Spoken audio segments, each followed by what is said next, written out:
welcome back to Hangar 51. So who's going to be first in the room tonight? Let's see.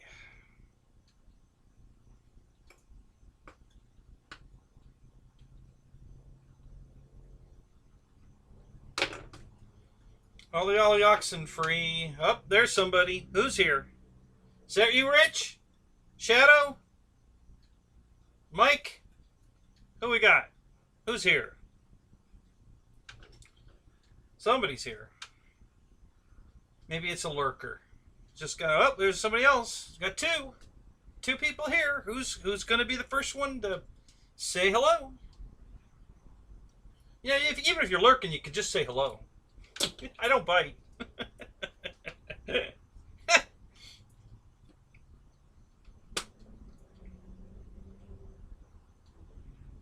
So what's going on, guys?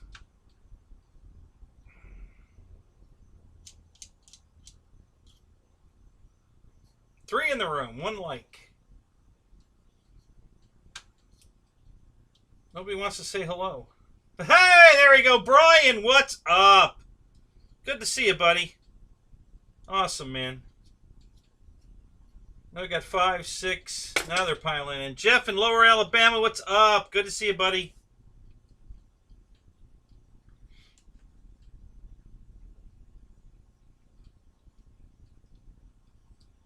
All right, let's go ahead and put the picture up.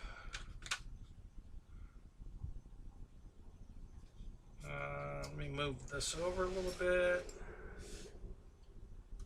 That's good enough for right now. All right. We're getting close. Lurking. Shadow's lurking. What's up, Shadow? How you doing, man? All right, so not done. Getting close. Getting very, very close. But I'm going to step away for a minute. You guys can Google eye all over my plane for a minute. I just want to go get a drink. I am parched. So I will be right back, but enjoy the view. And I got a lot to show you guys. I think you're going to like it. Let's see, the spinner I just finished too. Where'd I put it? Oh, I think I took it in the house. Okay, let me go get that too. Be right back.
Alright guys, I'm back.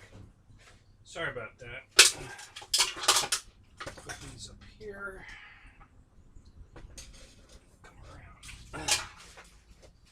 Oh God, what a week. What a week. What a week.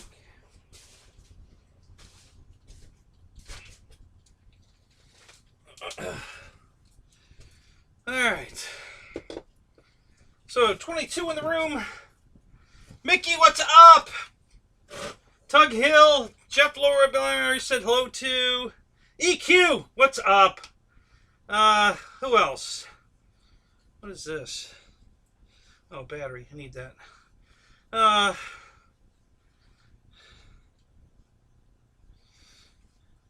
George Watts, good to see you. I got dryer sheets. The mosquitoes are killing me out here. Uh-oh. Looks like I might have lost one. Let me look over here real quick. I don't see it.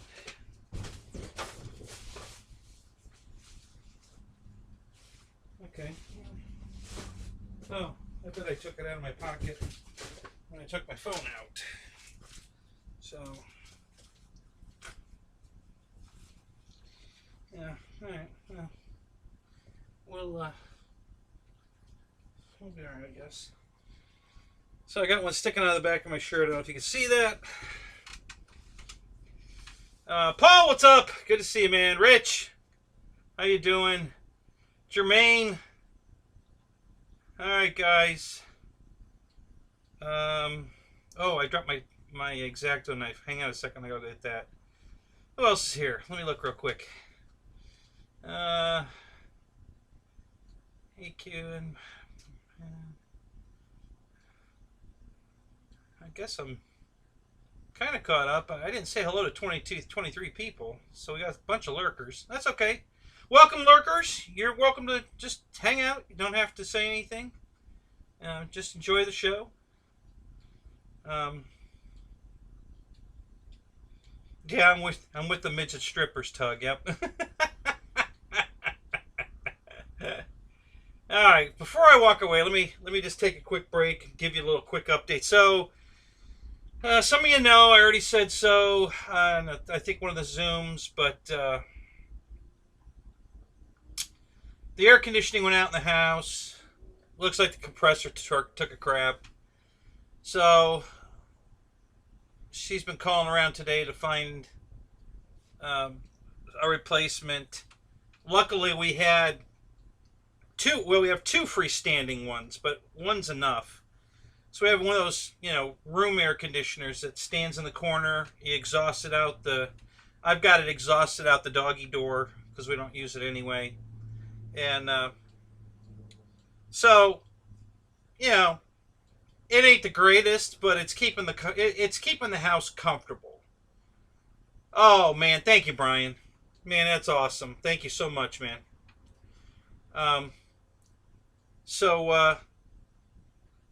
So it works, and it keeps the humidity down, and it keeps the temperature reasonable. So we're not dying. You know, it's by no means. I mean, it's staying about 84, I think, in the bedroom, and 91 in the living room. But the humidity's around 44, 45, so it's bearable. So it does a pretty good job. So the roof's been leaking in the house. So I've spent the last 2 days on the roof. I'm pressure washing the roof so that I can repaint it, reseal it. You know, put that white coating on the roof. So I had to pressure wash the roof first. It was disgusting. Oh man, Tug, thank you, man. Thank you so much. So I just got off the roof. So I didn't even shower tonight, guys. But hey, the hair looks pretty good. Even though, you know, spent a lot of time on this. Spent more time on the trailer. Working on the car as well.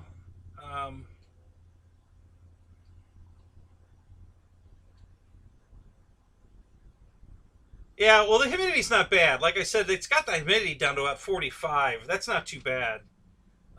So it's bearable. But yeah, it's not a great day in the park for sure, guys. But it's at least bearable. Um, so we're okay. Um, and like I said, she's calling around to get some pricing. Um, so let's see what else. Trailer was working out pretty good. I'm still working on the lights. Just you know, cleaning the contacts. All the bulbs are good. All the contacts are dirty, so I'm cleaning all the contacts up. I do have to replace one of the, so I guess I'm going to replace them both and make them LED. But the tail lights are sealed units. You can't open them to put an 1157 bulb in it.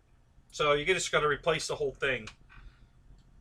They're on, I think they're on eBay for like 15 bucks a pair, 15 to 19 bucks a pair. But I don't want to wait for them to get here because I plan on going flying, and so the trailer's going to be on the road. So you can get them at Harbor Freight for 13 bucks a piece, I think. So I'm going to pay a little more, but I'll have them right now. No big deal there. What else? Trailer's working out really good. Very happy with the trailer.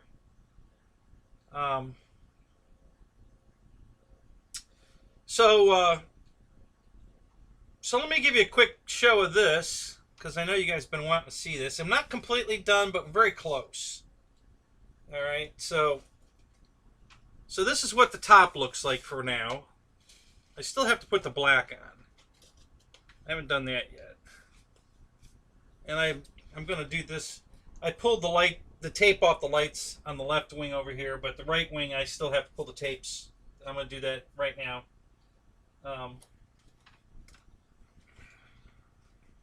So I'll pull it down so you can see the tail too.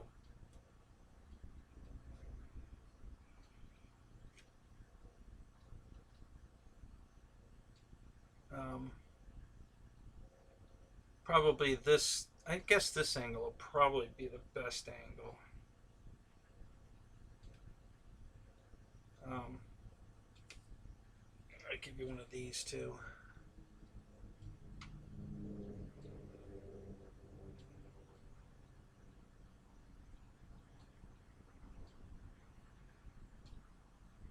Thank you, Jeff. Craig Beavan, what's up, man? Yeah, thank you, man. So, wait till you see the bottom, okay? Now, here's the bottom, guys.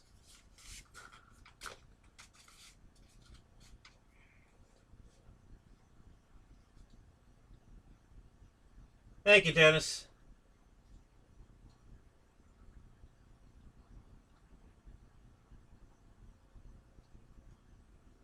Okay, that kind of looks like chrome. It's not chrome. It's a very light green. Maybe this will work better.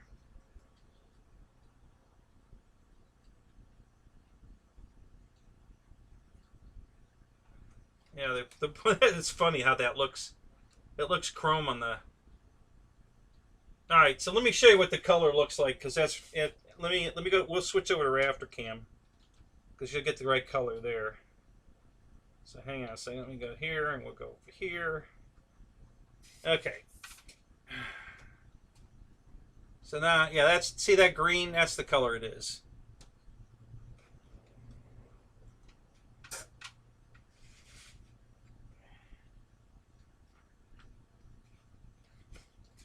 It's hard to get it on, but sure.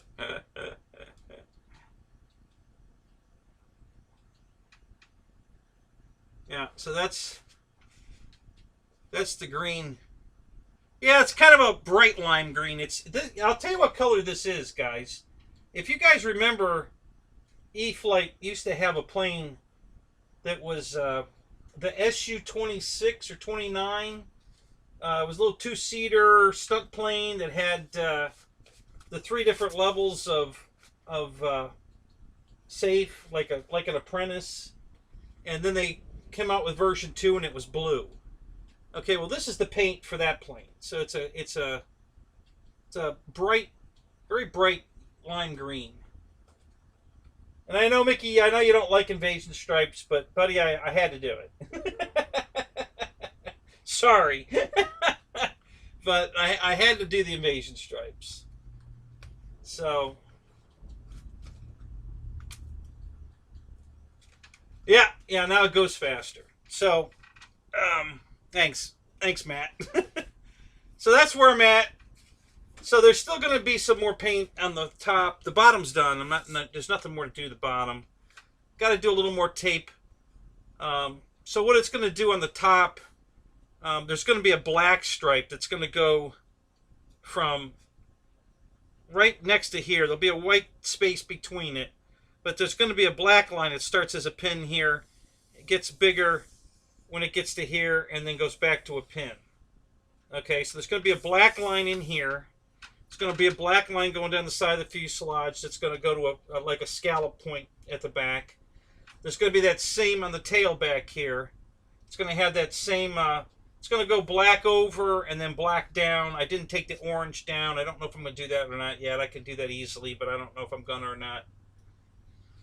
Going to leave the tail white. I might put a checkerboard on it. Not sure yet. Haven't decided on that yet. And then I've got the spinner ready to go. I machined that tonight. That's why I was running a little late. I had to finish machining this. So I could bolt the spinner on it. So let me put that on first. Because that's right here in front of me. I gotta go get the wrench that's over there. Hang on, I'll be right back.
Dropped an X-Acto knife on the way in. Of course, I didn't take my phone with me so I could see what I was looking for, but that's all right. We'll just take this for now.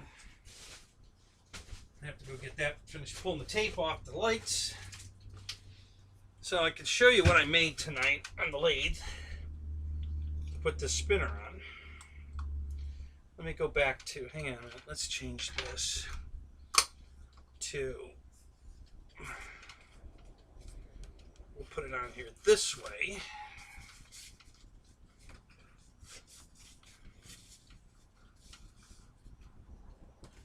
Like that. And then we'll go back to forward view. Okay.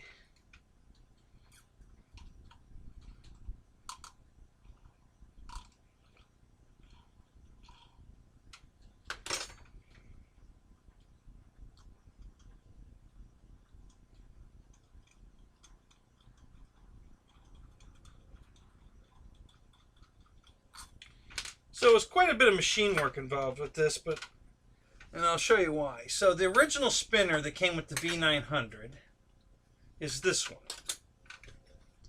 And it's got a little bit of overspray on it, so. Okay, and the back plate here, this piece, is tapered because it's a collet, you know, and it has to, when you tighten up the prop, it pinches down on the shaft of the motor.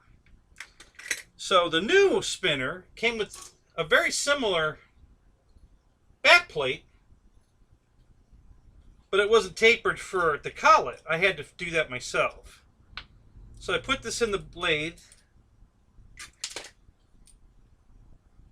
Okay, and I machined the back plate of this to accept the collet so that that goes in there and flushes up, and now we have the collet with the new spinner. Let me turn this around for a second here. So we can put that on like this. Okay, and then I got a prop here. This is a 9, I think a 9/8 racing prop. So it's super thin. It's just like a stick blade, man. It's very thin. So we'll put that on. And then I machined this piece out of a piece of aluminum. And this has threads in the front for the screw that came with this spinner, which is a metric thread. The V900 is not metric. I have no idea why that is, but so I had to drill this and tap it for a metric thread here, and but an American thread on the collet. So, and then I've drilled a hole through it to tighten it up because it's made out of a piece of round aluminum. So this goes on to tighten up the prop.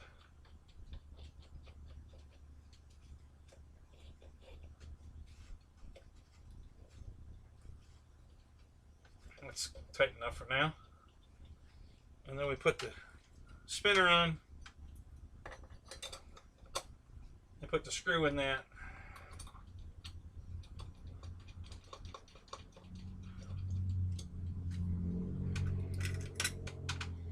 And we'll tighten that up.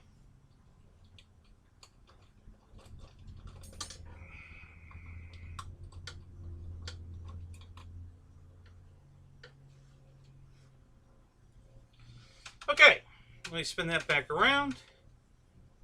So that's what the spinner looks like now. Let me grab my drinks before I spill them. It's hot out here tonight, guys.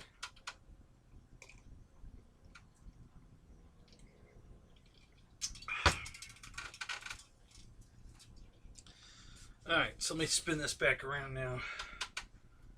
So now you get a view of the spinner. Yep, there you go. So now we have the right size spinner on it for this airplane. Nice, sharp. It's an aluminum spinner. So I machined all that. That came out perfect. I don't know if you guys saw what our air marshal did, but holy crap, guys. I don't know how many of you are into Van Halen and know the history of, you know, him and his guitars and stuff, but he made one called the Frankenstein, and it's this crazy paint job. And Air Marshal put that paint job on his Mustang, and oh my fucking God, guys. Holy crap, does that look good. Man, I can't believe it. That thing is awesome. So he put all of my hard work to shame. So if you haven't seen it, wait till you see it. It's amazing. As a matter of fact, I may go get it off of Facebook and put it up here for you to see it, because it's amazing. I really want you to see it if you haven't. It's gorgeous. Dave really did a great job, man. That thing's beautiful. All right, so let me think here. What are we going to do? Oh, let me go find my X-Acto knife. Be right back. It fell out of my hand right here at the door, so I can pull those last two light covers off.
So, let me turn this off. I found my dryer sheets. Put them back in my pocket. Keep the mosquitoes away from me tonight. All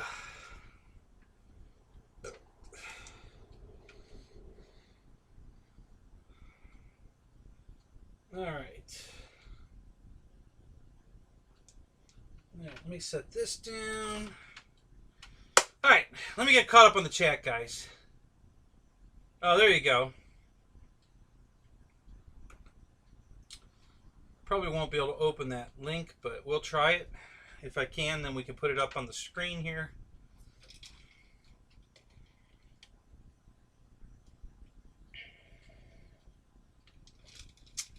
Yeah, I don't think there's any way that link's going to work. Oh, it did. Oh, cool. All right, so here, let me get this up on screen for you guys. This is freaking cool as shit, guys. So if you haven't seen it, you're in for a treat, because this is awesome. Dave's got some skills, I'll tell you. So let's go down here and go...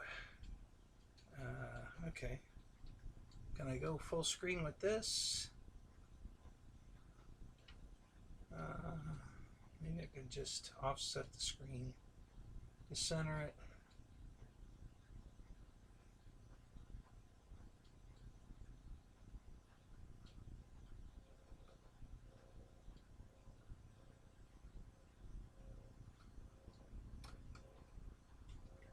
That's good enough.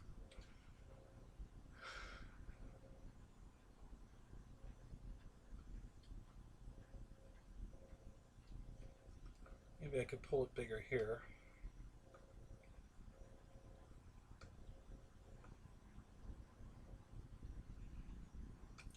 Yeah, that's good enough. All right. So here's what Dave did.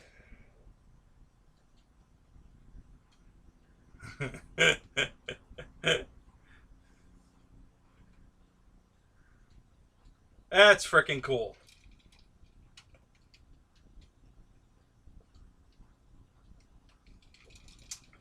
I don't know what he did with the cockpit, the canopy. That looks like an AT6 Texan canopy. It's very long and flat. So I don't know what he did. If he heated it up and it melted, I think he cut it down to try to make it, more aerodynamic. But it looks like it might have melted or something because it looks really long and flat. So it looks like an AT6 canopy that was cut down. But yeah, the paint job's crazy. I mean, that's just insane. So my hat's off to that man. That is just way too cool.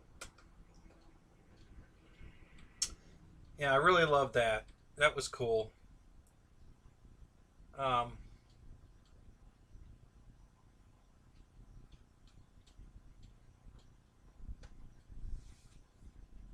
Yeah, do you?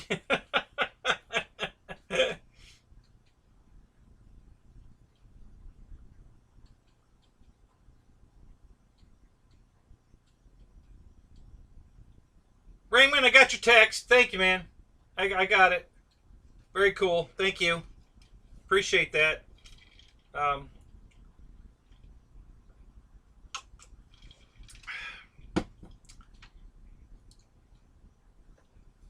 right, so let me make a little room over here for a minute. Let me do this. Put that down there. So I can put this over here. And let me put that over there. So I can spin this around. I want to take these last two tapes off. Put the landing gear down and take the tapes off the landing gear.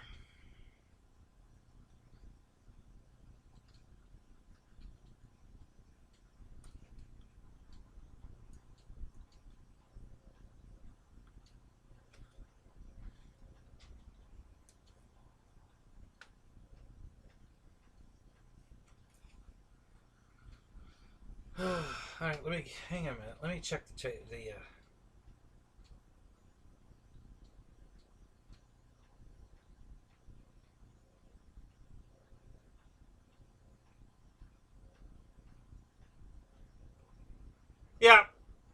So I got the link, Tug. I put it up, so hopefully you guys all saw that. I'm trying to get caught up on the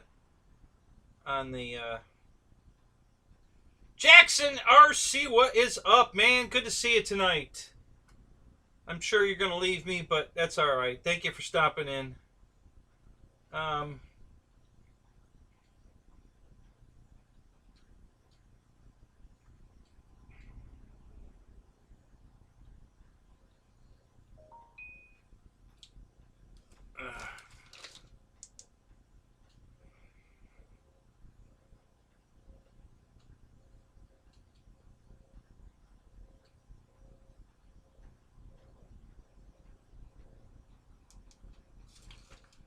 okay, so let's see.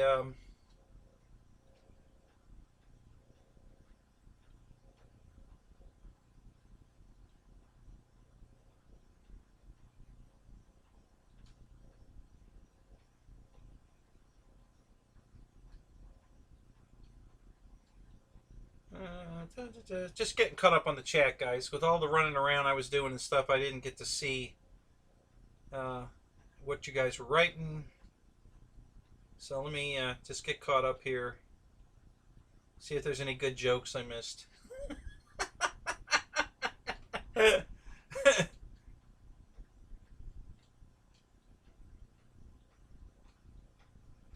Oh wow, that sucks, Eric. Your new flag took a crap, huh?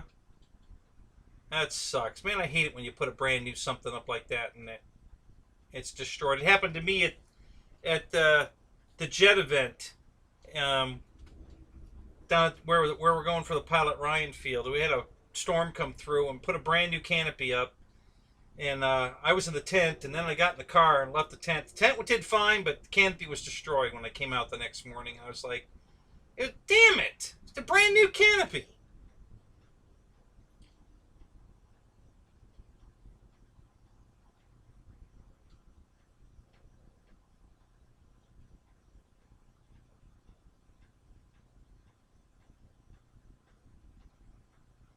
So all you guys are commenting on the paint job. Thank you, guys. I've been working really hard on it. You know, it's and at first I was trying to make it perfect, and I thought the more I try to make it perfect, the more hanger rash I put on it. So I gave up. Not gave up making it look good, but I'm tired of fixing damage. If it gets a bump, it's just going to stay in it. I'm not fixing bumps anymore. It's just way too crazy. It'll just make it go faster. It'll be like a golf ball. So.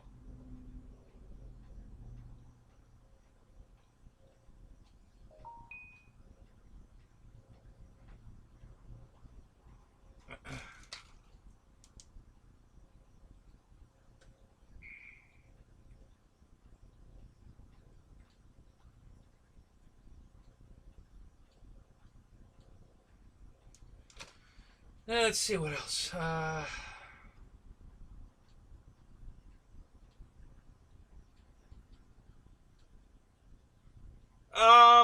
it's kind of like the Dusty scheme. Actually, somebody said I should put the googly eyes on it. I forget who said that, but and I actually still might. Paul, this is the Hulker Hurricane from Dynam, is what this is. But it doesn't look like a hurricane anymore because I've done a lot of work to it. I took all the crap off of it, all the foam that was just for scale effect. I cut all that off. There was holes for exhaust ports and the scoop underneath. I filled all that in. I shaved this deck down, this turtle deck in the back down. It was it had more of a bump to it, and I took the bump out, and then of course the paint scheme kind of disguises it.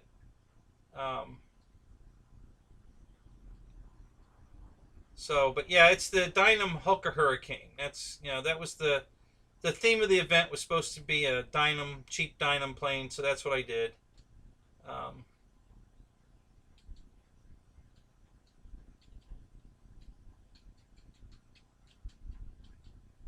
It turned yours into a Tony. I'm not sure what that means. Yeah, I know I'm way behind, guys. I'm just, blowing through these here.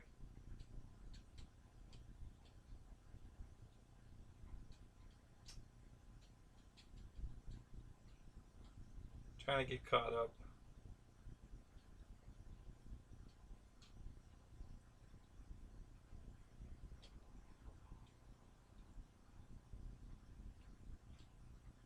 Yeah, I'll fix the overspray. Yeah, no problem. I'll be fixing that. That's some of the last things I got to do. I'm wet sanding and gonna wet sand and buff the whole thing. It's got clear a lot. Most of it's cleared. Got to put a little more clear on it, and then some more sanding and buffing, and it should be ready.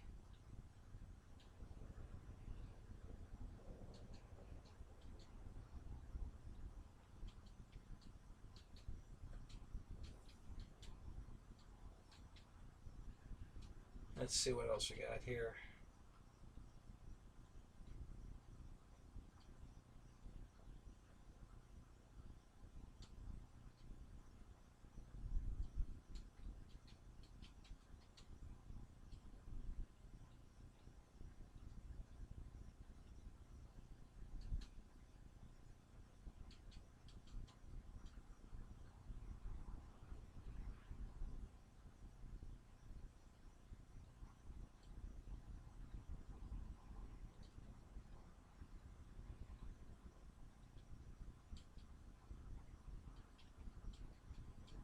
Yeah, George, yeah, you're right. That paint scheme that Marshall did, that would look great on a big jet. That would be awesome.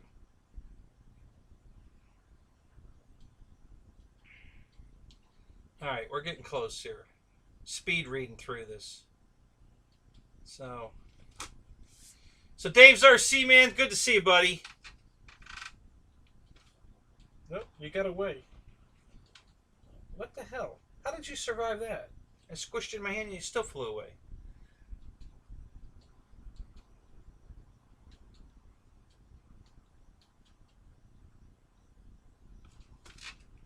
I'm not getting away this time. I don't know what the hell you are, but...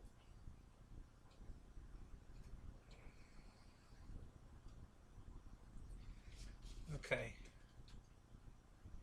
And we're just about caught up.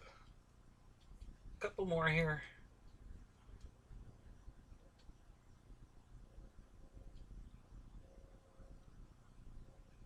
I don't know. Is Air Marshal in here? I haven't seen a post from him. Okay, I'm caught up. All right. So if you asked a question and I didn't see it, ask it again. If you said something that you don't think I read, say it again.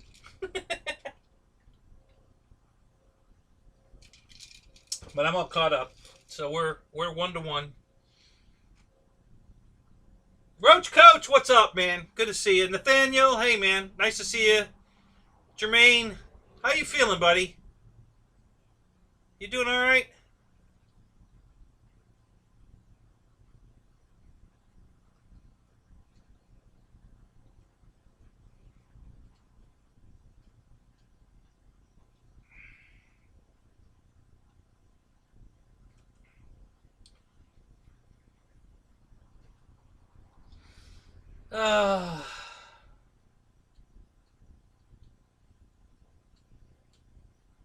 What? You're mad? What are you mad about?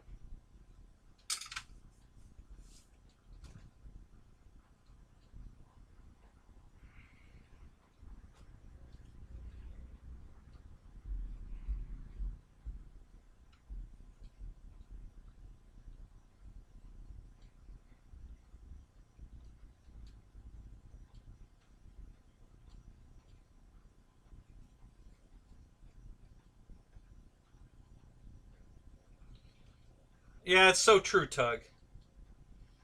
You know, you make plans, you got big plans for the future and everything, and God just looks down and go, "Oh, you think so, do you?" And then he just changes everything. Oh, thanks. Man, I sure hope you're having a good time. So was that the washer for this? I think I forgot to put on. Let me spin this around for a second here.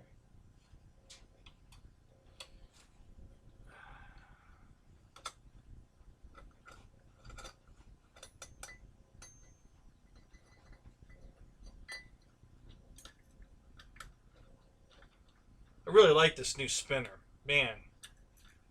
You know, it's so sharp. You know, pointy. It really looks good on here. Yeah, I forgot this washer, so let me put that on. Don't want to lose it.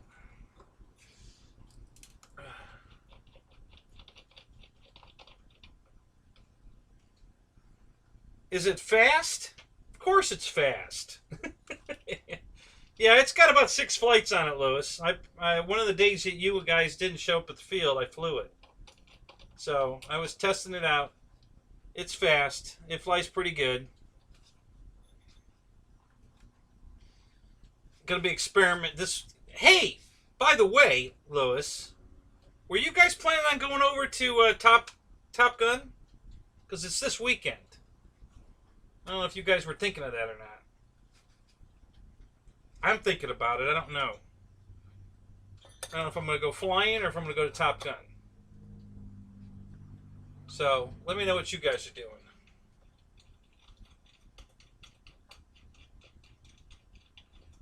Keith Christie, what's up? Good to see you, buddy.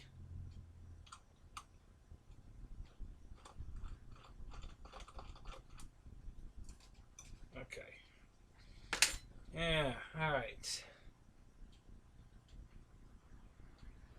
Boss, what's up, man?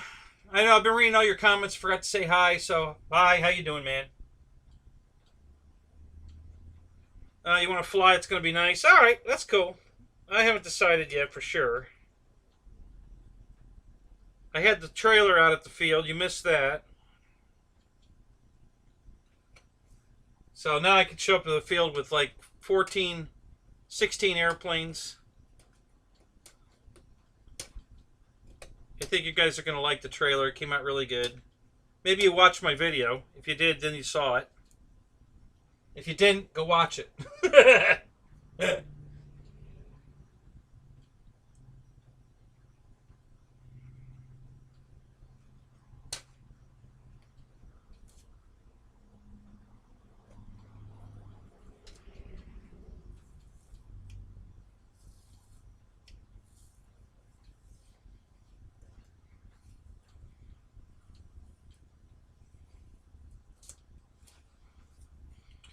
Alright, one more tape.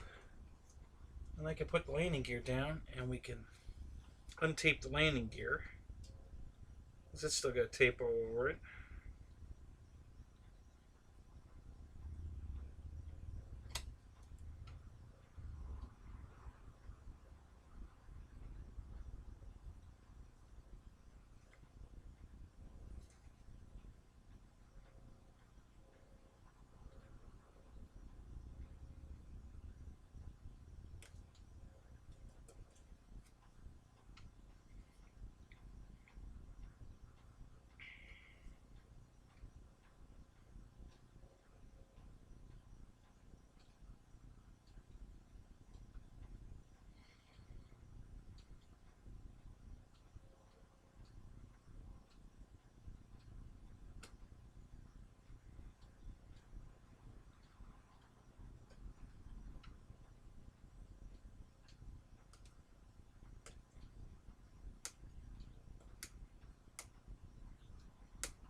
Alright, let's see what else we got.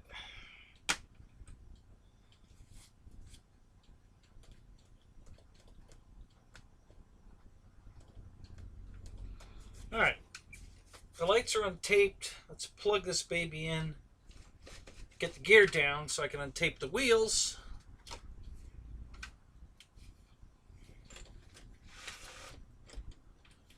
Hey, Jeff in LA, just curious. What overspray could you see that you told me I had to get rid of? What did you see? You could actually see it on camera? What did you see? I'm just curious how bad it looked on camera. I didn't think you'd see any of it. I see it. I didn't think you guys would see it. So now I'm just curious.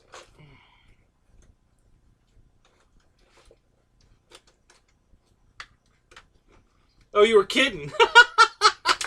Well, there really is overspray on it in a couple of places. That's funny.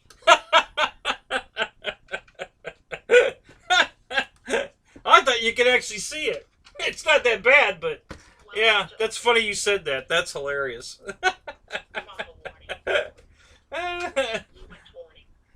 You don't see any, George? Well, that's good. If you were sitting right here, you could see it. It's not bad.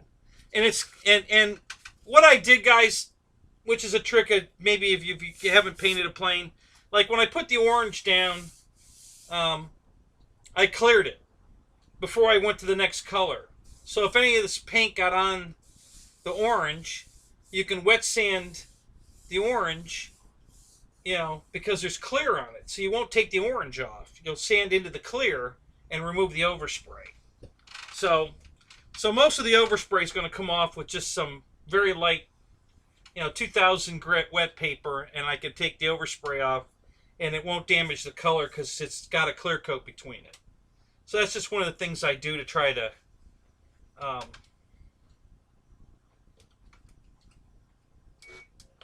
up, low rates. to try to make it my cleanup at the end a little easier. Switch warning. Gear down. Flaps up.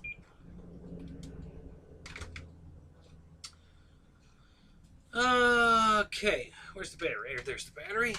All right, let's plug this in.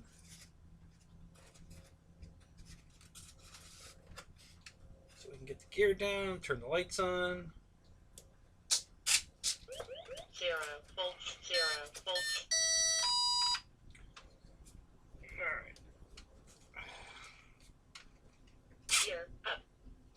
Gear down. Okay. Let me move this. All right. 0 volts. 0 volts. It's not going to tape the wheels. Let me unplug this for a minute while I'm working on that. 0 minutes. RF signal. Critical telemetry loss. Yep, it's got gear. Yeah, I didn't take the flaps off. I didn't take the gear off. I could have probably. I don't think the landing gear, other than weight, would have made any difference.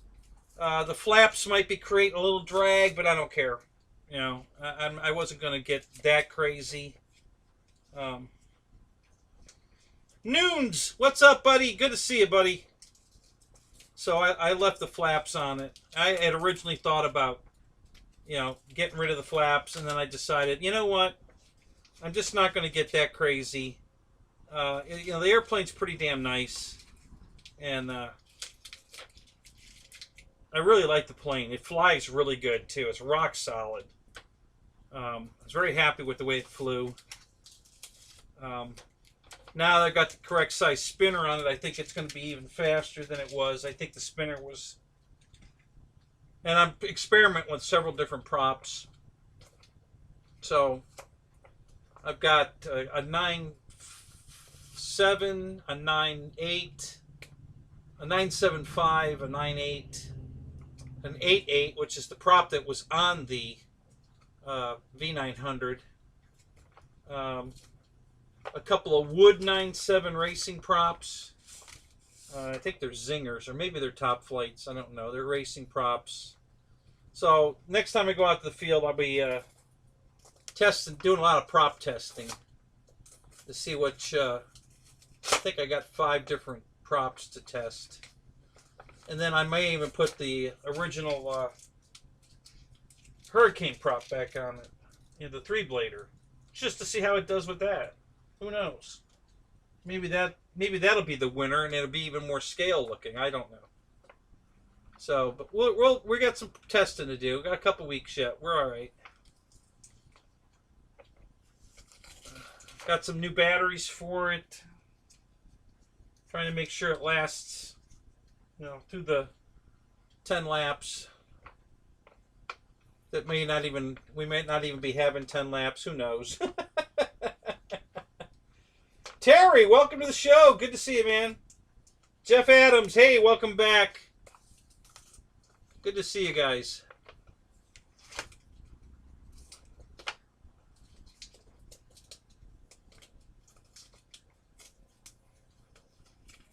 Okay, so that's the end of that. All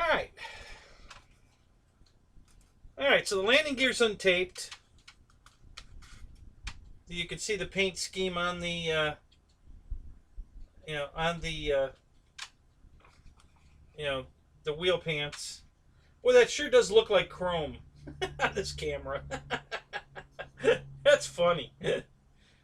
I mean, at some angles you can get some of the green, but boy, it looks like it's chrome green, the way the light's reflecting off of it.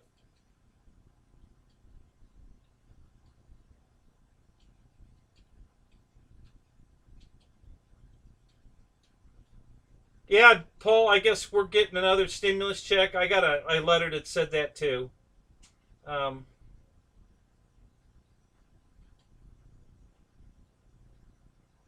Yeah, John, I agree. I think, yeah, Rich, I know. Yeah, the 3-blade will shoot, but see well, yeah, I changed the motor though. Yeah, it came with a 3-bladed prop and only had a 40 amp speed control in it. Now I think it's a 65 amp. I think that's what the V900 is. So yeah, and that's exactly why I got to check to see if, can it handle these different props I'm trying? Can it make the 10 laps? So yeah, that's kind of why I bought all these different props, just to test them, to see how it does. All right, so let me put it on its wheels here. And I'm going to plug it in so the lights are on. No! Don't do that. I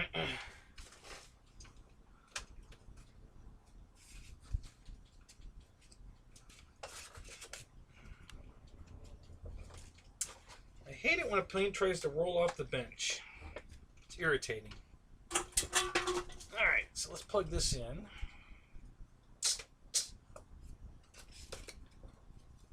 Shove the battery up in there.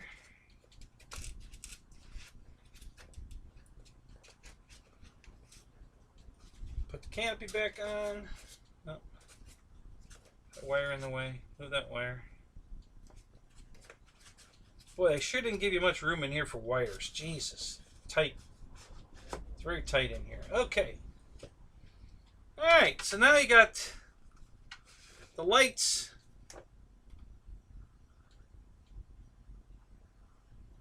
Gear.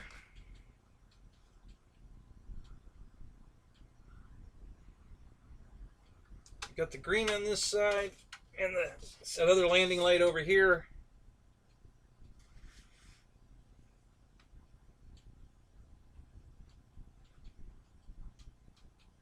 So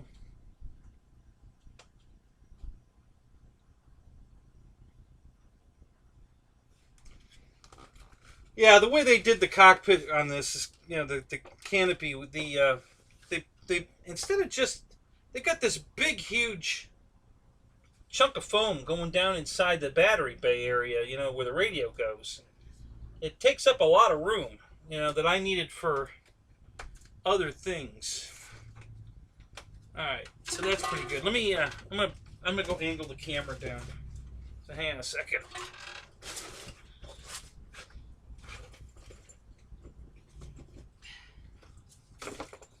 All right, where'd those go? There's one. Where's the other one? My stick protectors fell out of the bag. Where'd they go?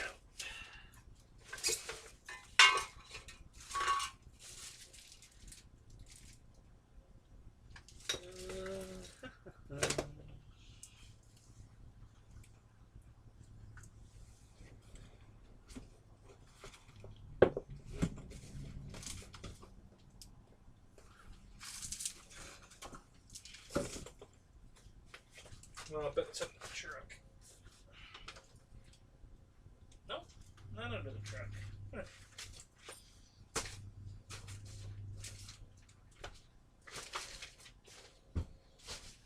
so let me angle the camera down just a little bit.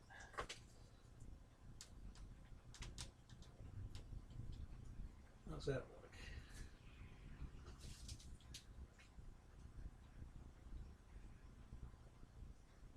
I'll go just a hair more. We'll live with that.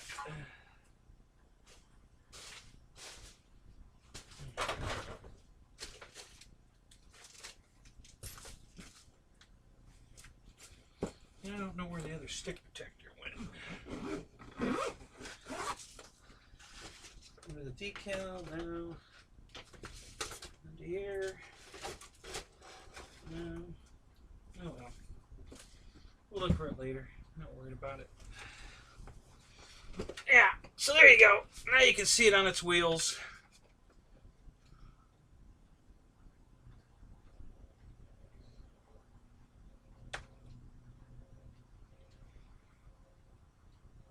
So, yeah, not bad, guys. We're getting there. Got a little bit more paint work to do, but it's close. Looks good. Pretty happy with it. I think it looks really good.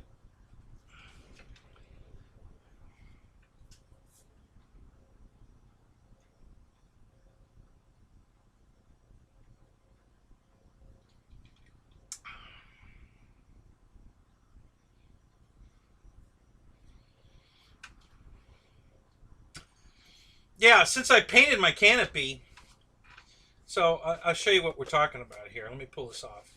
So you see all this here, all this big chunk of foam here? That's all leg room for a pilot doesn't have any legs. So, yeah. So I can literally cut all that off now because I painted the canopy so you can't see in. So there's nothing to see in there now. So I guess I could just cut all that out. And I might. We'll see.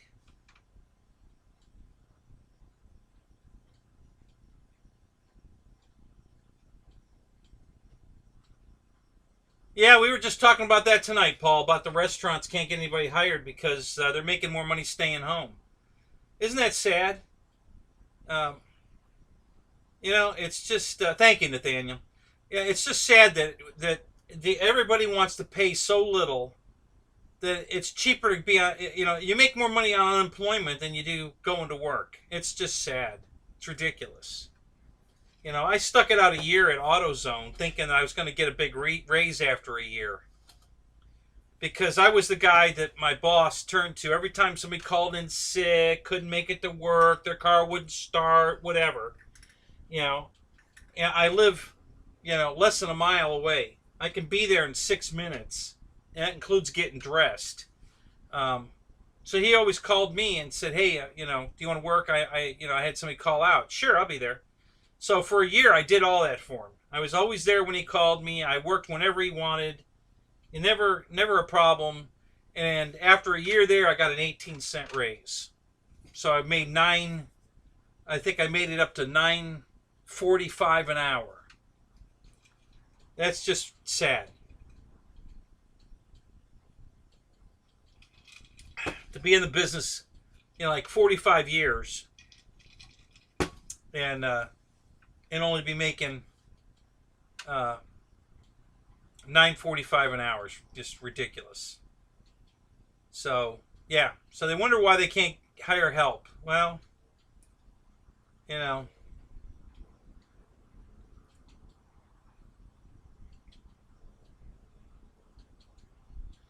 Yeah, Jeff. Yeah, I might just cut it down. We'll see. But yeah, it's coming out really cool. I really like it. You know, I really love the bottom. I think what I did on the bottom came out really cool. Don't get me wrong, I love the top too. So the black stripe's going to go, I think it's going to start down here where the green stops. And I think it's just going to start out fat and taper as it rolls. I think I'm going to make it just kind of curve and then go straight down the side of the fuselage and come to a point about here maybe. So there'll be a black stripe down the side and come into a point, and then like I showed you on the wings, the stripe will match the orange. Same on the tail. And then I don't know if I'm going to put a checkerboard on the rudder or what yet. I haven't decided what I might do with that. And what this kind of... I wasn't trying to copy it exactly or anything, but some of the scheme of this is kind of reminiscent of this. You know, the RV8. You know, this has got... This is a decal that runs down the side with the star on it, but there's a black stripe going down under the orange. So I've kind of copied this a little bit. The tail on this is black. Mine's orange. So in no way it doesn't match the airplane, but it's got some of the cues from the airplane.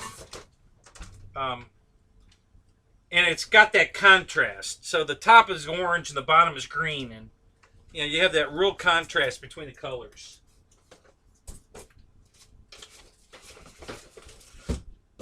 So it should be very visible during the race. And it's definitely going to look like, when I put the numbers on it and some of the sponsored stickers, and it's definitely going to look like a, you know, Reno pylon racer. Thank you, Paul. Yeah, I'm very happy with it. You know, it's been a lot of work. You know, not hard work, just time-consuming work. But, hey, Ping Pong, what's up?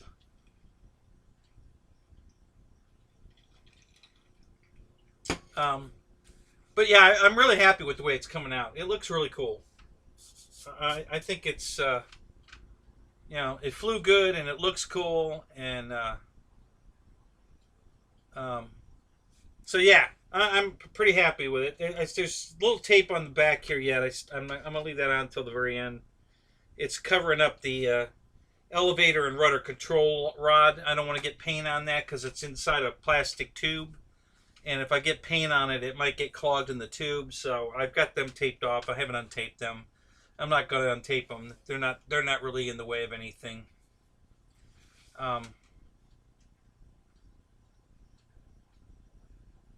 Yeah, you know, that maybe I'll put the couple of those little Roach Coach stickers on the tail. Yeah, that's not a bad idea. I might just do that. You know, I think those will look cool on the tail. You know, because I think I'm going to put the number here on the fuselage right here. Wow, that's smooth. Holy crap. So yeah, I think I'm going to put the number here. So the tail will be available for your small Roach Coach stickers. Where did I put those things? I think they're right here in the envelope still.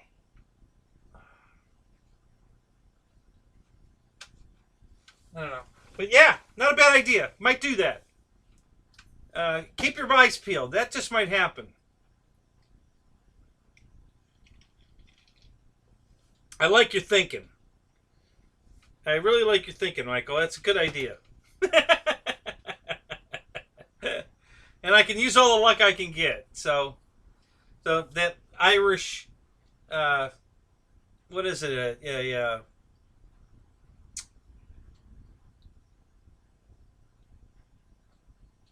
What do they call the little green guys? Leprechauns. Yeah, you know, maybe I'll have a little green leprechaun riding with me during the race. Bring me some luck. Yeah, I really, man, I'm so glad you said that. That's a great idea. I think that's gonna. I need some stickers to give me some racing sponsor look, and I think that's perfect. I think that's gonna look really cool right there. So, yep. So I'll definitely have it finished, stickered up and everything by next show. But it's, the bottom's done. There's nothing more to do to the bottom. Maybe a little touch up, but I'm not adding anything to the bottom. I already put the rundels on it, and the bottom's done. Other than a little clear. I think I still have to clear the invasion stripes, or did I? No, I already cleared the invasion stripes. So a little more wet sanding to polish it to make it.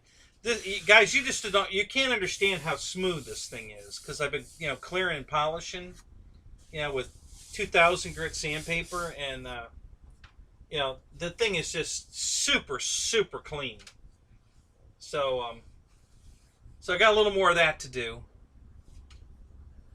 So nothing's going on with the garage, Paul. I still have to finish pulling the stumps, and with everything else going on at the moment, I've only got so many hours in the day between cleaning the roof and now the air conditioner and fixing the trailer, getting the wagon ready to pull the trailer, which did not work.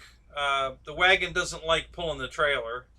It only has a 305 motor in it, and it's struggling to pull it. It'll do it. I mean, I took it to the field and back, and it'll do it, but it's hard to go over maybe 50 miles an hour is all I can get out of it before the engine starts really heating up. So I'm going to have to pull it with the Impala, which is no problem. The Impala pulls it like it's not even there. But I just wanted the extra room in the wagon for more airplanes, but that's just not going to work. So I'll have to take it to the field with the Impala, which is not a problem. Everything's going in the trailer. The wagon, I could take a couple more planes. But honestly, if I reconfigure, I can put small planes in the car that might be in the rack and put bigger planes in the rack that would have been in the car apart. Like right now, the Cessna and the RV8 are in the back of the wagon. So I can easily put them in the trailer and then take, say, the Corsair and the 1100 Corsair and the 1100 T28 from Arrows and put them in the back seat of the car.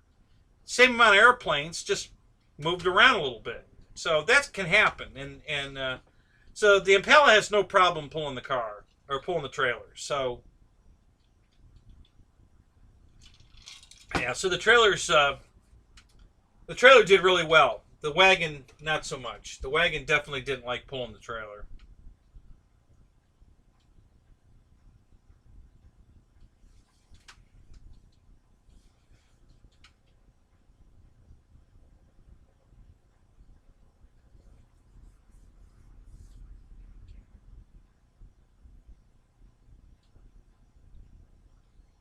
Dave's RC. What are we talking about? Which plane?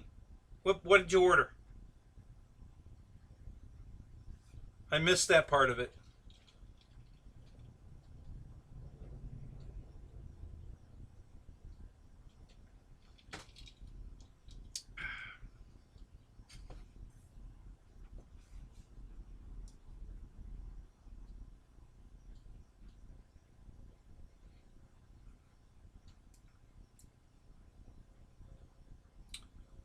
$49 in the room. Hey, 25 likes, guys. Don't forget to hit that like button. I always thank you guys for reminding me because I always forget. So, 1400 millimeter FMS Pitts. Oh, the Pitts. Oh, I love that plane. I flew mine last Sunday because it's in the trailer. And it was so cool, guys, because I've got it in the trailer in the back part, so I literally just slid it out of the rack, flew it three times, and then when it was time to clean up, I put it in the rack inverted. Just flipped it upside down and slid it right back in the rack. It took 3 seconds, and turned around and looked at the guys and said, "Now that's how it's done." And they all laughed. And yeah, awesome. Oh my God, I just love the trailer. It's so nice to be able to put planes in and out of there in a few seconds, and they're all put together. I don't have to put nothing together. Oh, it was so cool. And that Pitts is so big. Oh my God, that thing's huge. So, it takes up a lot of room in the back of the wagon. When I put that plane in there, it really cuts down how many planes I can put in the wagon if I've got that pits in there. You know, not anymore. I mean, it took 2 spots of the rack because there's 2 wings, so it's basically 2 airplanes. So yeah, I can only get with the pits in there. I only got 11 planes in the rack instead of 12. But that was a fair trade-off, no problem. I didn't mind that at all. It was great to have the pits out again. I was super excited to fly it. As a matter of fact, the RV8 and the pits were the only planes I flew all day Sunday. I just had those 2 out. Flew the crap. Well, that's not fair. That's not true. I flew my... I flew the Night Radiant glider. And I flew something else. What was the other thing I flew? Again, just pulled them out of the rack. Oh, I think I flew the Bearcat.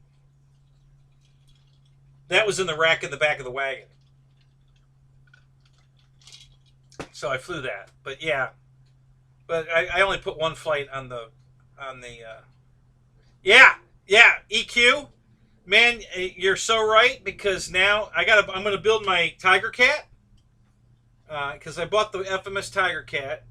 So I'm going to build that and the B-25, because now I have room to put them in the trailer. Those planes will fit in the trailer, assembled. Don't have to take the wings off. I can just slide them right in the trailer. So yeah, I'm going to build the B-25 now. Get that baby out. So yeah, Erica, you're so right. Now that I wasn't gonna build it because I didn't have room to put it anywhere, but now I can put it in the trailer. So I'm definitely gonna build it. I hope to have it ready for the Pilot Ryan show. I'd like to take it there. Get the Tiger Cat built and the B-25 built, and that'll be awesome. I don't know if I told you guys. I think I said something last week. I did buy a Radio Master. What is it? The TX16S radio. Man, that thing's cool. God, I love that radio. Guy was selling one local. He said it was too complicated. He flew one of his planes, and he said it was too complicated, so he wanted to get rid of it. He sold it for $100.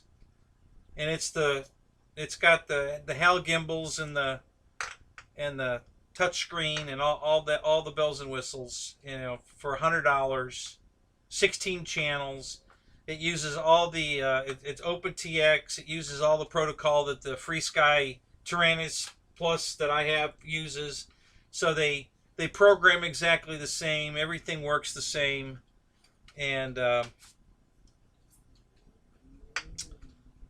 so yeah, I'm super happy to have gotten the radio. Mostly just to help you guys, like Jeff. I know you wanted some help with yours. So now I'm going to be a lot more helpful, because I'll have some time on mine. I won't have to stumble around looking for stuff. I'll know exactly where it is. The OpenTX is the same, so that isn't the issue. But the buttons are different, because that roll wheel, which I hate the roll wheel. I know a lot of you guys like the roll wheel, but I hate the roll wheel. I hate when you push down on it and it rolls, so it goes someplace else before the click, and now you clicked on something that you didn't mean to click on, and then you got to go back, and I like the buttons so much better than the roll wheel. I'm just not a roll wheel fan at all. It's not a deal breaker by any means, but I'm just not a fan of the roll wheel. So, but what a radio for $100, even $150, guys. You just cannot beat this radio. Oh my God. Like 70 different protocols. I was going through all the different, like if you've got a Hubsan drone, it'll fly that. It's on the list. Tactic, it's on the list. The older Futaba, Spectrum, what else? Fly Sky. What else did I see on the list? There was a couple of things. There's a couple on there. You know, somebody said that Dynam doesn't work with that radio. I kind of think it might. I'm going to play with it. I don't know for sure. I'd be surprised if it doesn't. You know, bind to one of the Detram radios, but I'm gonna look into it. So the ROES is not a radio pickle; it's a flight controller. You got to plug a radio into it. You know, you can either use you can use satellite receivers because that's your radio, because it doesn't need, it only needs the one wire.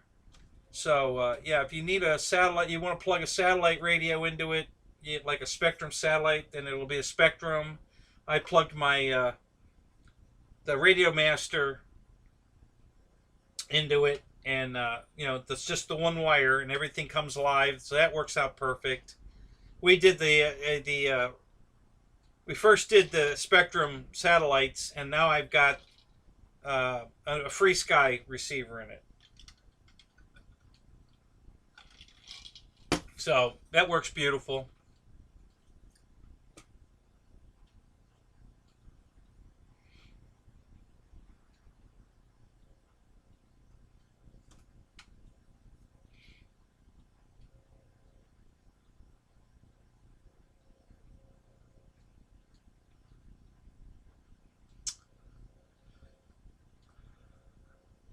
You wish they would take plastic off the market.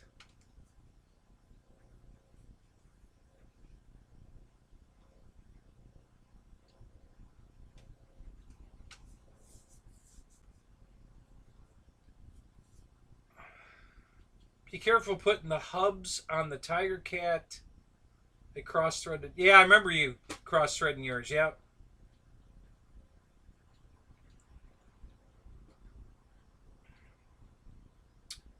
Yeah, I'm gonna put a little grease on those before I screw them in, just to make sure that they don't go up, because aluminum does that sometimes. So yeah, thanks for the advice. I appreciate that. Uh, I wish they'd take plastic off the market. So many materials better than plastic. Yeah, but plastic's light, you know, and depending on, you know, it certainly doesn't belong on landing gear. I'll give you that one. You know, plastic anywhere around the landing gear is just stupid. But other things, like a canopy, or you know, there's places that, you know, I don't have a problem with plastic, but on a landing gear, absolutely not. I hate any kind of plastic on the landing gear. That's just not acceptable. Oh yeah, plastic geared servos. Yeah, well that's there. It's nylon actually, but yeah, you know, it doesn't add that much weight or money to put metal gears in the servos. So yeah, I agree with that. I don't like the plastic servos. There's really kind of no need for it. It could be done with metal, and it adds pennies to the cost. So yeah, I agree there. Um,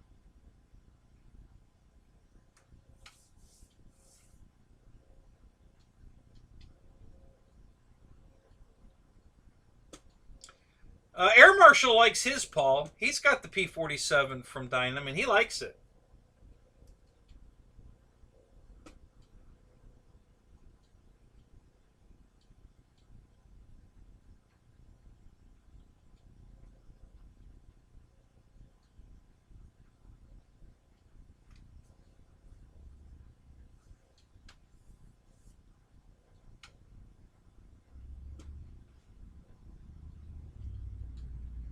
Get that right, Kenny.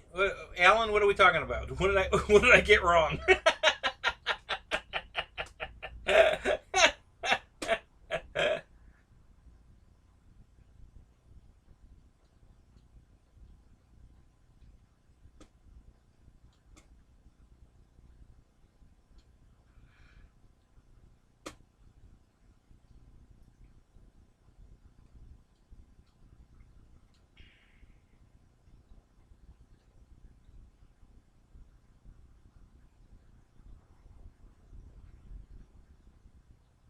Yeah, Dave, you're right. This hobby has come so far that there's just no reason to still be using nylon servo gears. You know, just put the metal gears in it and be done with it. You know, I totally agree. Wake up? Am I sleeping? Did I fall asleep? How you doing, Jeff? uh,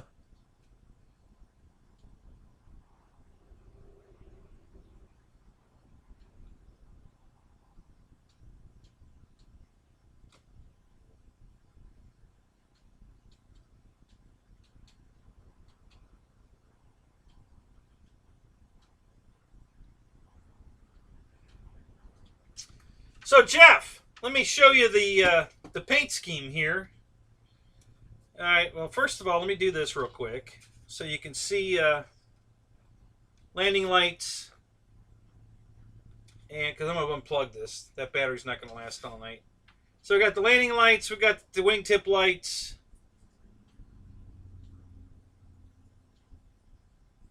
And got the new spinner on it. And I'm going to switch over to Rafter Cam for the overhead so you can see the paint scheme on the top.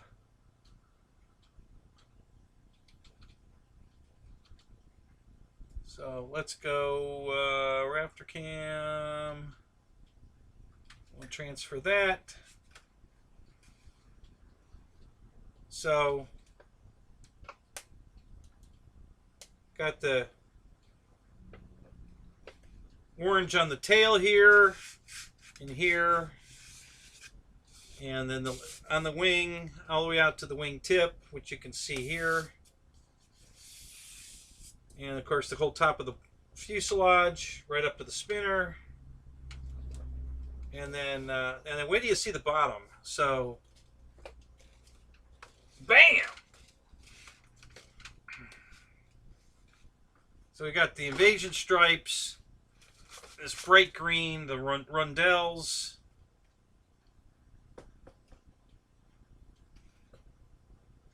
Again, right up to the spinner, the green. And then of course the gear doors match when they go up right through the invasion stripes. And yeah, so looking pretty cool. Came out really nice. I'm not done. It's gonna get a little more. It's gonna get some black on it yet, but we're real close.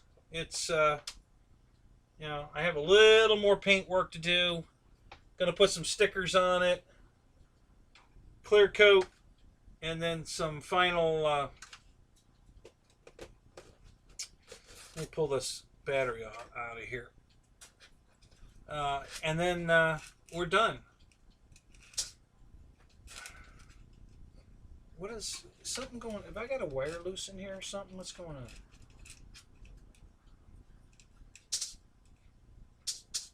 Yeah, right here.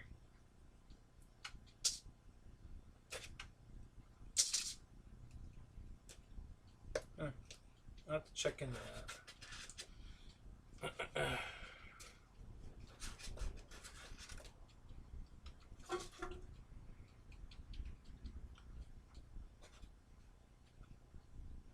So I know how much of a painter you are, Jeff, so thank you, buddy.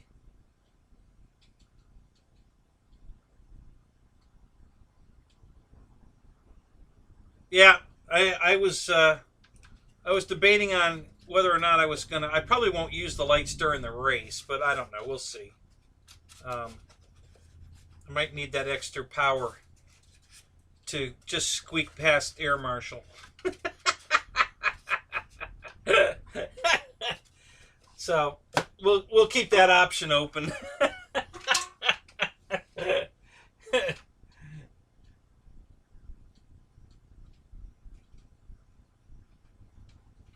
So let me go back to front view.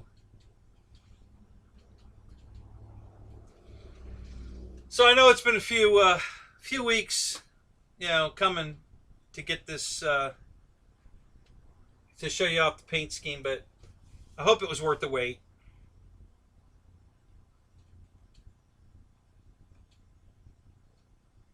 Okay, I'll be here. You can text me. No problem, Eric.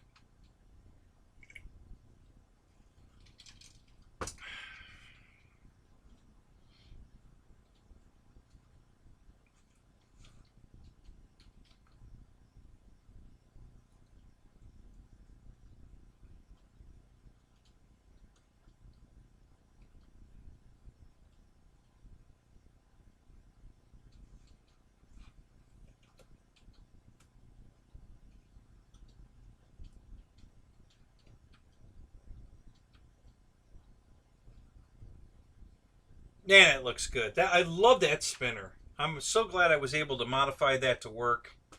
That just looks badass. I really, really like that spinner.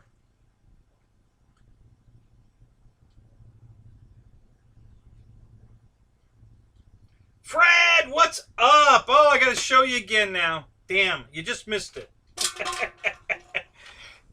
You've already seen the lights. Hell, you've seen the paint scheme.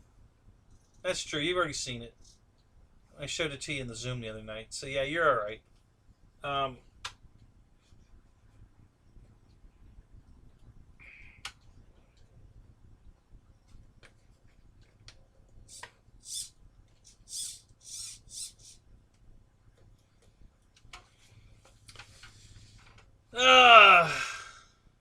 Yeah, love a good spinner.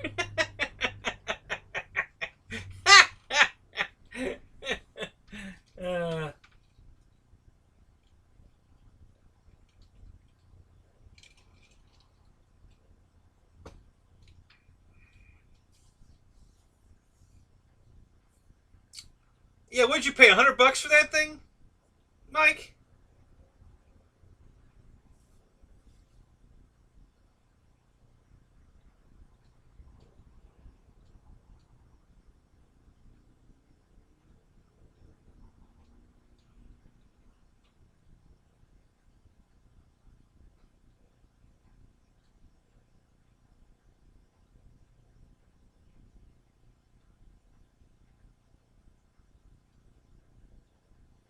Paul, I don't understand the question. Did anyone change out the service on the storage to Metal Gears? I'm guessing you're talking to your phone and it translated poorly. Either that or I'm just way out of the loop because I don't know what the hell that meant. Yes, with battery. Yeah, that was an awesome deal. Awesome. That plane is without lights. It's not a night flyer. Is $249, I think, without the battery.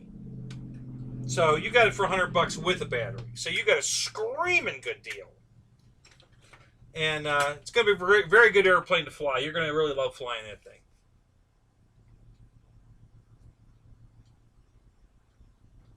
Yeah, Roach. Barry, what's up? Good to see you, man. Joe, how you doing tonight? Good to see you, Joe. I'd seen your messages. I just hadn't said hi. Sorry about that.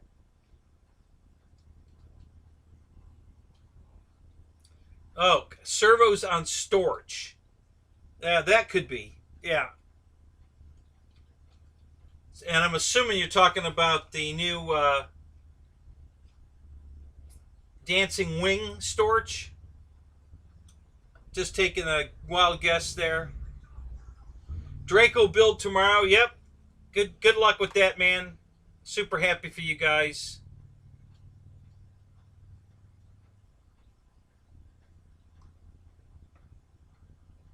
So,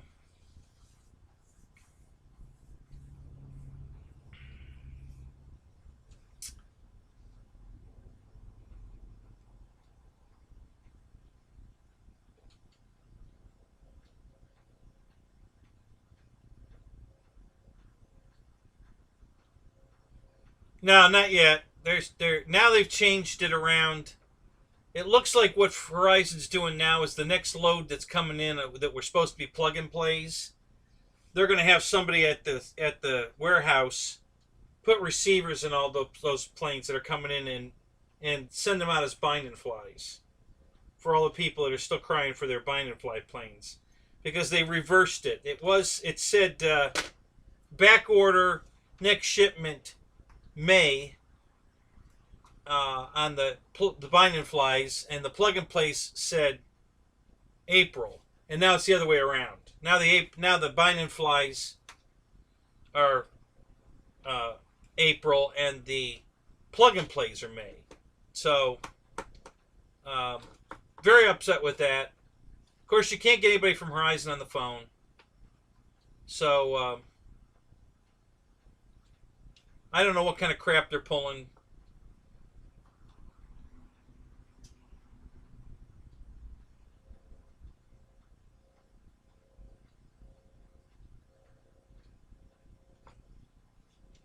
Not me. The last thing, Fred, I'm sorry, but the last thing we needed was another F-16. My God, how many of them are out there? You know, there's 70 millimeters, there's 80 millimeters, there's 90 millimeter F-16s. Oh my God, we're F-16'd out. The last thing we needed was another F-16. I'm sorry, man, but there are so many planes that they have not made yet that we all want. For me, the last thing they needed was an F-16. So yeah, that's definitely not coming to my hangar. Not the least bit interested in that F-16. Too expensive. Another $500 80 millimeter plane. Too much money. So yeah, not impressed. These guys need to start listening to what we're asking for, because I haven't seen anybody ask for another F-16. So I don't know why they did that. With all the planes that we're asking them to make, I hadn't seen anybody ask for another F-16. So, even though it was a jet, I was hoping it was going to be something different, something that we haven't had yet. So,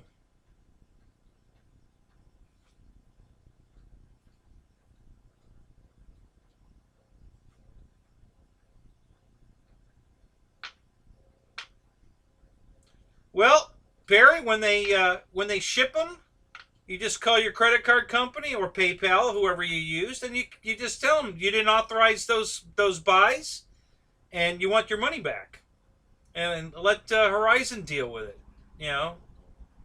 Screw them.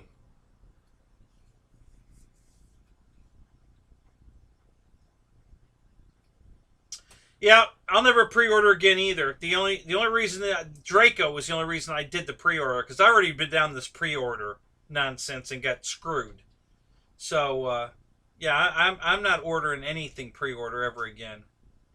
The only reason I did it this time was because it was Draco, and that was. But it won't happen again. I can promise you that.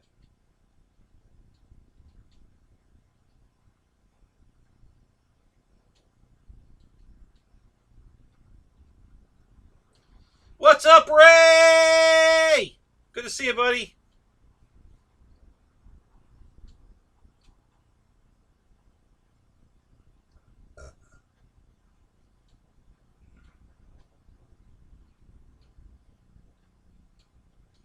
So, Fred, you got an F-16 fleet, do you?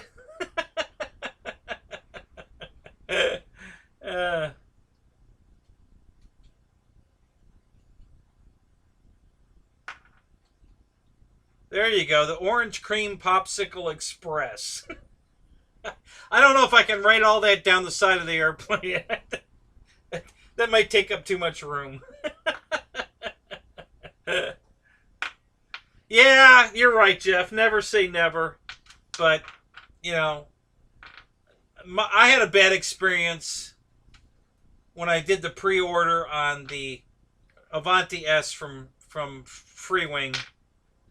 They put those crappy little control horns on everything, and no glue, and everybody's elevator and aileron control horn pulled off, causing crashes. And I didn't get a replacement for mine.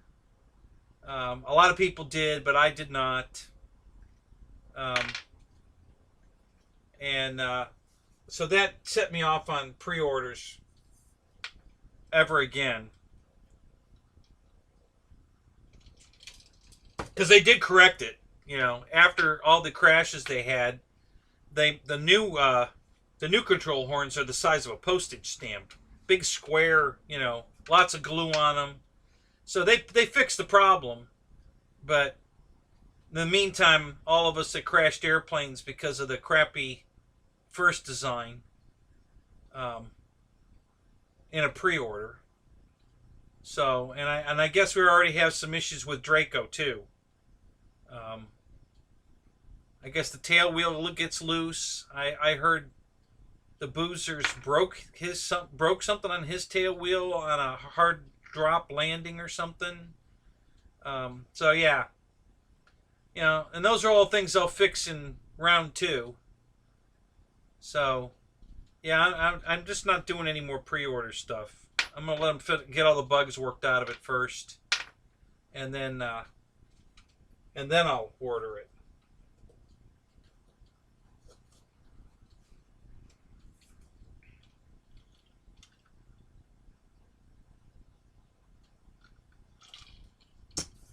Yep, Barry, I had it on the screen here. I'll put it back up. I've got the picture here, man. I've got it. You know, this is it is sick. Dave did an awesome job on this. Hang on a second.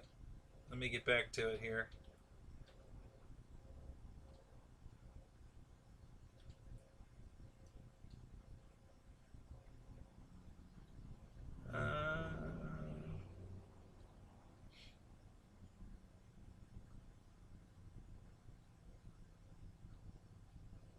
There it goes. It should be on the screen now. So yeah, Dave did an awesome job on that. That's just freaking cool as shit. I don't know what the hell he did to the canopy though. I mean, I'm guessing he cut it down to make it, you know, more aerodynamic, but it looks like he must have heated it up and melted it or something because it's so flat and long. It looks like an AT6 Texan canopy that's been cut off. It doesn't look like a 51 anymore. So I don't know what he did to that. But the paint job is awesome. That just looks badass. Oh my god, that just looks so good. I really like that. He did a bang up good job on that. That's just too cool. So I'll put it back on the screen a couple times tonight when Dave gets back here. But yeah, that was freaking awesome.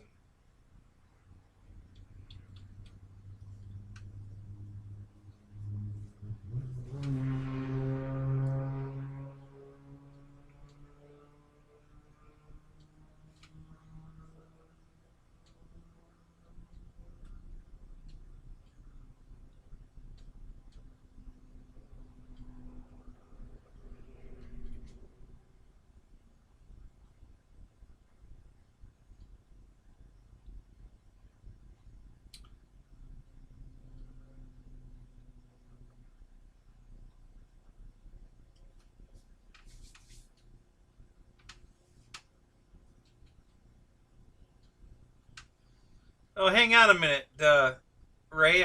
You haven't seen the bottom. You know, wait till you see the bottom.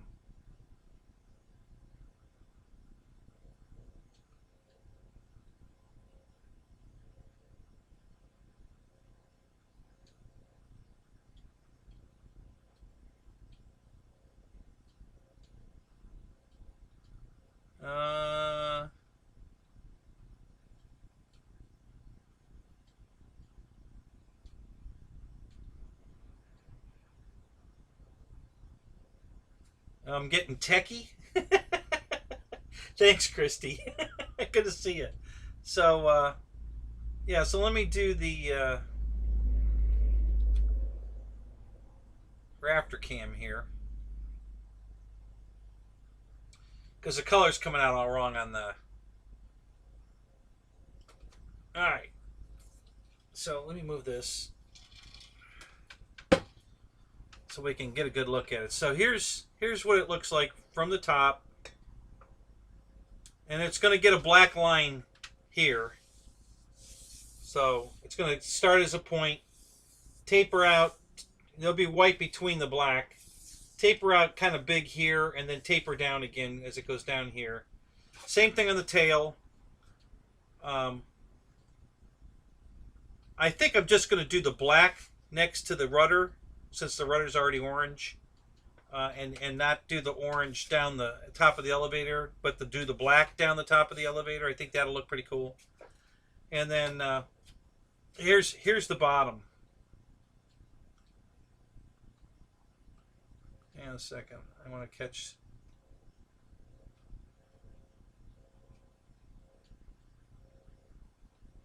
Oh, is that what we're looking at? The canopy's not on his plane? Is that what? So we're just kind of looking into the. Okay, maybe that's what looks funny about that. Okay.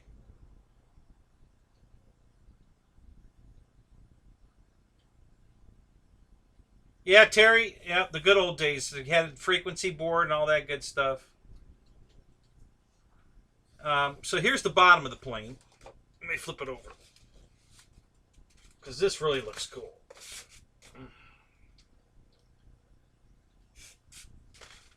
Let me. So everything's green on the bottom. The tail feathers, Aviation stripes, and all the way to the nose. It's green, and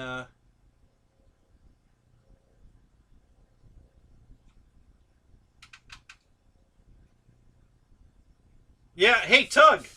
Yeah, I'll show you in a minute. Yeah, craft radio. I got one sitting right here. Yeah, my very first radio was a craft radio.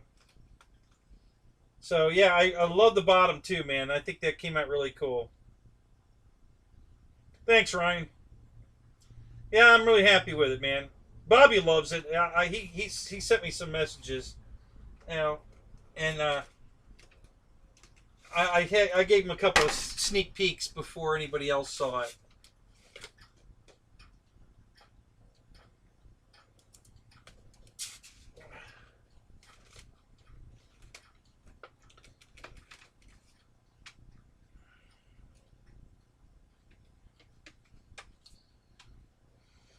Alright, so let me switch it back to front view.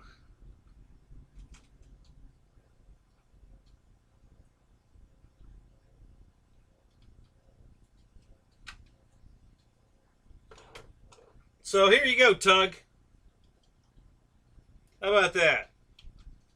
Got the craft radio right there. I didn't get it in the... Yeah, there we go.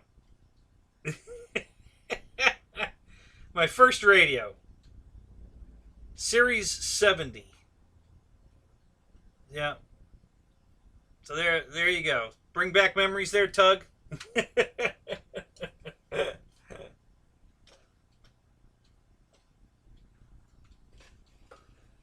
Yeah, that's what I was going for, Randy. Both the bottom and the top. I wanted to really be bright. I wanted it to be, you know, visible. Yeah, creamsicle. That's what somebody else said the same thing.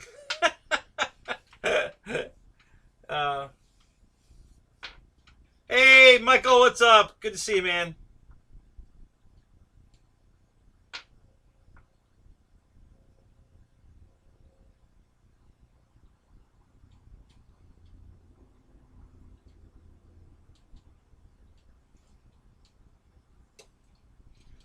Well, there you go. Good job, Fred.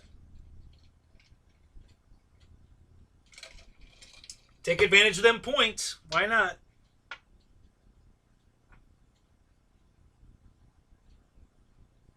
Yeah, the color on... the orange is not too bad on the front camera, but the green's terrible. It looks like chrome. Yeah, I'll show you.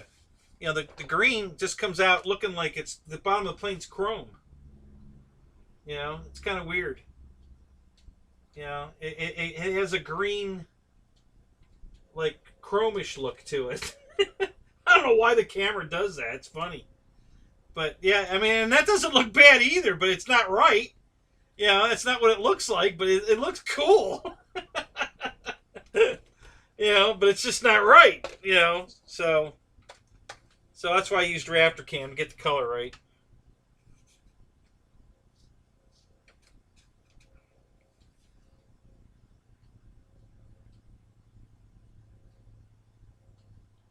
Yeah, I could have done it in Chrome. That would have looked cool too.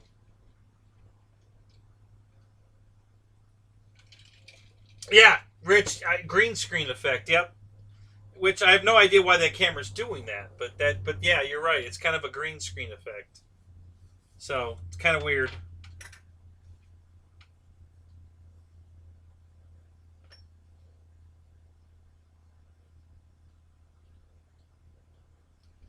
Yeah, Predator. Yeah. Now I was thinking you were talking about the flex plane, but no, you're talking about how it disappeared, in the movie. Yeah, that's kind of cool too. Yeah.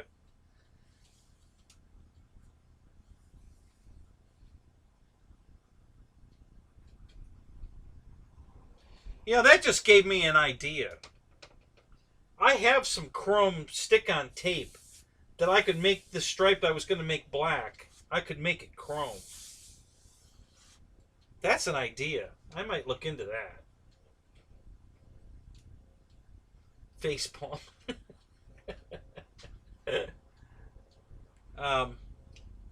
Yeah, I do have some chrome tape I could use. So I might do something with that.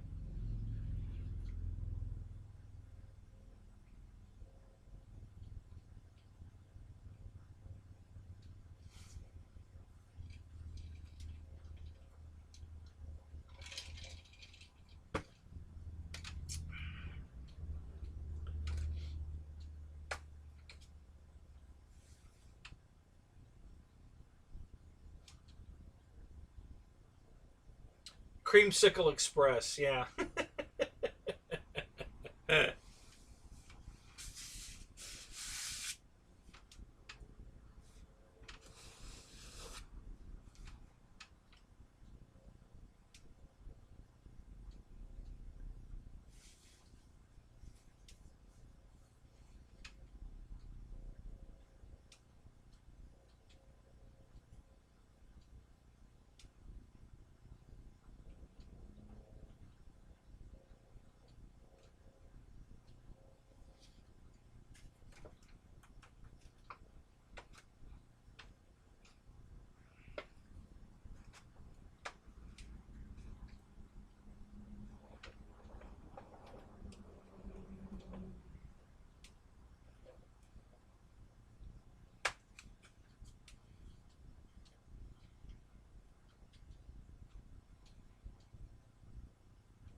Yeah, so everybody was teasing me about all the sanding I was doing on the plane, and that's part of the reason. You see how smooth the bottom of the plane is in the middle between the Aviation stripes? Okay, there was a big hole there for that bottom scoop. Okay, it was a big U-shaped indentation in the wing down there. So I had to fill that all in and smooth it out. So that was a lot of the sanding I was doing. That, and where on the nose here, right here, there's supposed to be exhaust stacks. There was a big indentation right there, an oval indentation, and I filled that in. So there was a lot of extra work to smooth out the bottom of the plane and the sides there where the exhaust stacks were.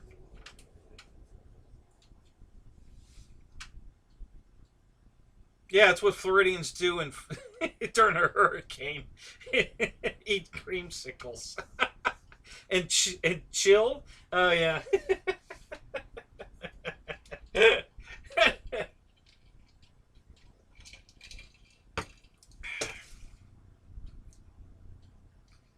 Jermaine, you out of here? All right, buddy. Have a good night.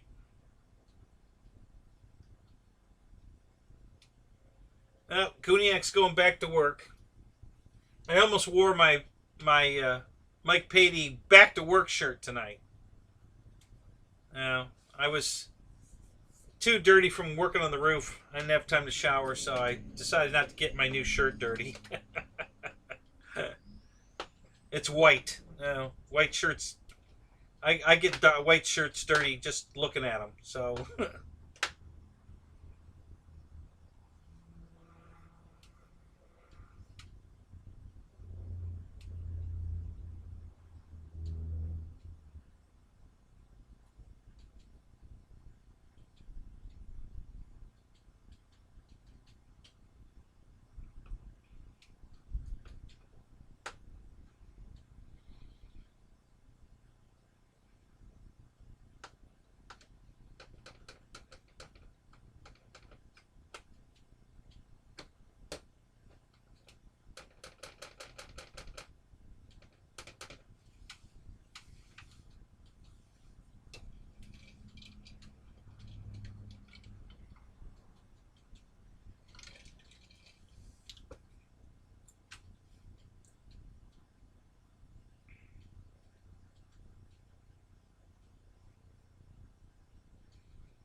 All right, Joe.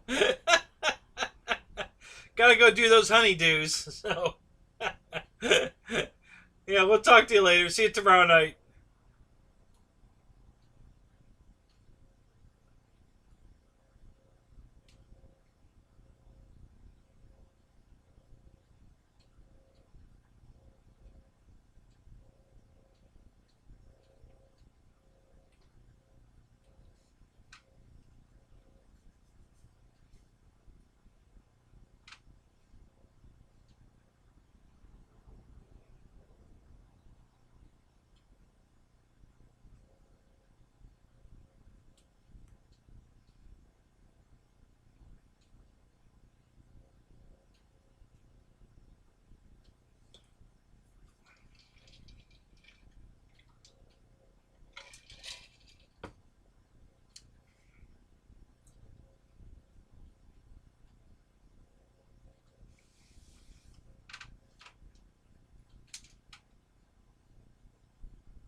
So, what else is everybody working on?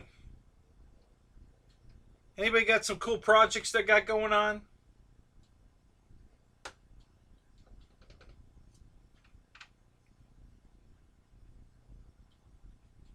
I don't think I have. I have a bunch of stuff coming, but no planes.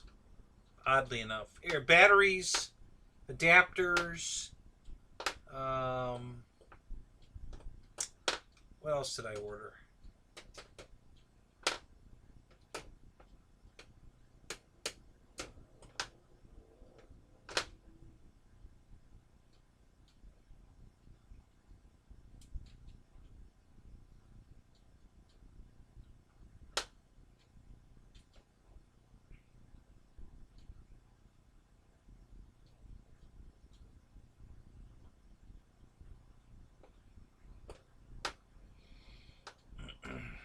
Michael, what did you do to your Draco? What happened? I missed something?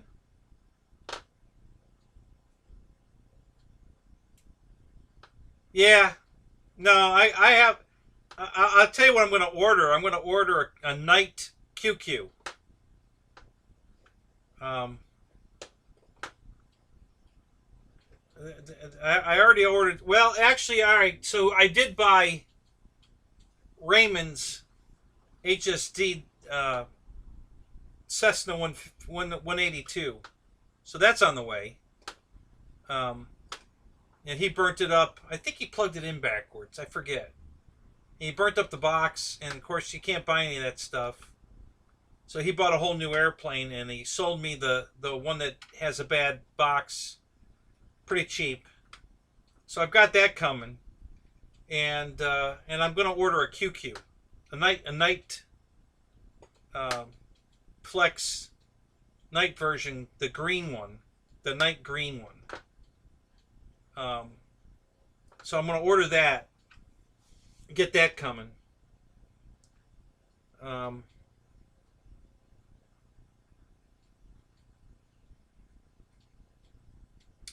You guess your F-22 is not staying in the box long? Yeah. Yeah, my Tiger Cat, I think I'm going to build the Tiger Cat tomorrow so I can fly it this weekend. And now that I have room in the trailer to put it somewhere, I think I'm going to do that. I got to change out some planes that are in the trailer for other planes that I want to put in the trailer.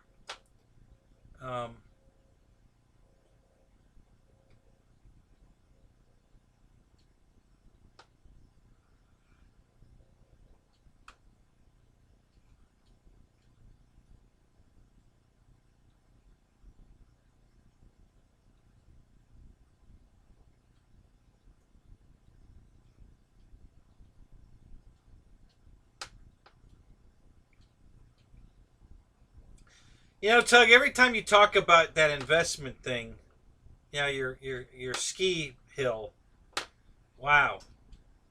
I just, man, that just makes me nervous. That's a lot of money. And you say you have to change them about, how many years do they go before you have to change it all out again? The cables and stuff? Did you say 7 years? I forget what you said.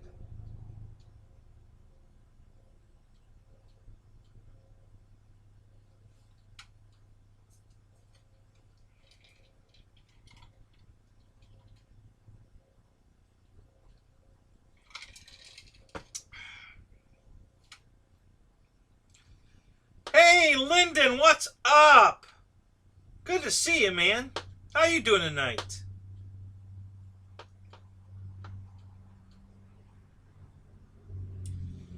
Don, man, I don't know how I'm gonna ruin that. A Phoenix model Stenson Voyager ARF kit. Nice. That's cool.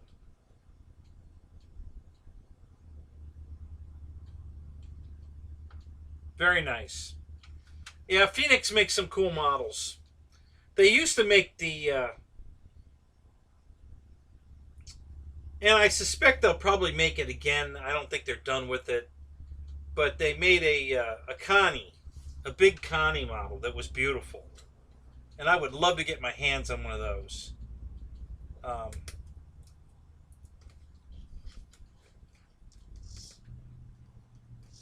think it's still their poster playing on their website. It used to be. So, yeah, I really love that Connie they built. The cable's every 4 years. Oh, wow. Yeah, that's... Whew. Wow.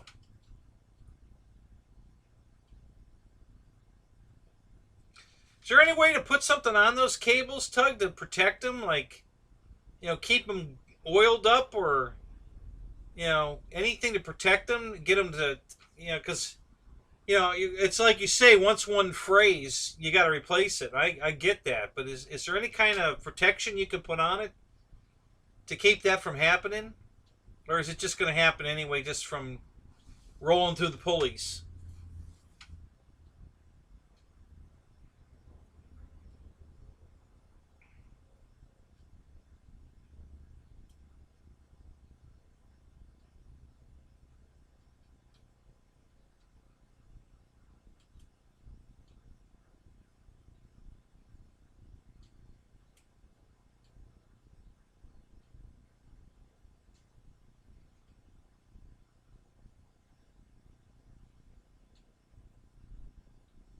Oh, shock. Oh, there you go. Thank you, Don. Yeah, I would have never done that. I wouldn't have figured that one out.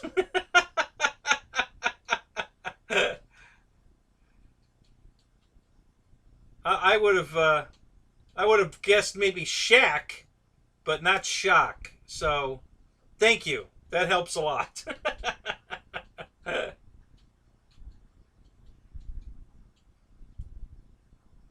Oh, so you have to change them every 4 years regardless. Doesn't matter if they're freight or not. The feds tell you, huh? Wow, that sucks. Yeah, I get it. You know.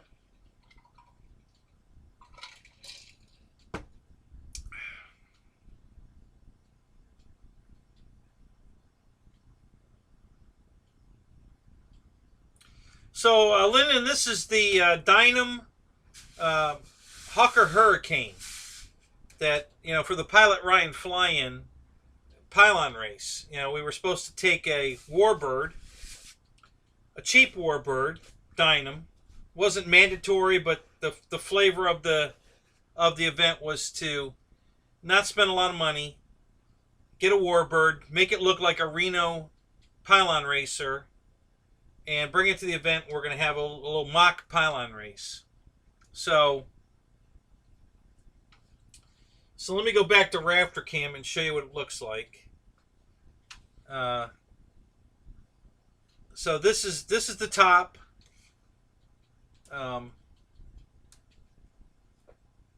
And I'm either going to put a black pin, it's going to start at a point here with white between the black, and have it get wider as it goes to this edge right here, and then taper down to a pin again down here.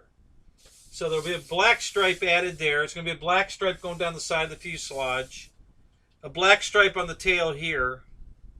Let's see, yeah, here. Going across here, same thing. It'll get wider as it gets to the fuselage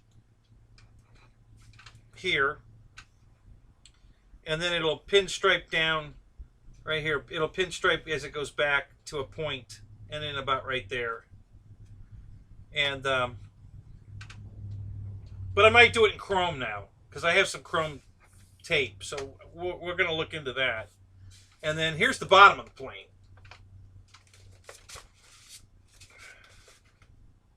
So we got the Aviation stripes, this real bright green color to make it visible, very visible. And the green goes all the way to the nose.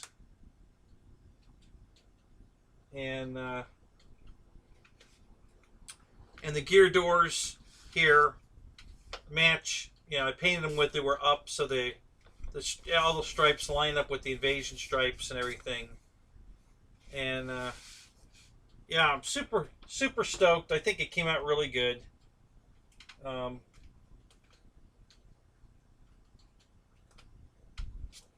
a little bit more work to do. We're not done, but we're pretty close now. You get the gist of it now. This is what, So it's going to have some racing decals and numbers on it, and some more striping here and there. But yeah, so it's just about done. We're pretty close.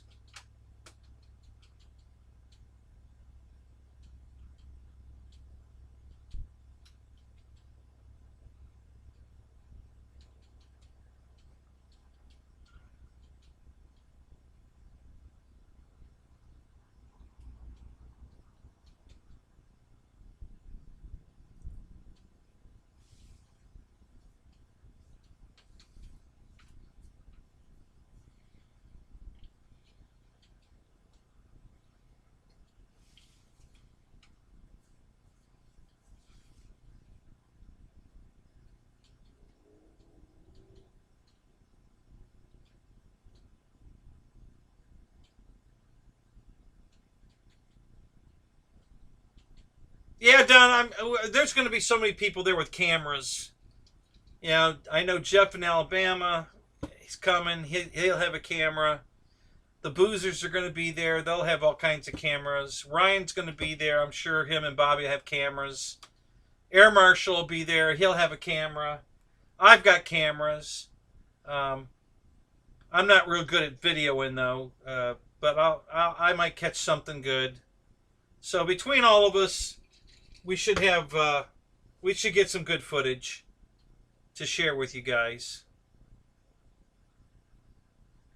So Lyndon, I took the motor out of a V900 one of the Horizon Hobby V900s, and I swapped that into it for a lot of reasons. It was cheap. That plane's pretty damn fast, and this one is. I've already flown this guy, so don't. It's got 6 flights on it, 5 or 6 flights. It's been thoroughly tested. I didn't try super hard, but I definitely tried to fold the wing, and no problem. I flew it like I was racing it, and it no problem, no issues whatsoever. Everything worked out great. So the V900, this is the spinner for the V900 that was on it when I flew it, which I'm sure was slowing me down because it's too small. So I had a giant flat windbreak, the front of the plane. So let me go back to front view here so I can show you the spinner.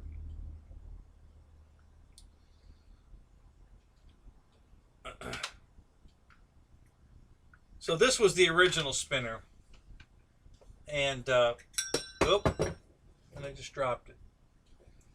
So this is only 2-inch, and this is 2.5. So this was on here, and it didn't fill up the nose.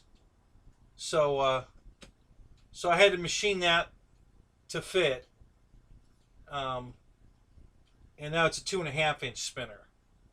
So that worked out much better than this 2-incher. So I'm expecting it to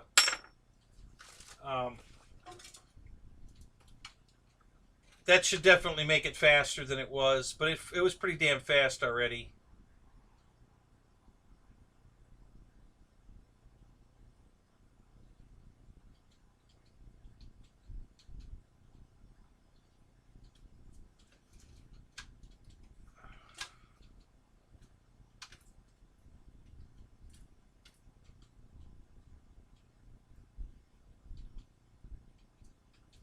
Yeah, Jeff, I was on the roof. So yeah, guys, I'm for the last 2 days I've been on the roof pressure washing the roof. We've got leaks, not bad leaks, but it's time. I mean, the roof hasn't. We've been here 7 years, and I haven't. I did a quick patch on 2 spots about 3 years ago, but we haven't done the whole roof, and it's time. So I was up there pressure washing and get it all nice and clean.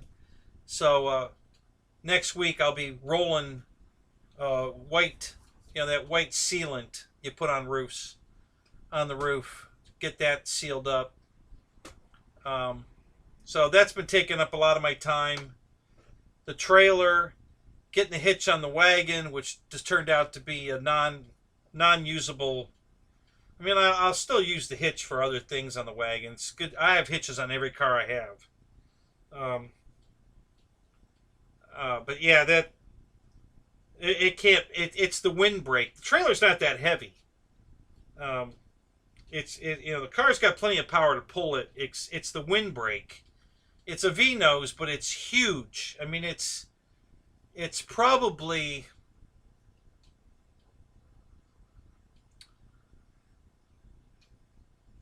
It's got to be 10 feet into the air. You can. I mean, anybody can stand up inside of it. A 6-foot tall guy can stand up in the trailer. So it's at least 6 foot on the inside, and it's probably 3. It's got to be 3 feet off the ground to the floor. So that's 9 feet. So it might be 9.5, something like that. So all of that air above the roof of the car is just a big windbreak, and the faster you go, the harder it is to pull it. And the roads I go on to get to the flying field are all not freeway, but the speed limit's 55 miles an hour, and this thing hits 50 and it's struggling. Now, no problem with the Impala. The Impala, it's got a big motor in it and lots of torque. It pulls it down the road, no problem. I've pulled that trailer all over the place with the Impala. But I was really hoping to be able to use the wagon just for more carrying. And the wagon just can't pull it. that little 305 motor in the wagon. Doesn't like it. So I took it to the field last week with the wagon, and I got it there okay, but the poor motor was working its little butt off, and I'm afraid if I keep pulling it with the wagon, I'm going to burn it up. So, that motor's got 300,000 miles on it. So I really don't want to destroy that. So we're going to just use the Impala to pull it. Not a big deal. That'll work just fine.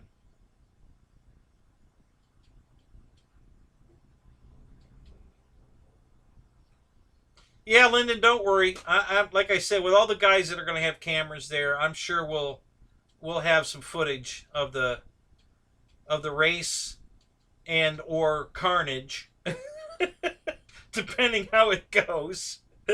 So yeah, I'm sure we'll have something to show.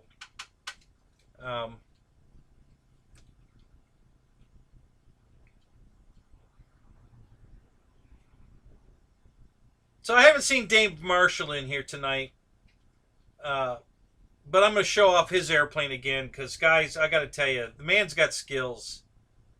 So here's what he did to the Mustang. That he put a V1200 motor in his Mustang, which he had to cut the nose off and then cut it in half to put a firewall in there to hold that big ass motor. So he got that all done, glued it all back together, and then he painted it. And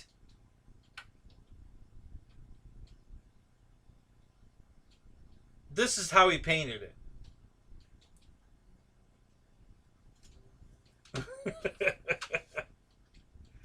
That is badass. I mean, holy crap. I don't know if you guys are Van Halen fans or not. I had never seen this guitar. I am a Van Halen fan, but not that crazy of a fan. I never knew he had painted a guitar to look like this. So, and Dave plays guitar, and he's a big Van Halen fan, and we were in a Zoom one night, and I think Barry was the one that said, "Man, that your plane would look awesome with that paint scheme on it." And I think that was all it took to get Dave motivated to paint his like that. So this is his Reno racer for the Pilot Ryan flying, with the Van Halen paint scheme on it, which is just freaking awesome. Holy crap, that looks good. So just showing Dave's work off because I'm damn proud of that, man. That is just cool as shit. I just think that looks cool as shit. So, well, Bill, what's up? How you doing tonight?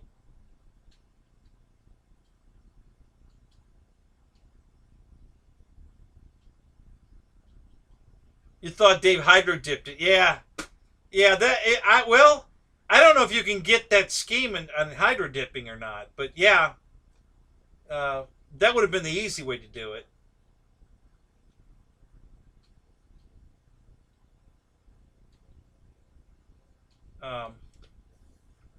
Yep, Don, you hit the nail on the head. The Frankenstein guitar. Yep, that's exactly what that is. So, so you're a big Van Halen fan. Yeah. So I just thought that was really cool. He posted that, and I just about dropped my phone. I was like, "Holy crap!"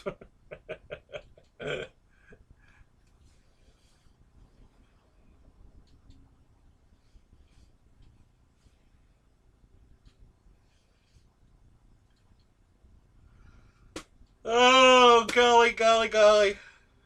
So,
Yeah, Don, I agree. Absolutely. My hat's off to Dave, too. He did an awesome job on that. And he did it quick. You know, he of course, he just painted over the airplane. He didn't do all the feather fill and sand that I did on this one. It wasn't the paint scheme that was taking all the time. It was smoothing out the airframe. I took all the panel lines off of it and filled in where the exhaust stacks went up here, and I filled in the big scoop on the bottom. So I did a lot of filling to, and everybody was teasing me about all the sanding I was doing. Well, a lot of the sanding was getting this part. Now it's going to look like chrome, but you see the bottom of the airplane here. And let me go back to my other view here for me. So you see how smooth the bottom of the plane is in the middle, and it looks like chrome. It's not accurate. We're getting a green screen effect kind of thing, but there was a big half U, like a horseshoe shaped hole or relief in the bottom of the wing here, right here, that I filled in. So that because I wasn't going to put the scoop on it. So I had to fill that all in and then smooth it out. And that's what all the most of the sanding was, just sanding on that, trying to get that as smooth as I could get it so it looked nice. And it came out good. I'm really happy with it. But it was a lot of sanding. Time consuming. Not hard work at all. Just time consuming work. And so yeah, so I'm real happy with it. It came out really cool. I'm happy with it.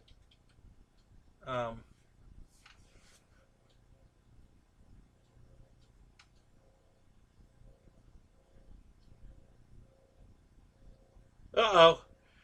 Matt's got a new Fury idea. You haven't painted yours yet, right, Matt? But you did fly it, but you haven't painted it.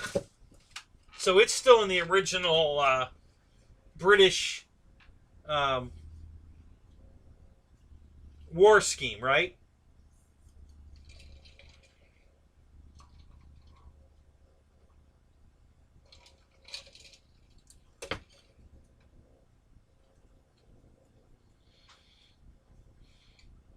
Yeah, I've like I said, I've flown it like 5 or 6 times. It's pretty damn fast. I know the guys at the other side of the field. A couple of those guys over there have been farting around with some fast gliders, and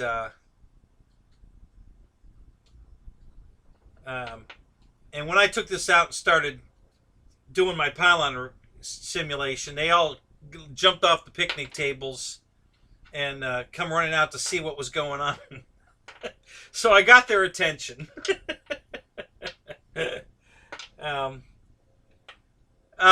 Yeah, Wild Bill, that's exact. I have 4 of them.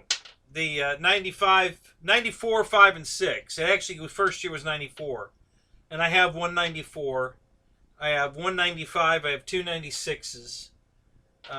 Yep, with the LT1 in it. So, I race them, autocross and drag race.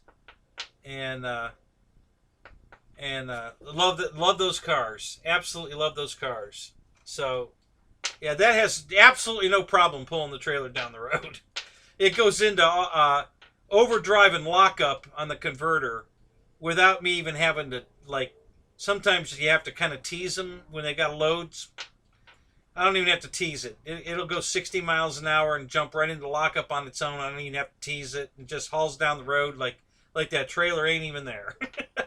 So yeah, no problem. I've got a car that'll pull the trailer just fine, but the wagon ain't gonna do it. Now, if that motor ever goes out in the wagon, because it's the same, it's almost the exact same car as the Impala. It's the same frame up front, same body, fenders, hood, all the same stuff. I'll put an LT1 in it. Or I'll find a wagon that, if one comes across my path with an LT1 in it, I'll buy it. Because I really love the wagon. But mine's a 92, the wagon. The LT1 wasn't out yet. So, the Florida Fury just turned Canadian. Okay. So is it going to be like a royal red scheme, or are you going to make it like Harvard yellow?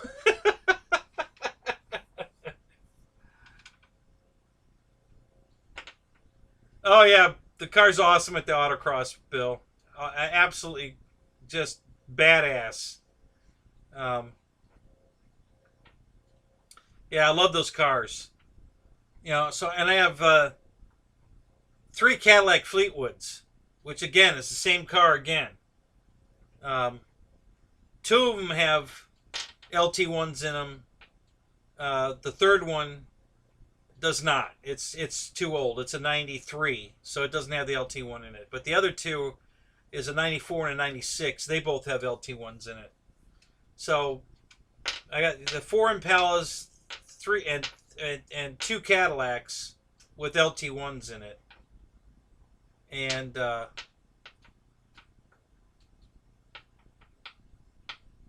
yeah, so and then I'm storing a Buick Roadmaster for a friend of mine that has the LT1 in it, and I have a feeling that I'm just going to end up owning the car. I don't think they're going to put it back on the road. It came from out of state. He doesn't want to pay the taxes, to title it here, which is pretty lame, but that's what he said. So I've been storing the car for him. Yeah, Fred. Yeah, we got 2 Cadillacs. And I think he's just going to end up giving me the car. It's not technically drivable right now. I mean, around the property, but it needs some work. Not a lot of money, but if he gives it to me, I'll put it back on the road because it's not in bad shape. And it has a hitch on it too. So that'll become my tow vehicle. If I get the Buick, I'll put that back on the road and make it my tow car.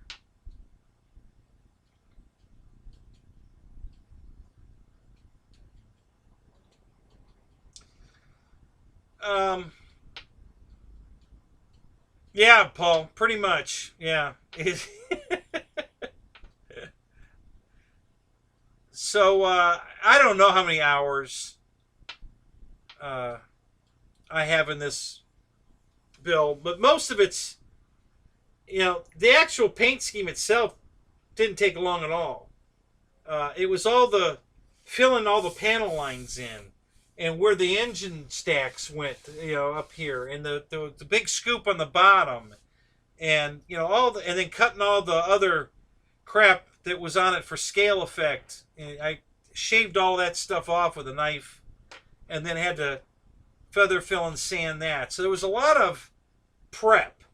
The plane was in primer for quite some time while I, used spackle and sanded and smoothed and primed and then re-spackled if I needed to. And, it was quite a process to smooth the whole airplane out. And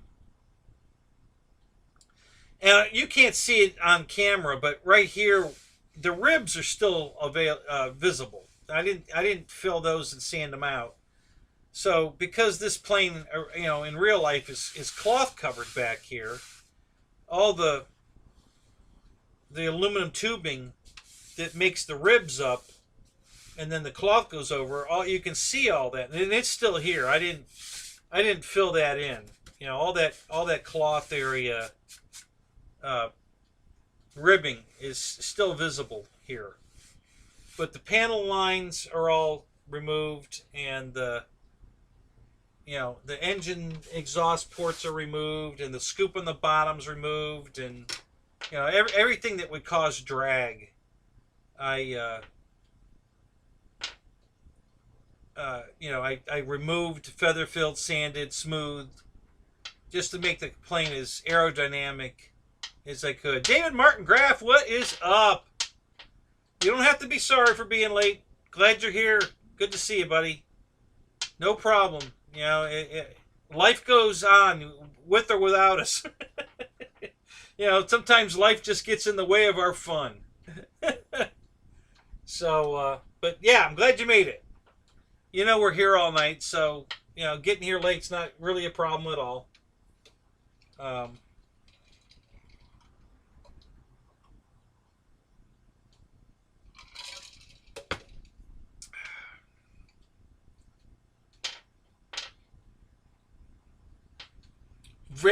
Vapor trail?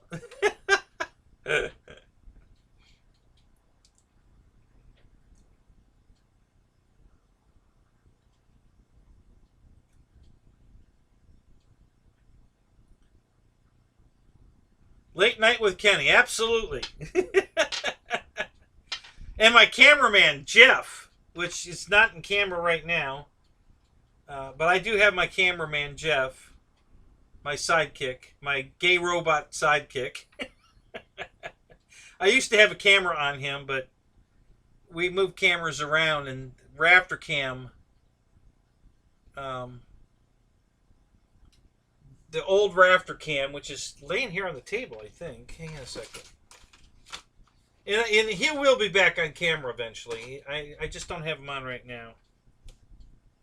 What did I do with that damn camera? Oh, here it is. So here's Jeff Cam. This used to be Raptor Cam.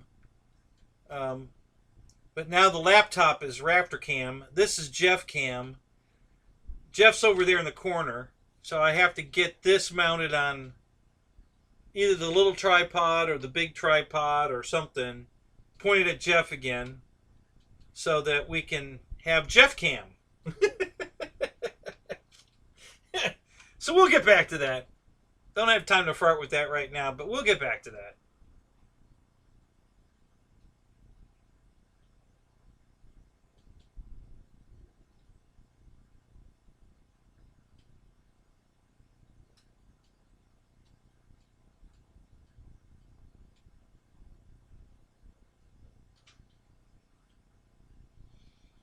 Are you really, Bill? Is the Thailand Express a train or a ship?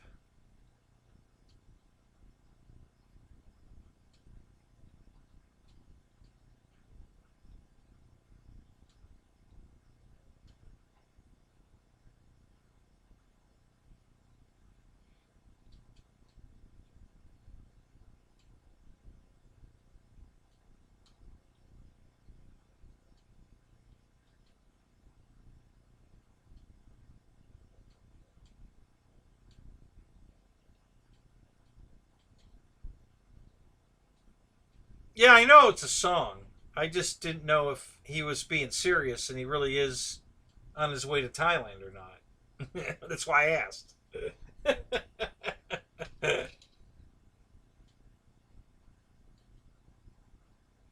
Oh, okay, Matt. Now I understand. I didn't understand the 2112 and then the Vapor Tail separate postings, but now you explained it. So now I get it. So,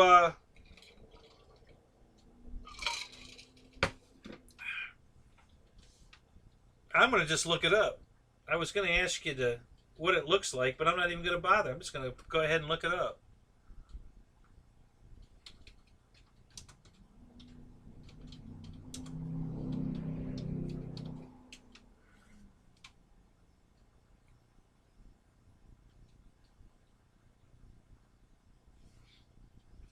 Well, it thinks I'm looking for an address.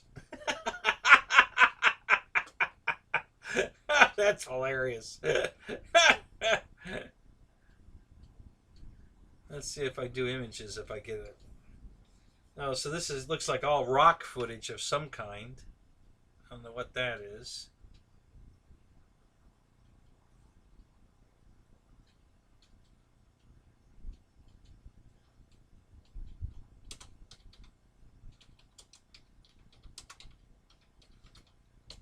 Let's try this. There we go. So let's see if I can find vapor trail.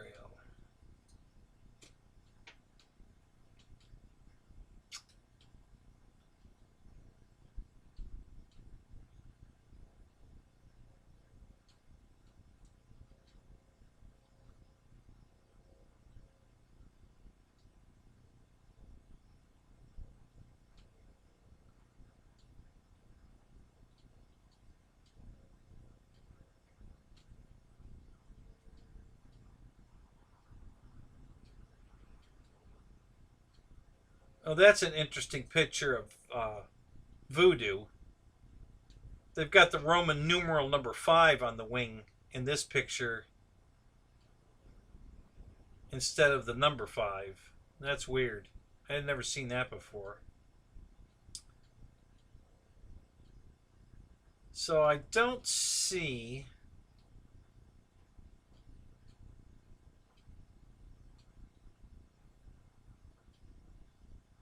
vapor trail.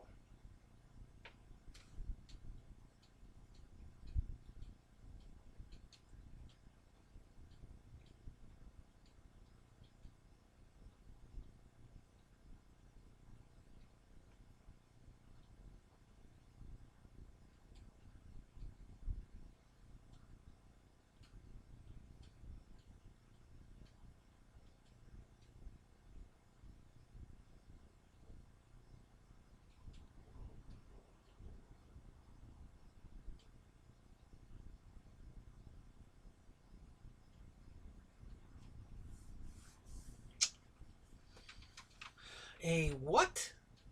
A ZZ572. Oh.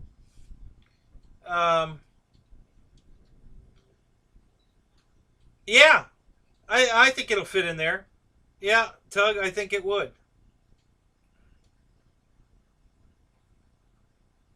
You know, the LT1 in it's not in no way like stuffed in there. There's lots of room around it. So yeah, I think the 572 will fit in there.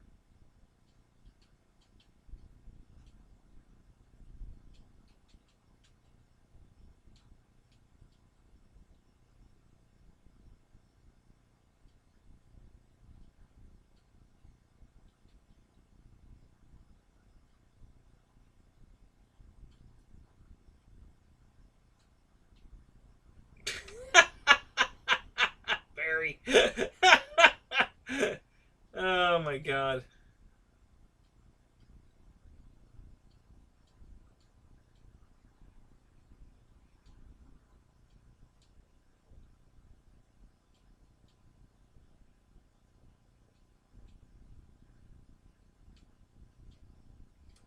Oh, I got you, Matt. Yeah, that's why I was looking for the plane. I wanted to see what the scheme looks like, but I'm not finding a picture of vapor trail.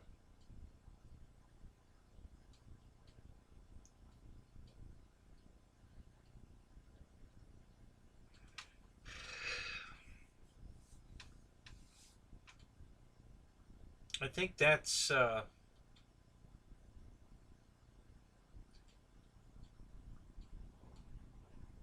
that's not rare bear. What the hell is this? Let me look at this. Oh, that's 232.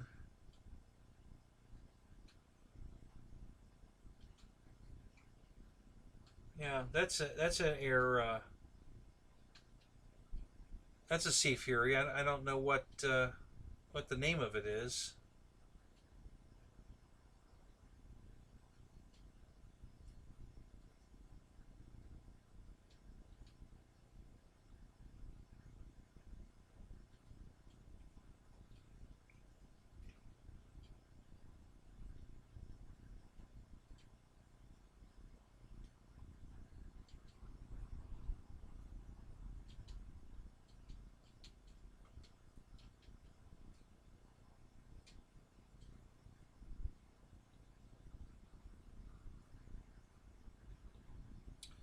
This picture of bear,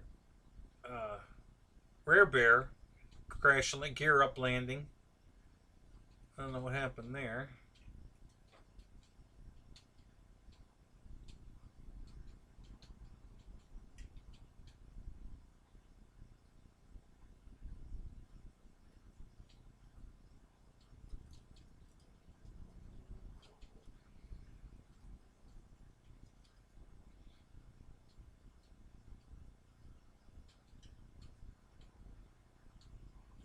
odd tonight. I'm not getting a lot of pictures.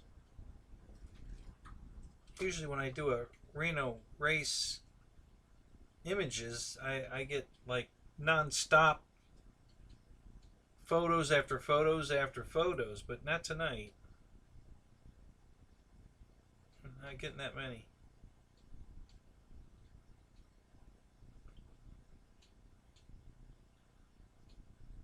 Seymour. Let's see what we got here now.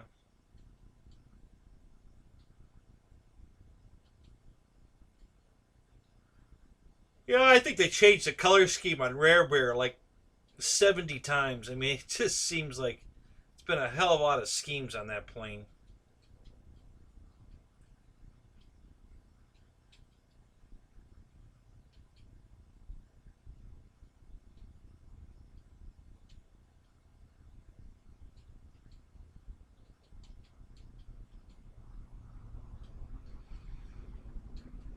Well, since I can't find it,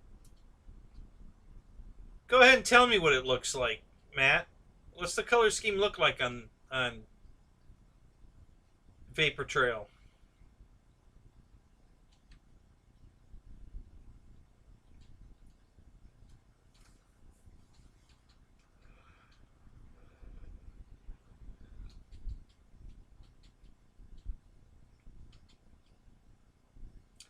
Yeah, Tug, that's the other problem is that big block would be a gas hog. And I'm definitely not looking for that. Oh, it's not a real plane. Oh, I gotcha. Okay.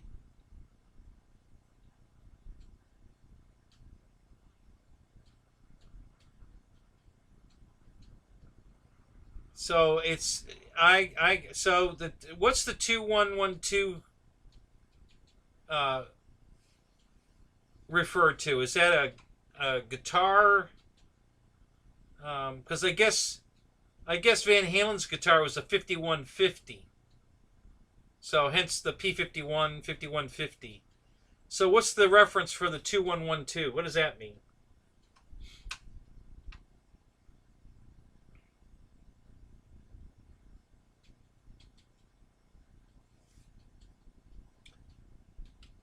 I did get that. Let's go back to that.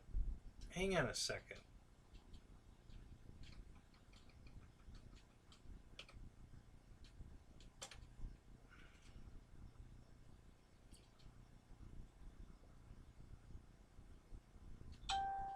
So I'm getting all this Rush stuff, but other than the big star,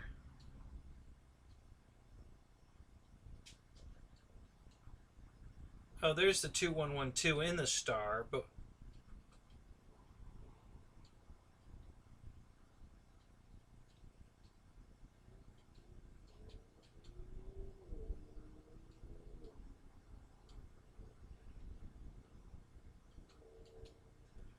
so what do you think you're going to do for the scheme?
Yeah, yeah, I get it now. I'm just but what do you it's not a guitar like, Air Marshal copied a guitar scheme.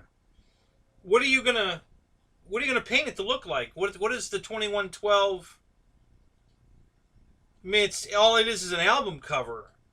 Is that what you're going to use as your scheme, the album cover? Because it's kind of uh, just a circle with a star in it.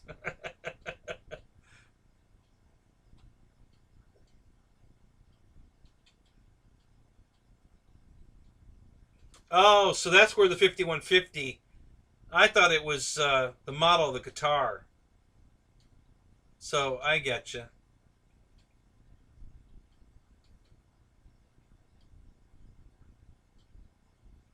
Oh God, Spencer. Do I dare? I could just imagine what this is. Oh my God.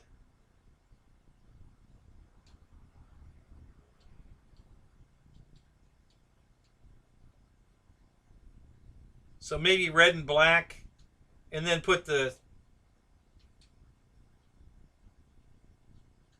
I guess you could use that 2112 circle star thing as your number on the wing. One of on the bottom of the left wing on the bottom edge of the top of the wing, and then on the bottom edge of the bottom of the wing on the right wing as the numbers, and then put it on the tail or on this fuselage here. Yeah, I can see that. You have to get creative though. Of course, that's cool. I mean, nothing wrong with that.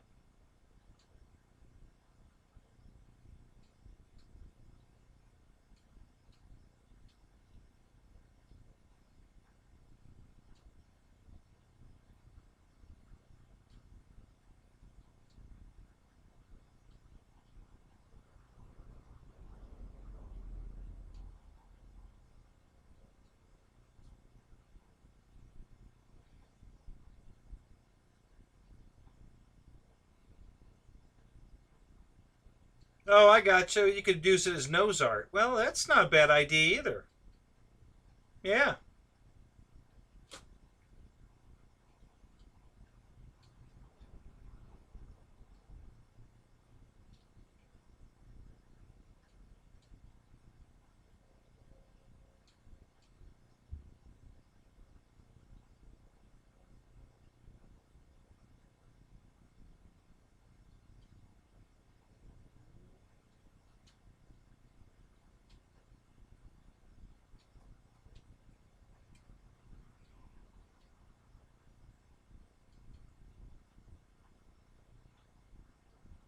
Off subject for a second here. Friend, I'm surprised you didn't get a Cadillac Fleetwood with the LT1 in it. That's right up your alley, buddy. You would have loved that car.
So, Lyndon, are there other new planes on the market from Horizon? Other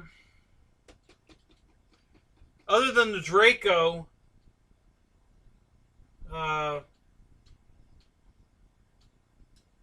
that's pretty much the F-16 and Draco are the thing they've released this year, I think.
What just happened to my phone?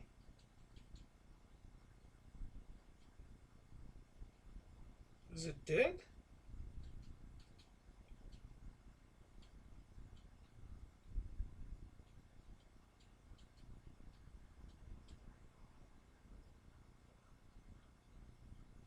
That was weird.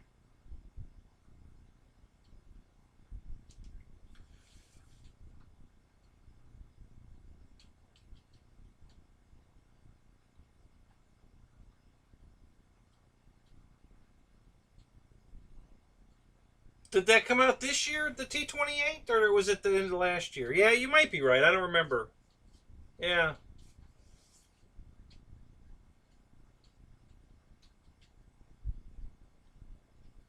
Hey, there he is. F you too, buddy. I've been showing off your paint scheme all night. I have it right here on standby, man. We've been back and forth on it at least 3 times tonight. That's freaking awesome, buddy.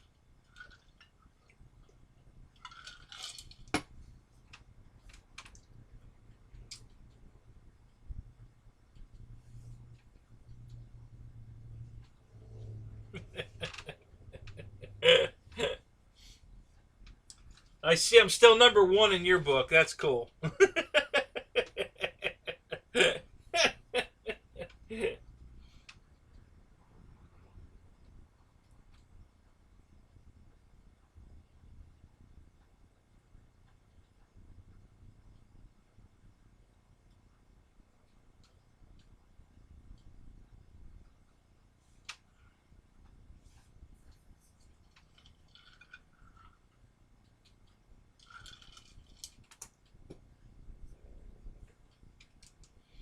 Yeah, Barry, I'm trying to find those videos that Spencer sent, but I think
My phone just died. I don't know why. I haven't been using it today. I don't know why it's dead. Yeah, I figured as much, Fred.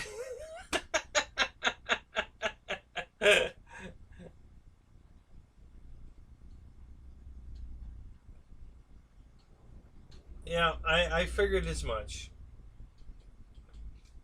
So do I have a... I've got a charging cord. I don't think I have a power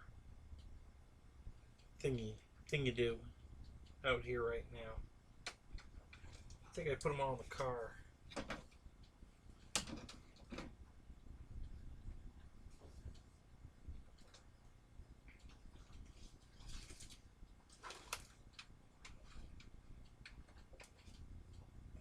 I think I hear the stray cat out here running on the roof again. Where's Reitza? Reitza has abandoned us. He's gone to the other channel. And apparently he finds it more entertaining over there. Although he could be lurking. But I know he's in the other show. It's called RC Plane Reviewer, I think it is. Bobby something. I don't know his last name. Nice guy. Seems like a really nice guy. I've watched some of his shows in replay, but yeah, he only gets 10 to 18 people because everybody's in my show. I don't know why he picked Thursday night to compete against my show when he could do like Tuesday night after Flight Club, or he could have done Sunday night before Bobby. He could do let's see, Friday night before Dave. So there's a lot of time slots available that he could have picked, and he'd have 40 or 50 guys in there for sure. But he decides he for some reason, I have no idea why, and we haven't had any, he's been in my show, he says hi, and I say hi to him, and, I've never been in his show, because his show's on when my show's on, yeah, I don't know, so a few guys have gone over there,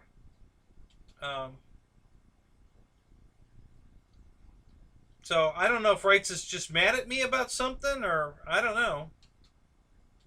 But yeah, he doesn't come here anymore. He's in the Zoom.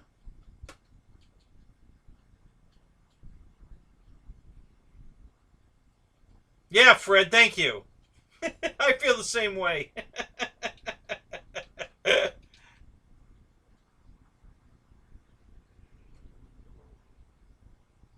Yeah, he's a really nice guy, so I'm sure... Oh, God, here it is.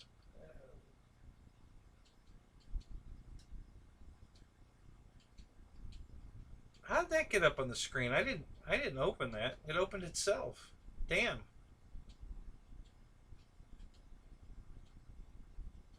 So, holy crap. Are those shipping containers?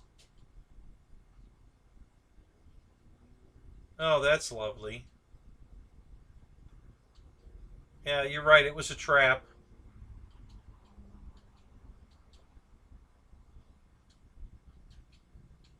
Oh my God.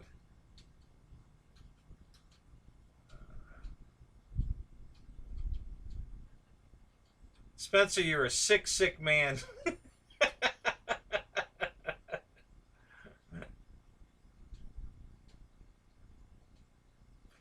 Yep, you're right, Barry. The cool kids are here.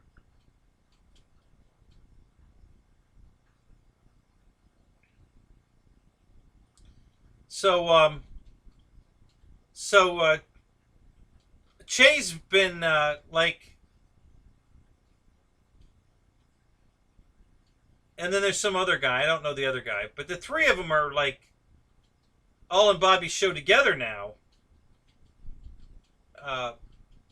As a trio podcast kind of thing. And I just don't understand why he picked this night to go You know.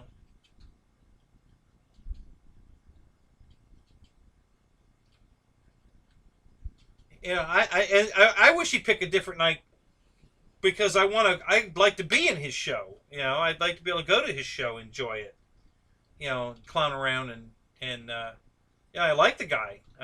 You know, but so if he moved his show to another night, I'd definitely be in it.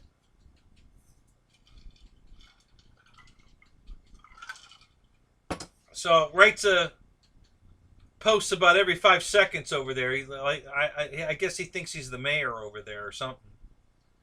So yeah, he doesn't come here anymore. The only time I see Wrightson now is in the Zoom sessions.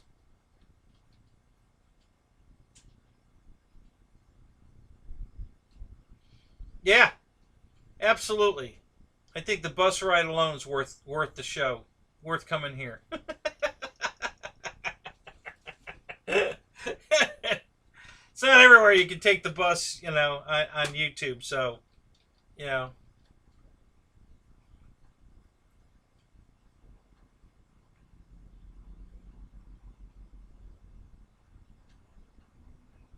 So, Dave, how many hours did it take you to paint that? Because, man, you did that fast. Holy crap, you did that fast.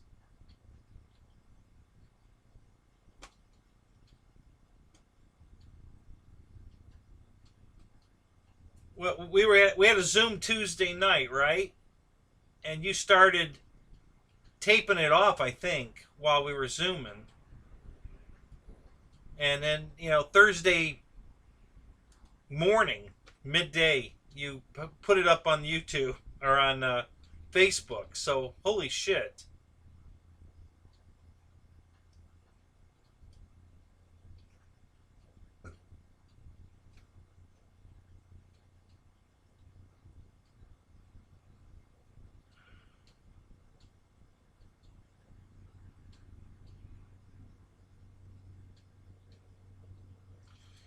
Fred, the PP comes. Are you talking about the plug and play Draco? I haven't heard anything yet. Um, Other than it's now saying May, and the second batch of binding flies say April. It was the other way around up until like 3 days ago. So they've, I guess they're gonna get these planes in and they're gonna put receivers in them at Horizon and then ship them out as plug and play. It's the only thing I can think of. Oh, PayPal.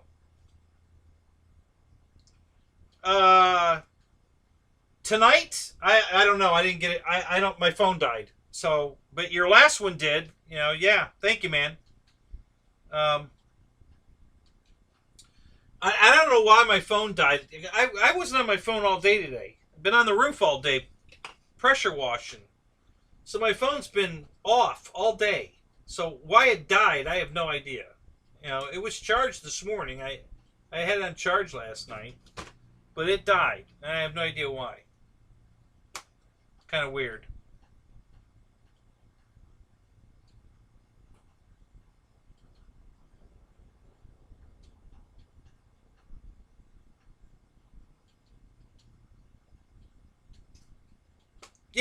Yeah, Lyndon, I saw that. I haven't seen. I watched his original Draco, and then I saw he had posted up a double Draco, and I haven't had a chance to watch that one yet. Um,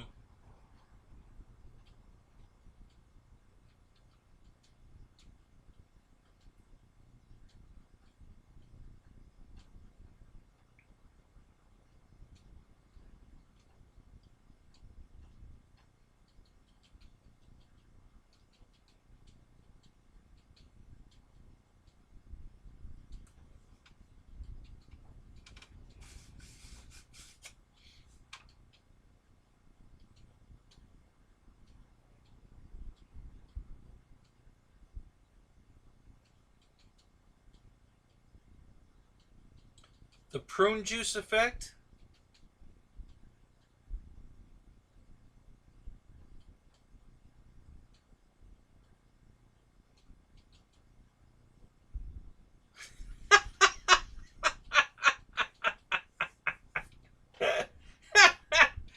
That's funny, Tug. Good job.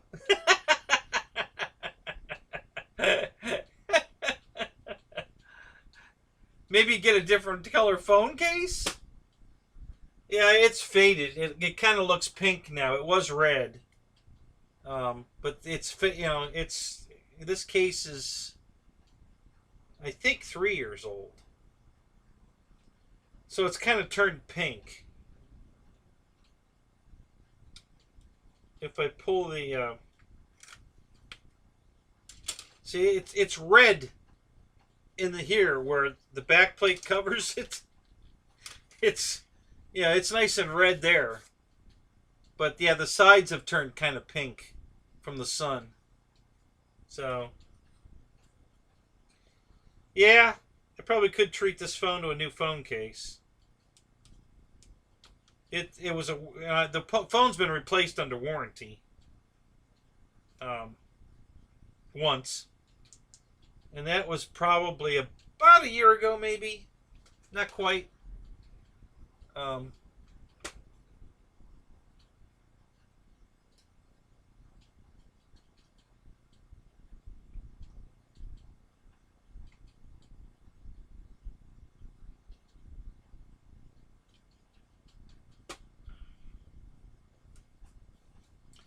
Thanks, Dave. Yeah, yours looks awesome, man. Hey, I'll put it up again. It's already in the queue here to be put up. Let me just hit the button. Hang on a second. Let me go here, and then we go back to here, and then we hit the translation, and BAM! There it is. Awesome job, buddy.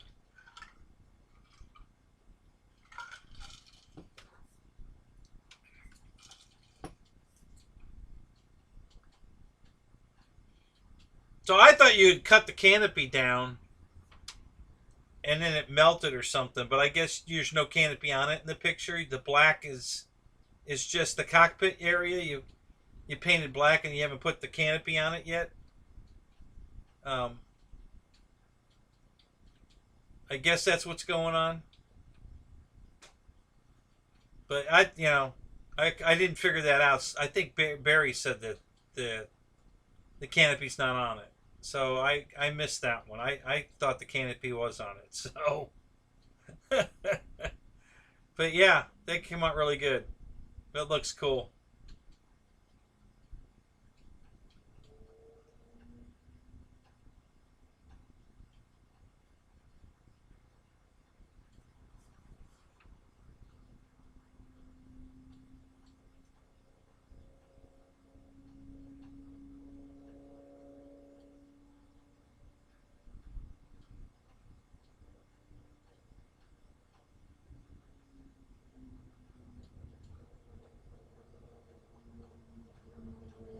Okay, gotcha.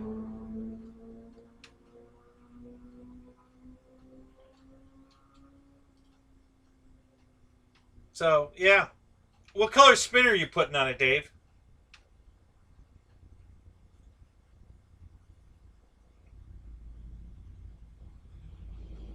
You made a screensaver.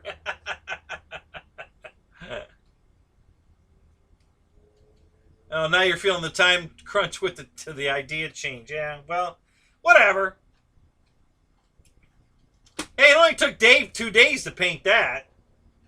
So, red spinner? Okay. So, yeah, you should be fine. Yeah, the color, actually, I painted all the orange. I pre-painted the canopy because I wanted to clear it and wax it so that I could take it on and off without, mucking up the paint. And then I painted the rest of the plane. The other day, I got all of this other orange done in about, well, I'd already done the wing, but the fuselage I did in about 2 hours. I shot another, I did a final sand, I shot another coat of white primer, and then taped it off and put the orange right over it.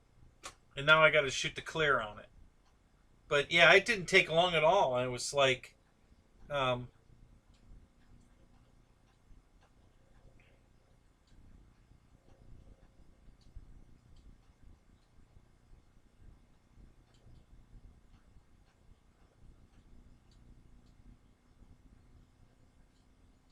Yeah, I got a Dubro spinner too, but I ended up not using the Dubro one. I bought this aluminum one, and the Dubro one because I wasn't sure which one I was going to use. And it turned out um, I had to get pretty creative because on the V900, this is the spinner for the V900, and it's actually part of the collet. The back side of the aluminum here is tapered for the collet. And so the new spinner I had to taper to match this to use the collet. And it worked out perfect, but I had to put it in the lathe and cut that taper into this. And then I had to make a prop nut that would hold the prop on and extend out so that I could put the screw here into the new prop nut to hold the spinner on. So I machined up a piece of aluminum into a prop nut, and that's what's holding that on. So the collet works with the new back plate. Otherwise, I would have had to reuse this back plate, put the Dubro black plate on here, and the hole was too big in the Dubro, so I would have had to made a shim for it, an insert. So I figured, well, if I'm going to make an insert to use the Dubro, and it's white spinner, I might as well just machine the back of the new spinner to be the new collet and use the aluminum one. So that's what I did. And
Ace's High Spitfire. There you go.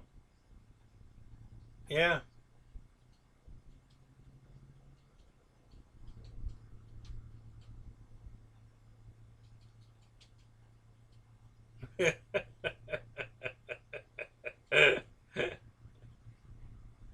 Yeah. See, both of those have dual meanings.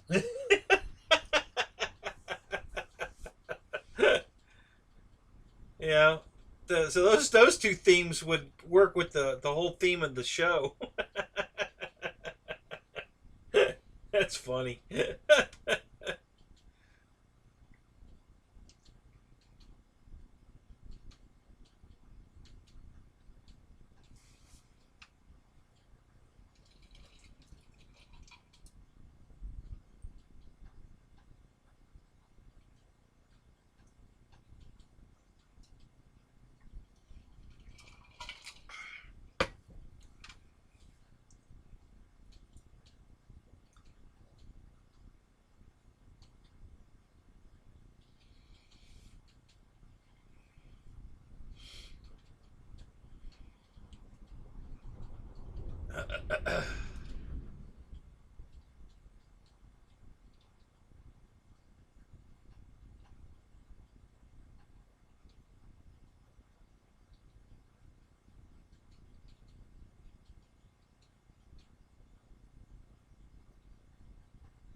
Okay.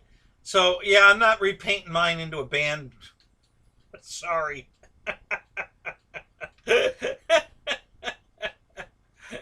If I did, I'd do the Partridge Family.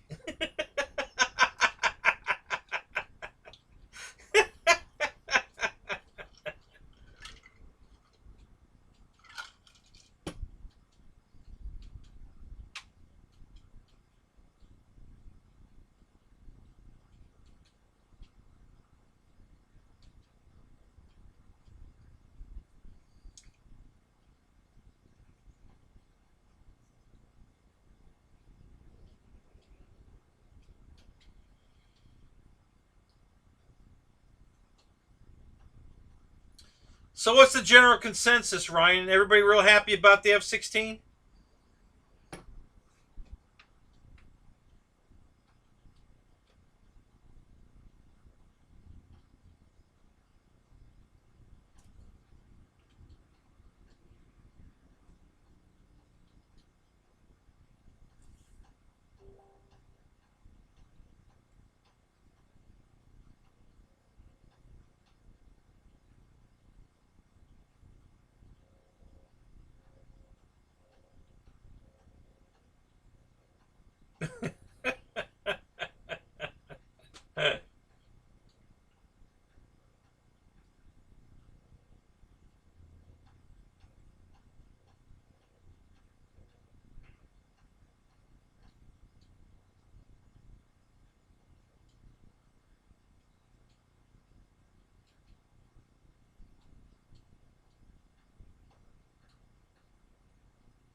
Well, that's cool.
So, Jermaine, are you talking about over to Bobby's show? Is that what you meant?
Yeah, the video was great, Ryan. Bobby did a great job keeping up with you, especially on that close flyby, man. He stayed right on it.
That's funny, Tug.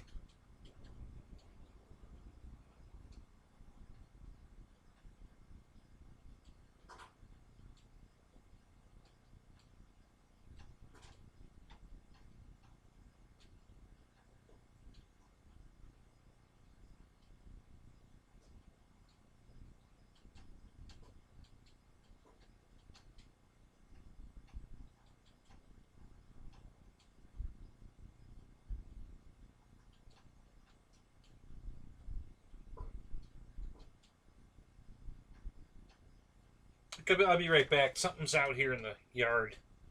I don't know if it's a dog, a possum. What? Let me go look.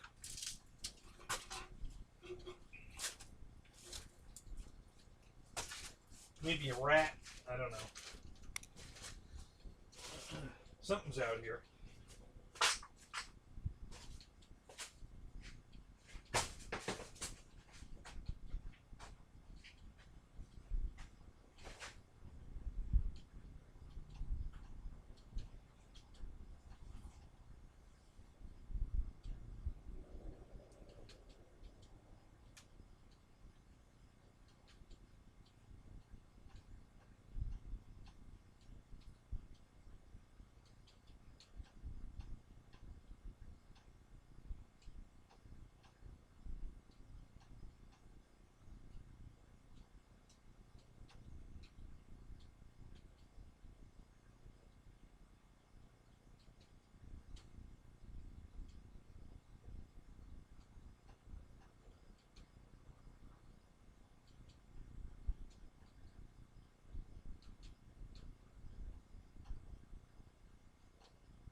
know what it was.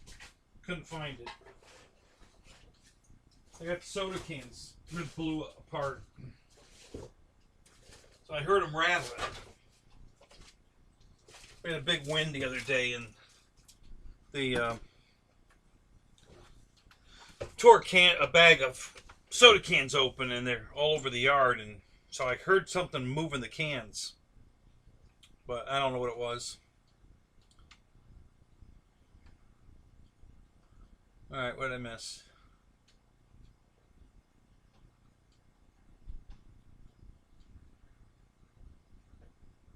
Uh-oh, what the hell happened here?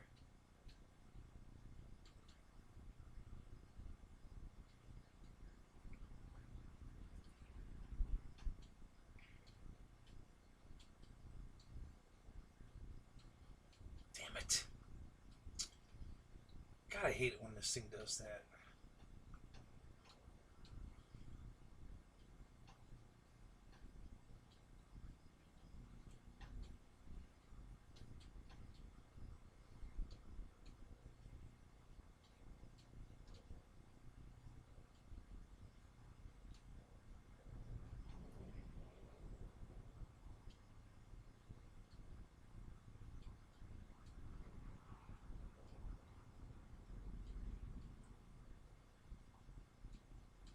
So, Tug, what kind of boat are you selling to get some midget stripper money?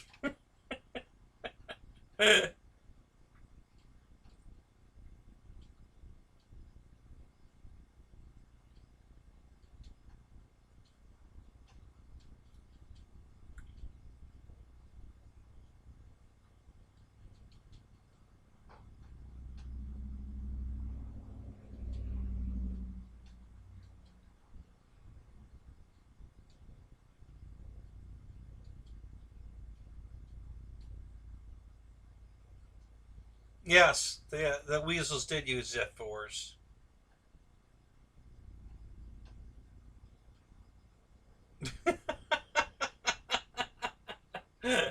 Come by my show anytime. Hey, I think I might do that.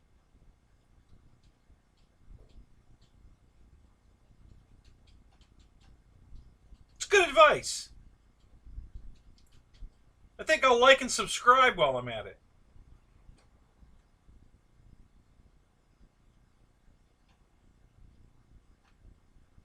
No, wouldn't have been a gator. No water right here. They only go where the water is. Critter cam. There you go.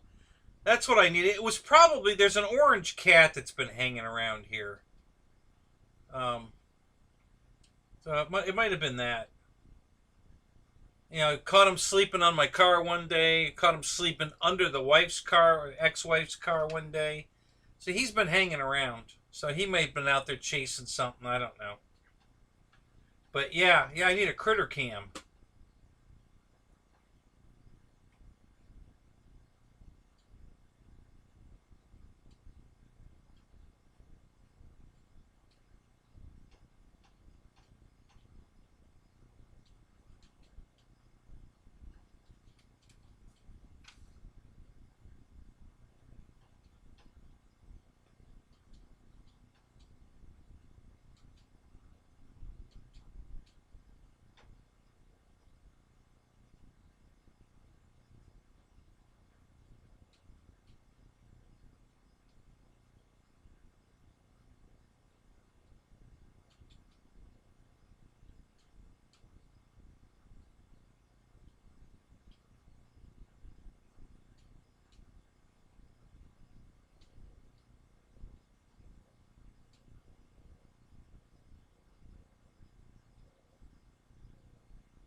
Actually, I didn't have to, Fred, but once I got out there, I figured I'd go get a refill on my soda because I'm running out. And yeah, and I figured, well, hey, I'm here. I might as well drain the lizard. So yes, I did. I did steal a second to do that, but that's not why I left originally. I didn't even know I had to go until I got out there.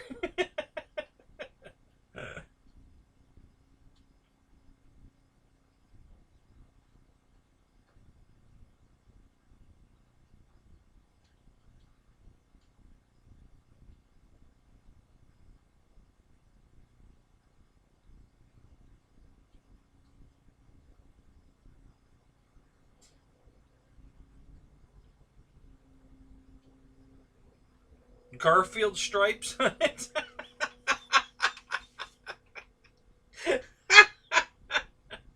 Isn't that what the other Hawker jet that the Dynam just came out with? Doesn't it already have Garfield stripes on it?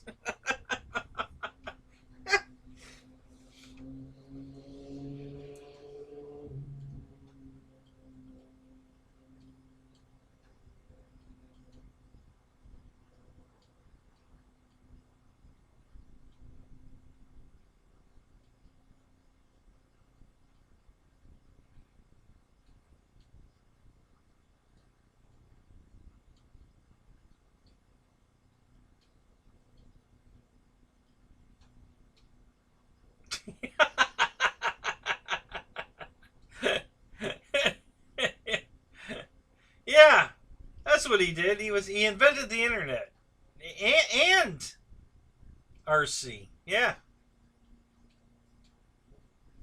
GB. No means no.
John, was that an accident?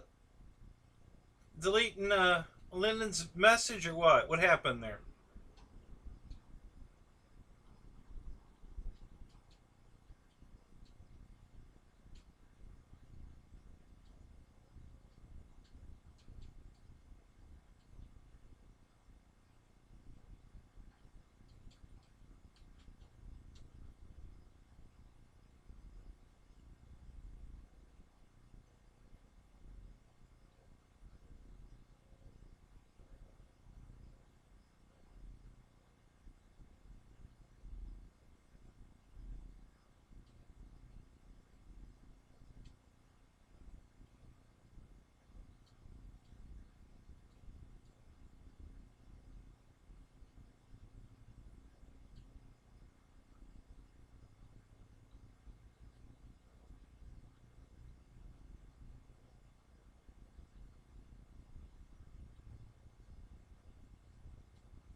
Wow. Damn, Dave. How big an air conditioning unit are we talking about here? Jesus.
Wow.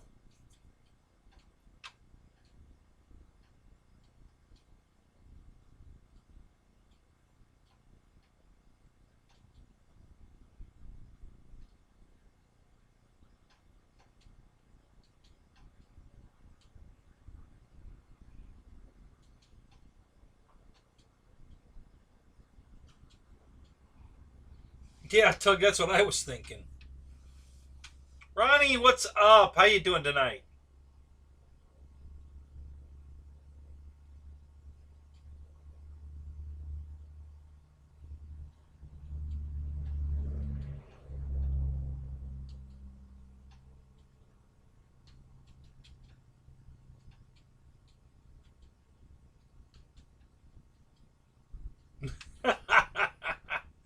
No time for the F-22 now, huh, Matt?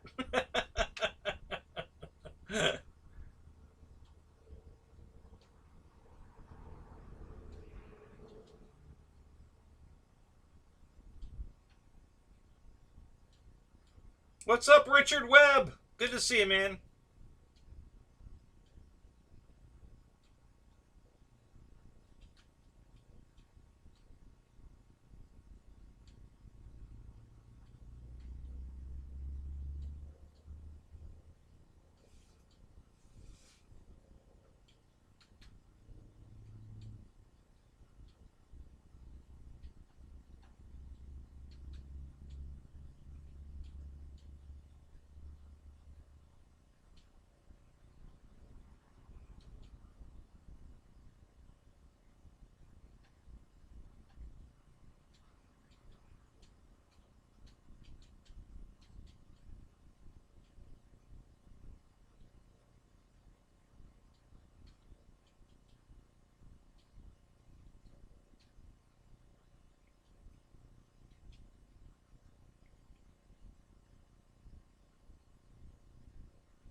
Oh, yeah, that must have sucked, Jeff. Yeah.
That's an interesting dance. What? Am I dancing? What the hell did you see?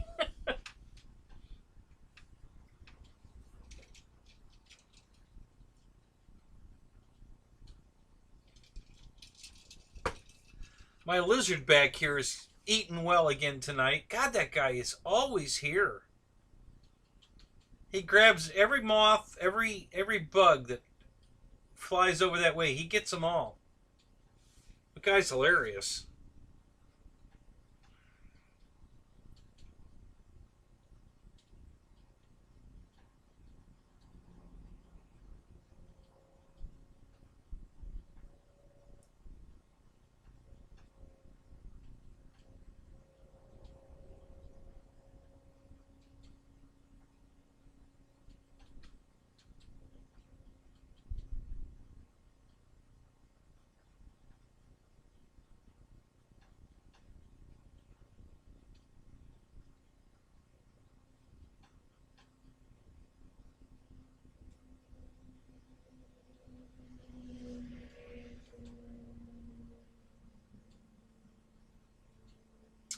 Was I supposed to?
No, she hates the lizards, GB.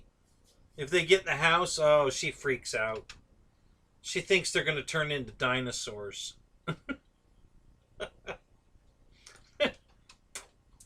It's hilarious. Get that damn thing out of here!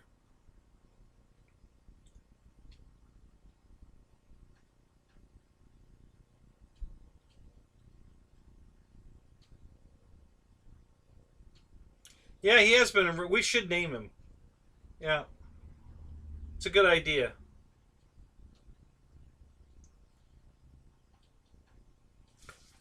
I don't know. What should we call him? Liz? Might be a girl.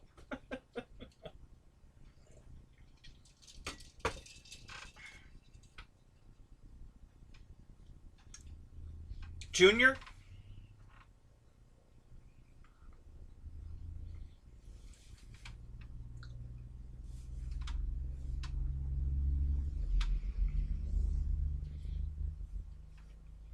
Jeff 2?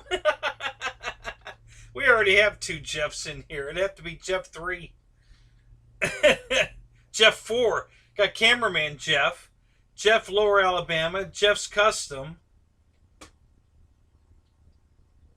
Lizard Skinner. There you go.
That's got to be the cat. I just heard it again. He's on the roof over here.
Oh, I know, Richard. That's why I'm not messing with them. I like lizards. I keep hell. I leave them in the house if I could, but the ex won't go for that.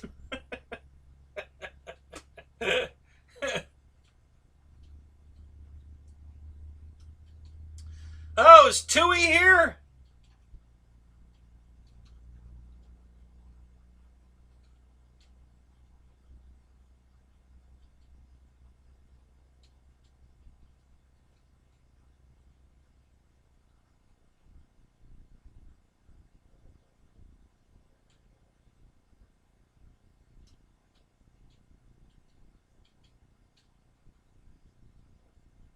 Oh, you're just giving me another. There's another Jeff. Yeah, we got a lot of Jeffs. it's a it's a popular name in this group.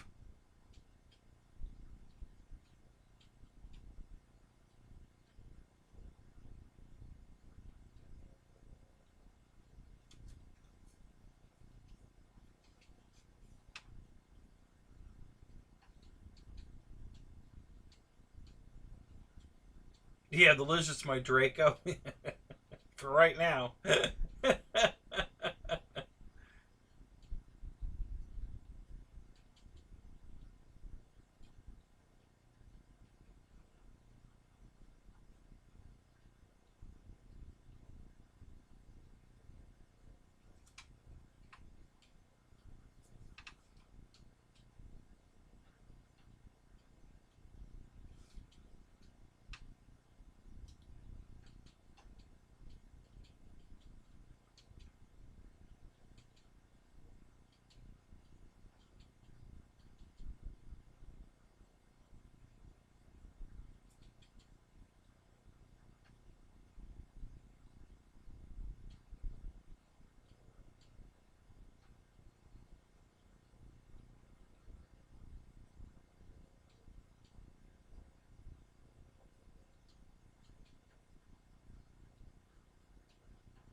Yeah, Marshall, that about sums it up.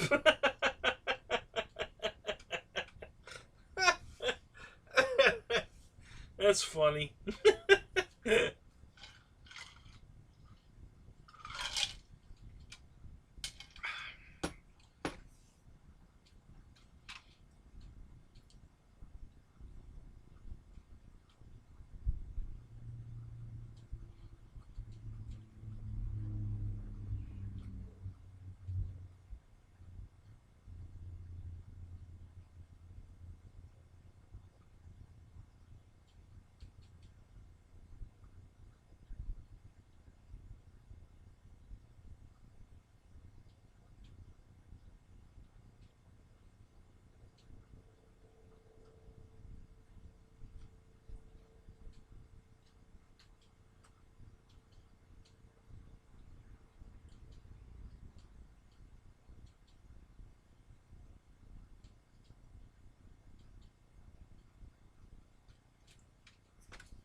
Well, Matt, that's your call.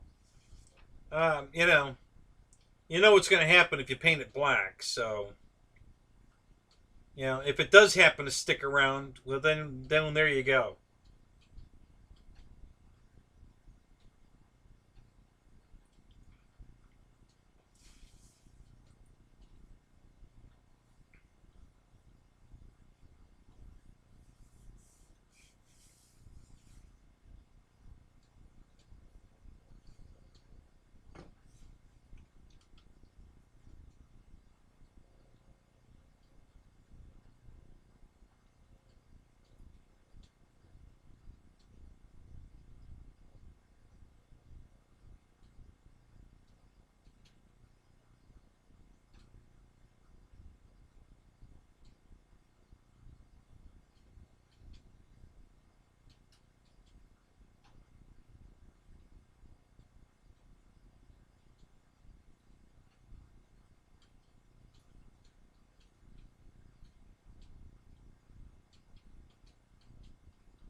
Well, you guys are covering an area I'm just not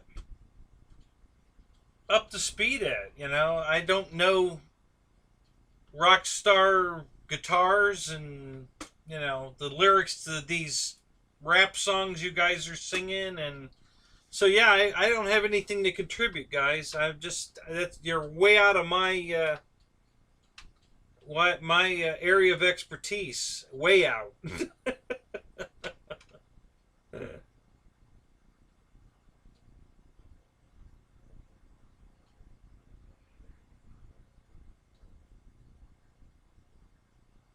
All right, Tug, buddy, have a good night, man. We'll catch you probably in Dave's show tomorrow night.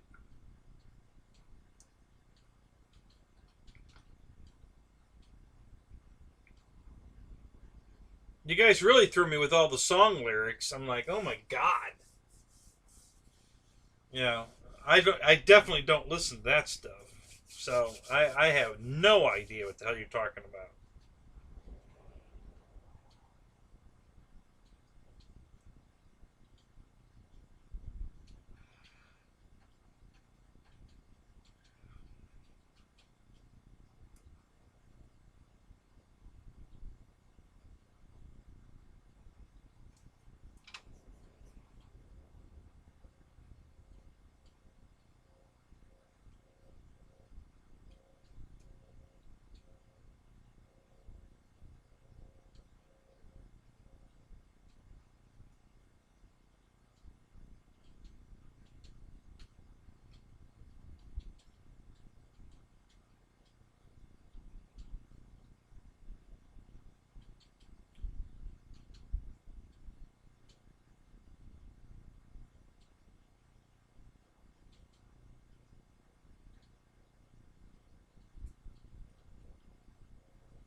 Yeah. Well, what scheme, Matt? What scheme were you gonna put on it? Were you gonna do something different than the stock military scheme?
So is that the battery compartment, Dave? The canopy? You just take the canopy off to put the battery in, or does it have a hatch?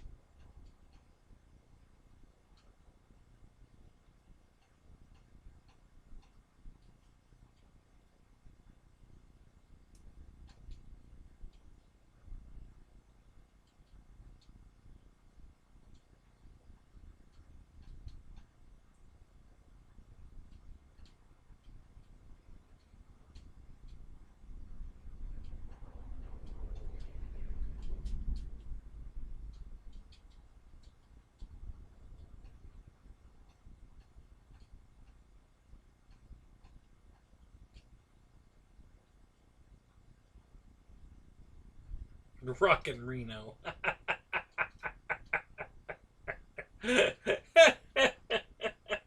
Yeah, that's pretty good, Dave.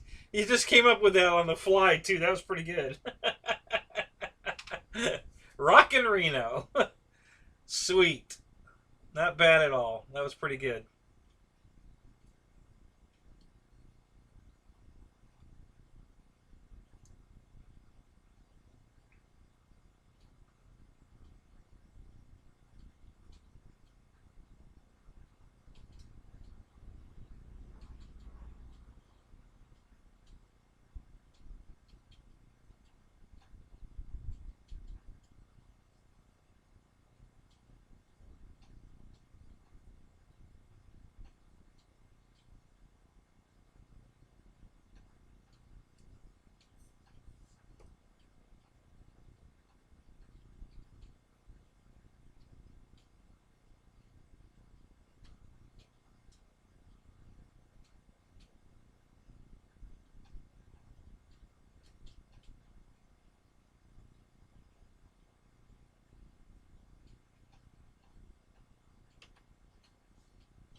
Oh, thanks for sharing, GB.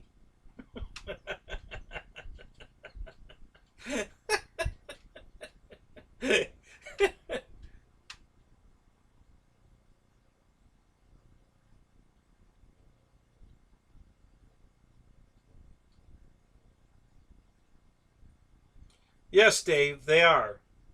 And they go on the bottom on the left wing, sideways, on top, and on the right wing on the bottom. So, yes, and exactly right, so that they can be seen while the plane is in the bank.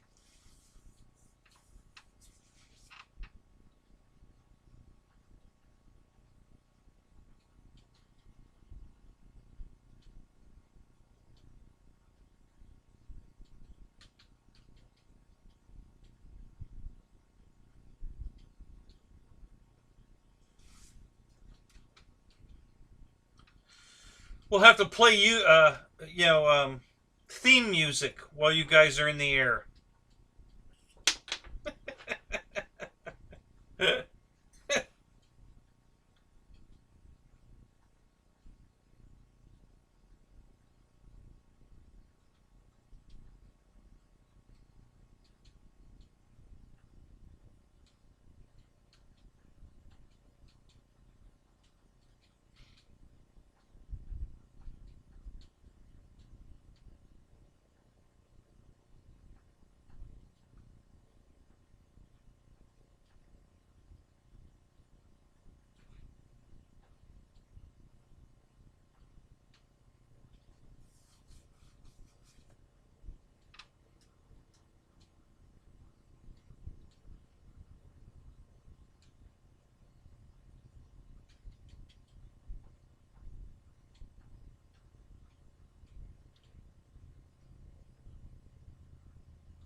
So was it British Canadian, or did they use it over in Britain?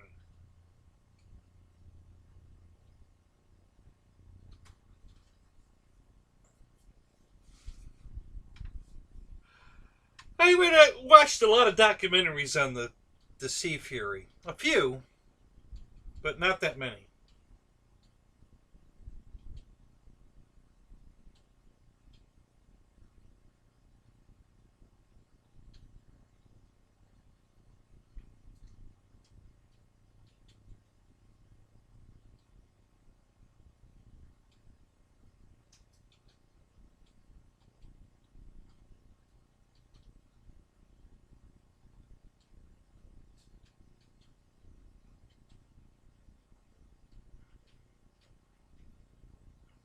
Okay. But they weren't exclusive to Canada, right? So, what's your inspiration for the Canada theme? Just curious.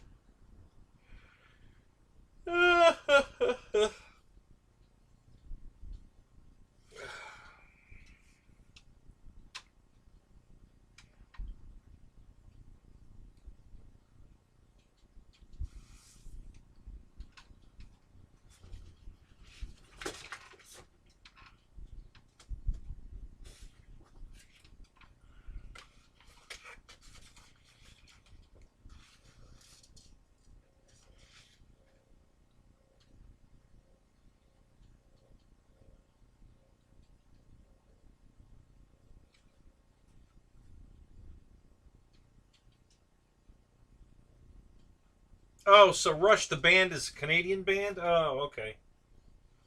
I didn't know that.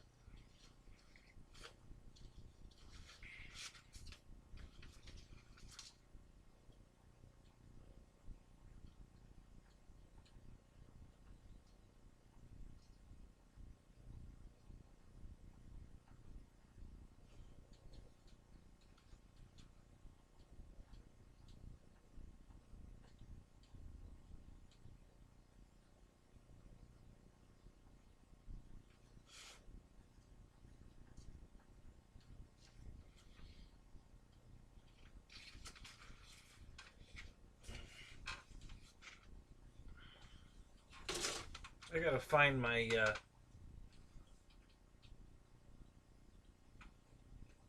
envelope with the Roach Coach stuff in it.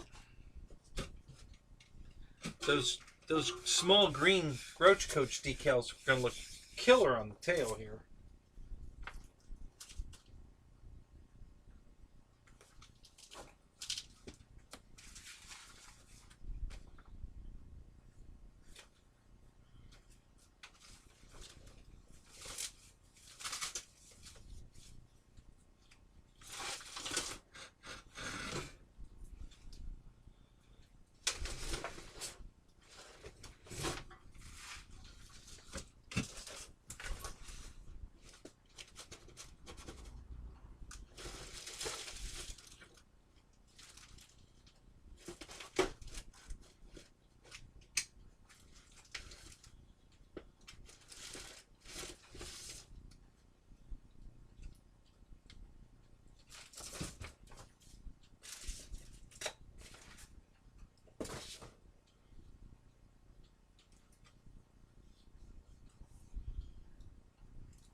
Oh, is that what Van Halen was known for? Really? I didn't know.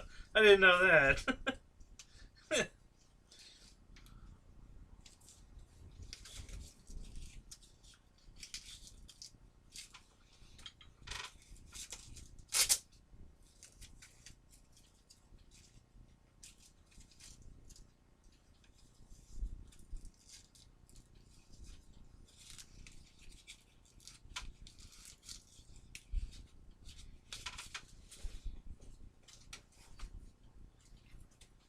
Where the hell did that damn gimbal protector go? Shit. This is fucking crazy. I don't know how the hell that thing disappeared.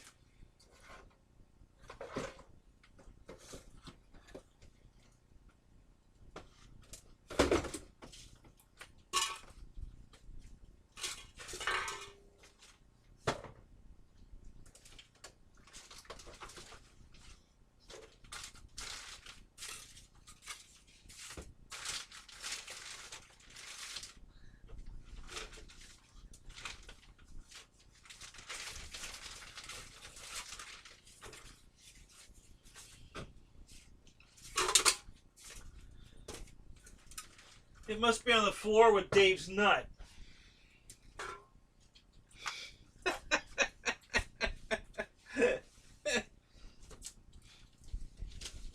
That's got to be the answer.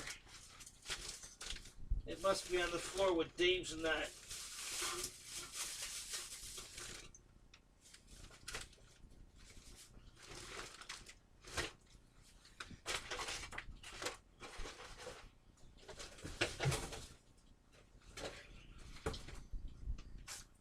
Son of a bitch.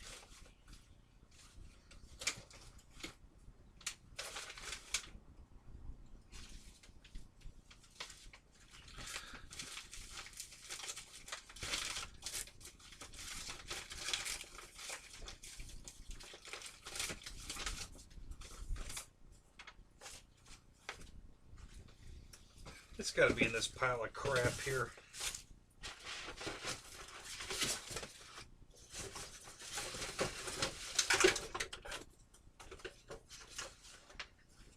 My Stearman box fell open. All the frickin' wood come out of it. I got a real mess here now.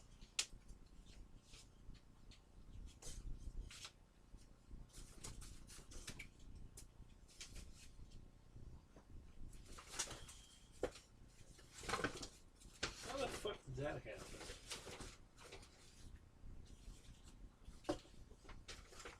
Damn, that sucks.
This sucks. I don't know what the hell happened to that damn thing.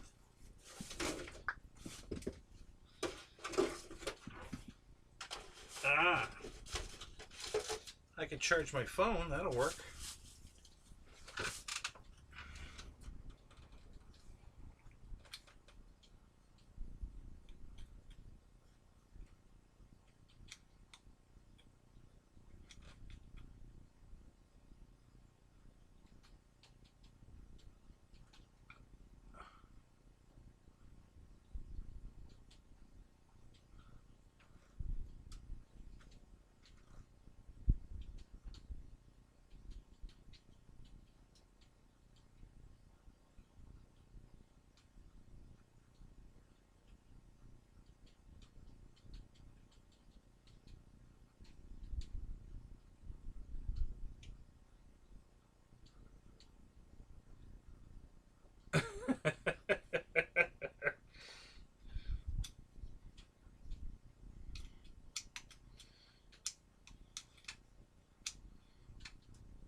see if we can charge my phone while I'm sitting here.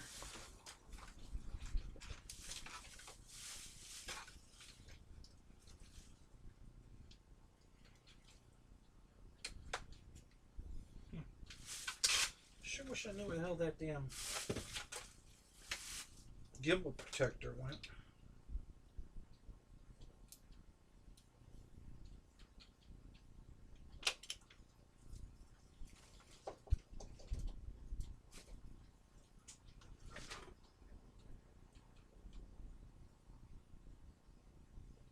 Oh, that's the wrong plug. Oh, shit. That's right. It's got the new C-style.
Yeah, just like me.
Holy crap, Spencer, really? What the hell did he do? Did he eat something bad or what?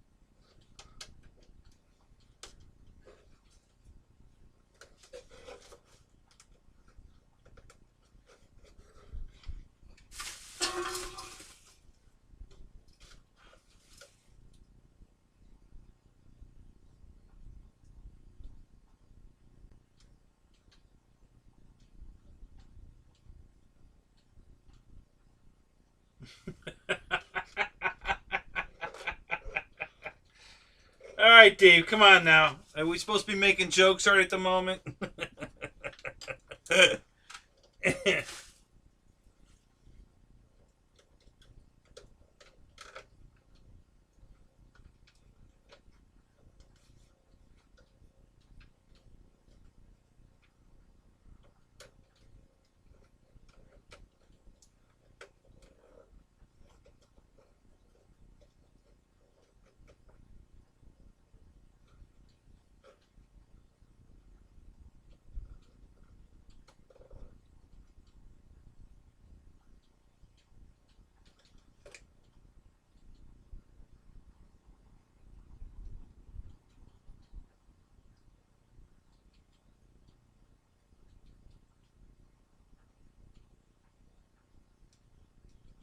Oh, wow. Yeah, appendix. Yeah.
Wow.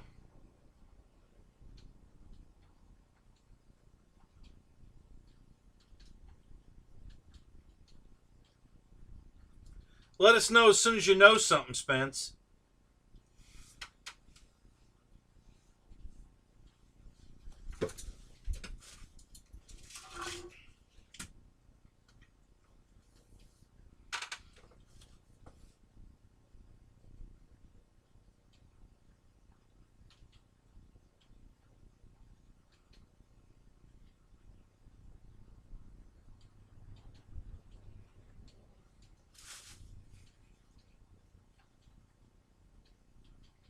Okay, since Air Marshal's making jokes, I'll make one. Dibs on the Dracos. Bad taste, I know.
pretty good, Spence.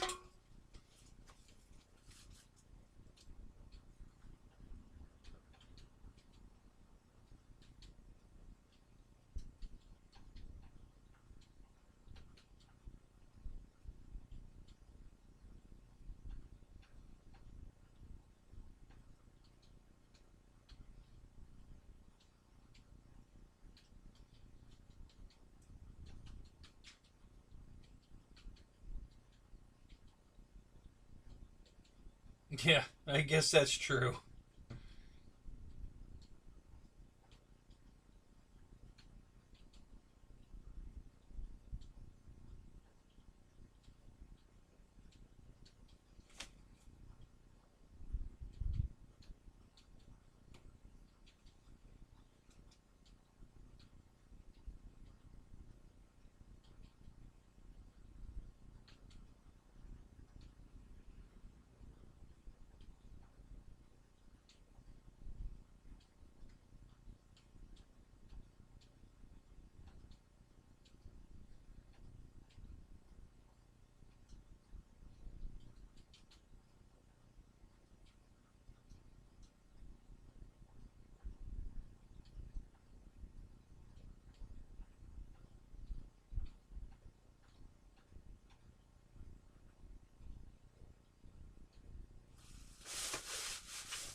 So are you hanging out at the hospital, Spence, until his wife gets there?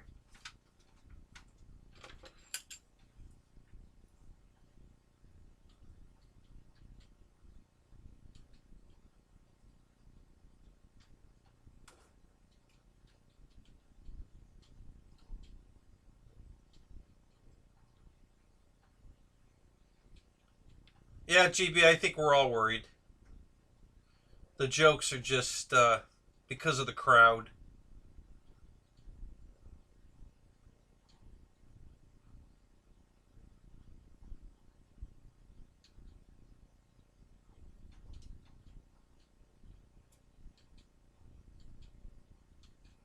I got you, Spence.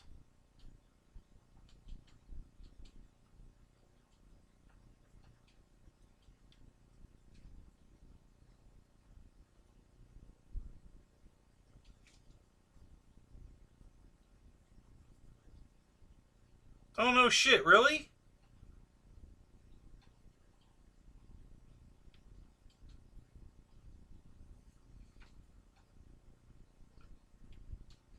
So how do they have you locked down? Like, you got a curfew, you can't be out after a certain hour? What are they doing for you guys?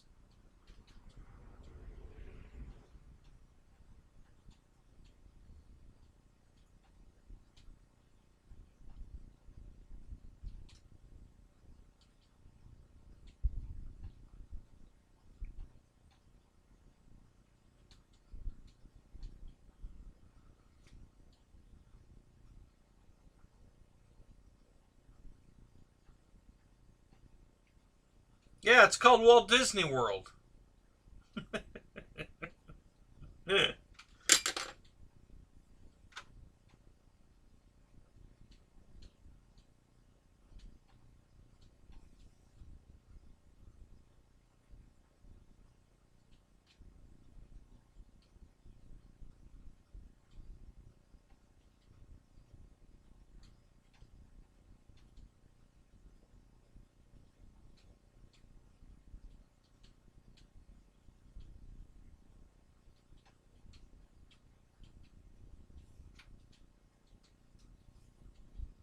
Oh no, the buses are always rolling here, buddy.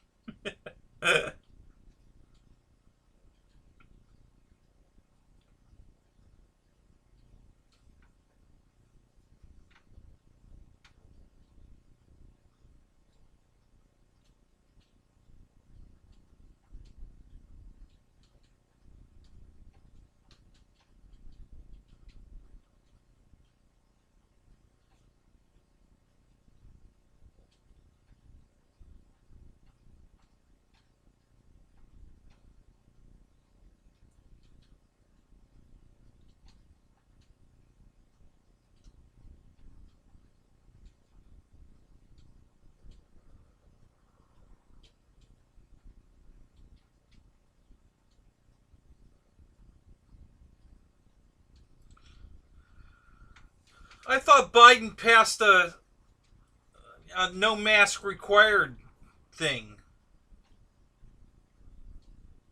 So your county is overriding that?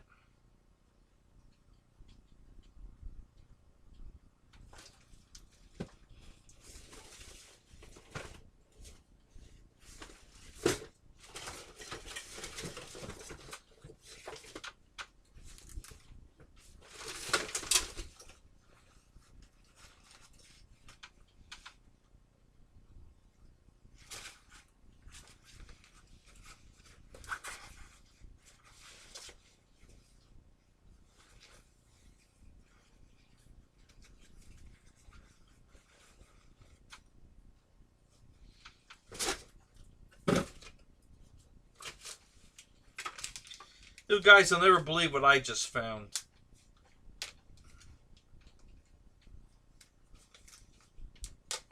Oh, really? Yeah, they're not requiring masks here anymore.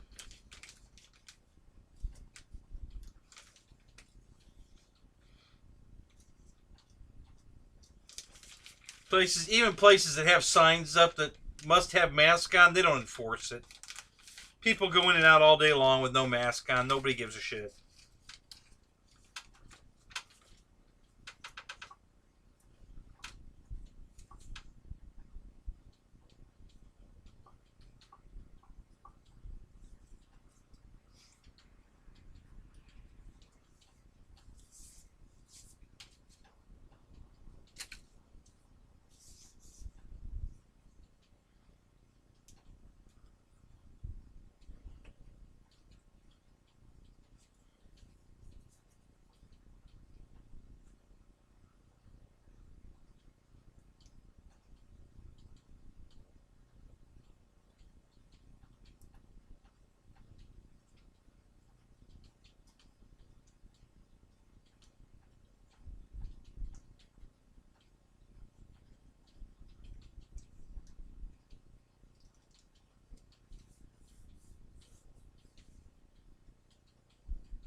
Look what I just found.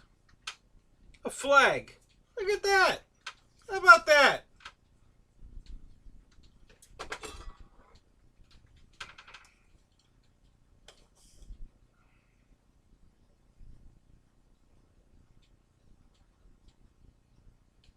It's got this little clip that goes over the top of the antenna.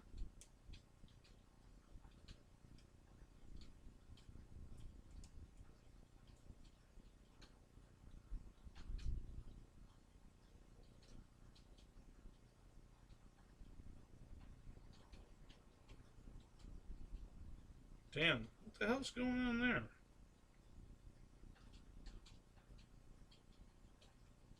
Jeez.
Yeah, that's true.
Oh, that's cool. Glad I found that.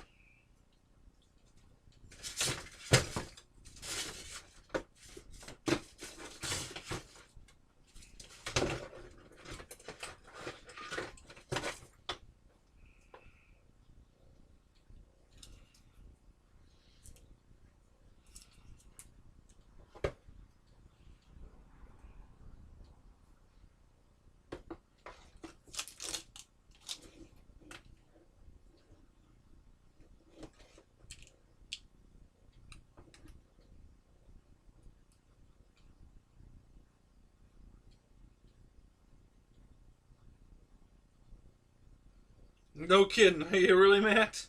Well, that's cool.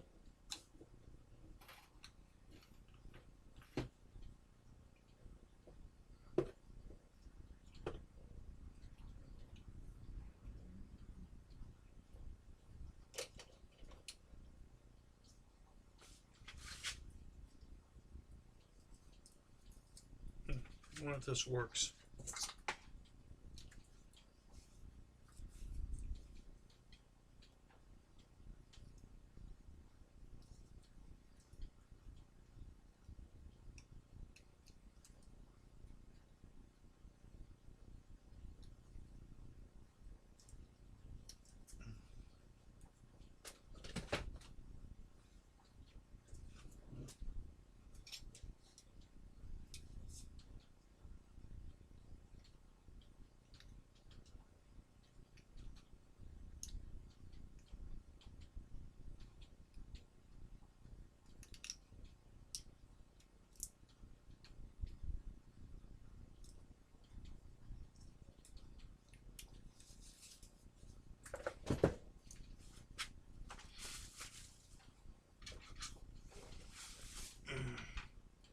You already found your nose art, huh?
God damn, that sucks.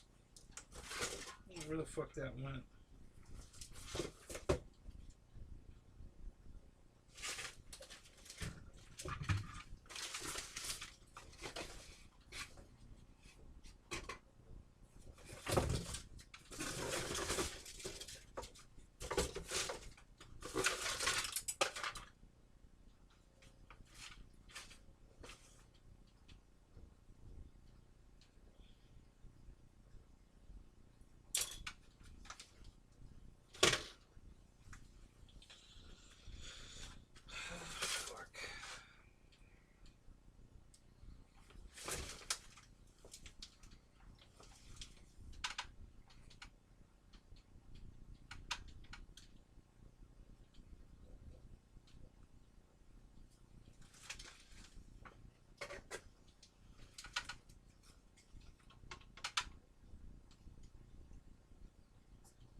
Good morning, John. How you doing this morning?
Brian, what's up? Thank you, man.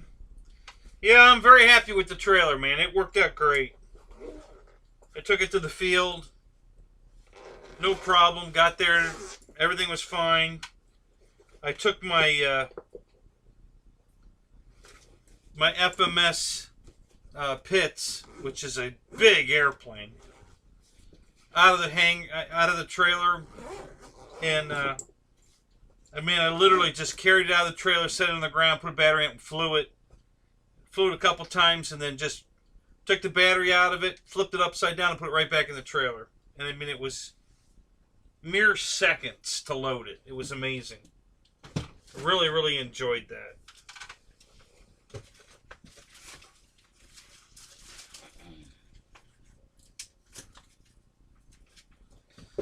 So it's all the guys at the field give me a hard time. Not, not a hard time in a bad way. Just, they can't believe how long I take to pack the car because, I bring all those airplanes in the back of the wagon and, it's a job to get them all back in there without damaging them.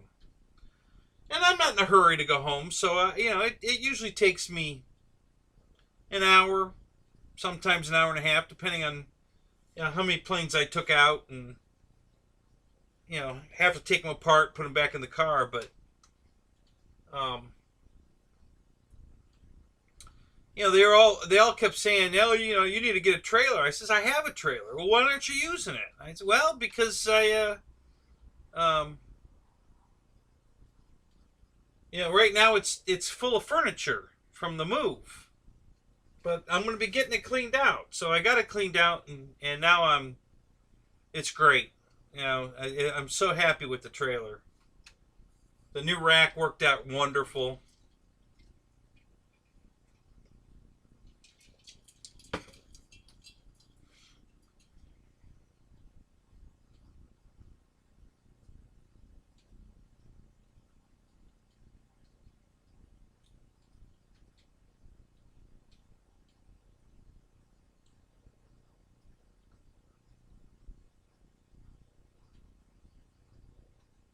Raymond, what's up? Yeah, we're still going. I think we're kind of hanging. We just heard that C Mafia went to the hospital with bad abdominal pains.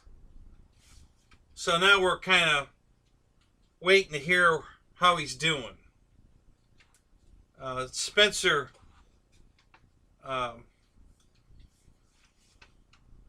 Spencer went and picked him up and took him to the hospital, and his wife's on the C Mafia's wife's on the way to the hospital now. And when she knows something, she'll call him, and then I'm sure he'll jump in here and post up what's going on. So I think we're kind of hanging out to see what happens. We're all pretty concerned about it.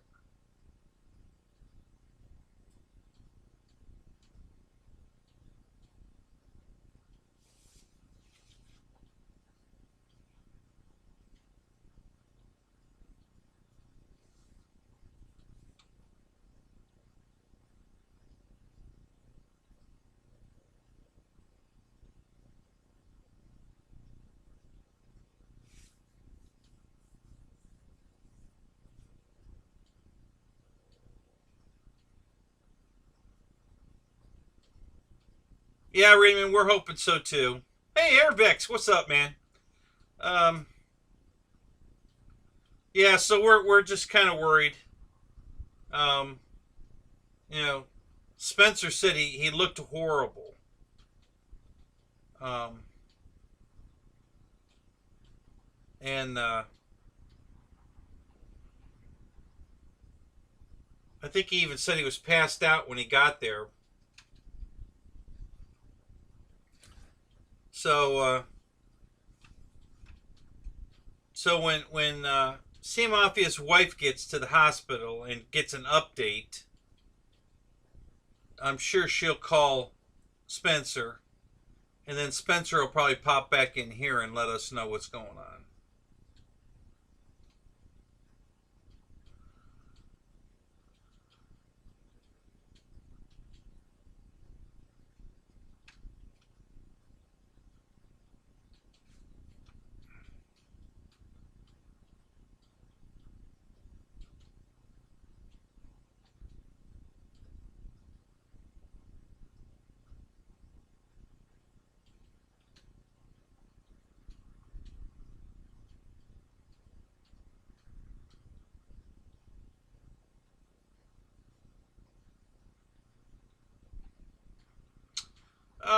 I don't know if he had a fever or not.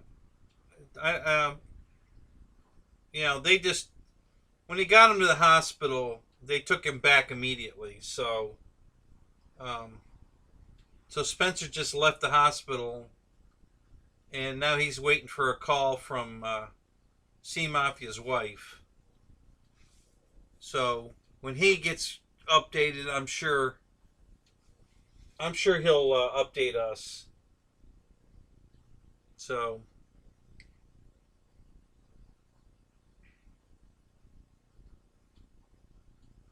Air Marshal, you still here? You awake? You lurking while working on a plane? What are you doing?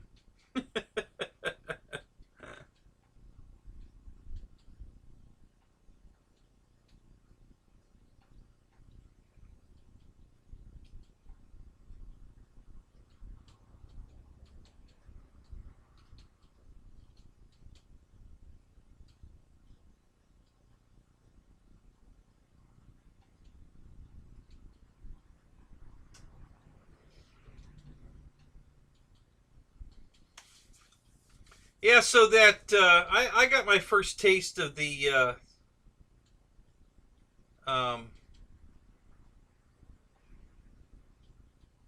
Ultrix last weekend, and that's a lot of fun to fly. It's a cute little beast there. It's kind of fun.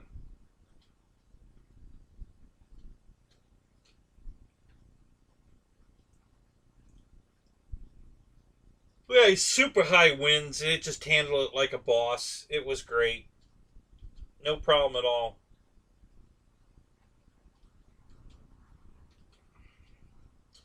Yeah, you'll go through some props for sure.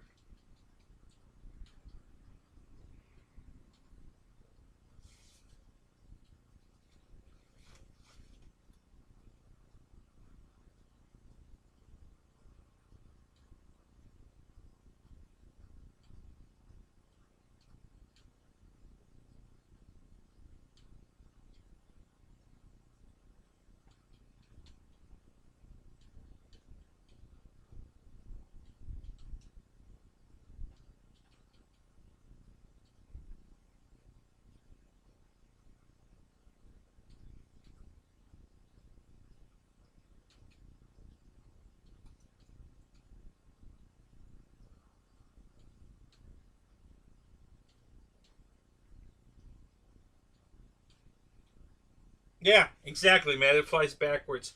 Raymond, I really like the Ranger. I don't like the nose gear. You know, it's got that spring nose gear on it. Um, well, actually, I think there's two different sizes of the Ranger, right? Um, and I think one of them has this spring nose gear, which will never center. So the nose gear on it's going to be a constant fight on that one. But yeah, it's a nice looking airplane. I mean, it's another version of a Cessna 150. Um,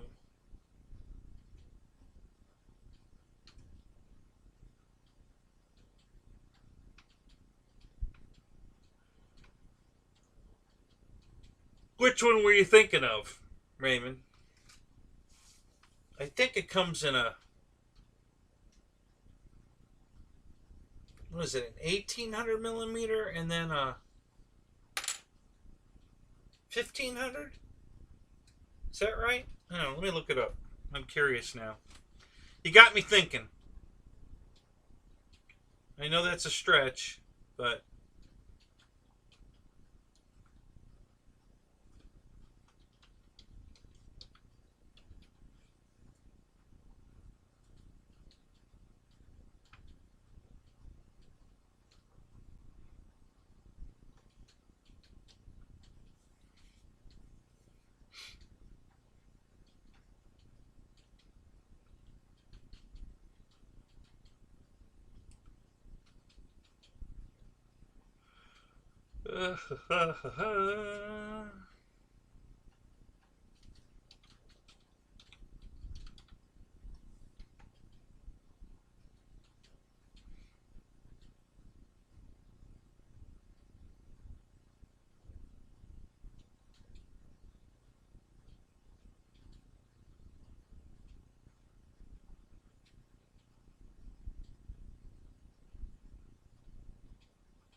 what plane you gonna fly, Matt?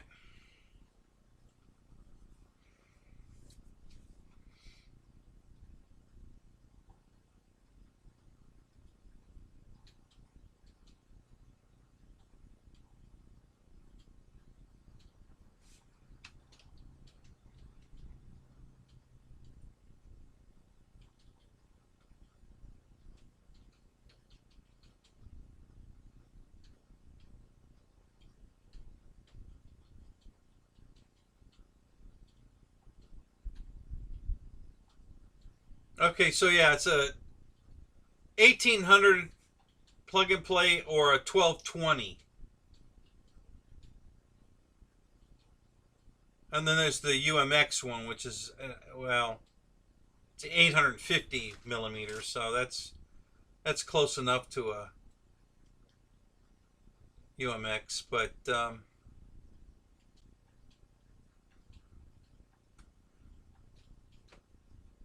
yeah, RC Informer Rich, he flies the crap out of this thing. He has one of these. Um, yeah, it's a great looking bird.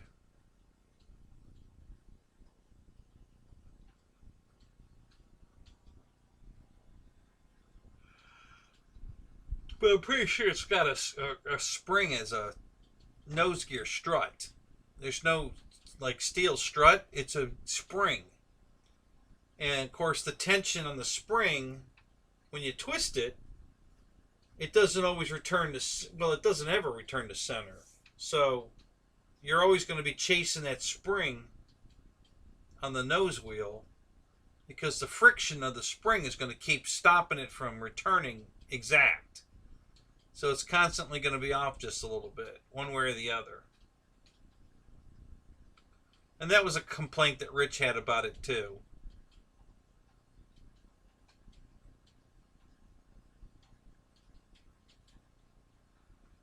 That's interesting.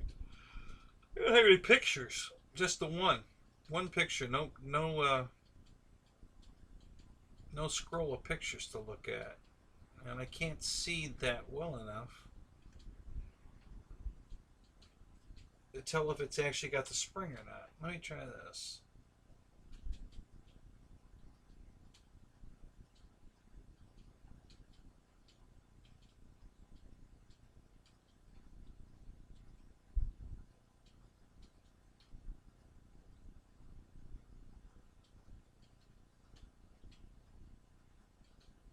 Yeah, can't see it. It's impossible to tell this picture.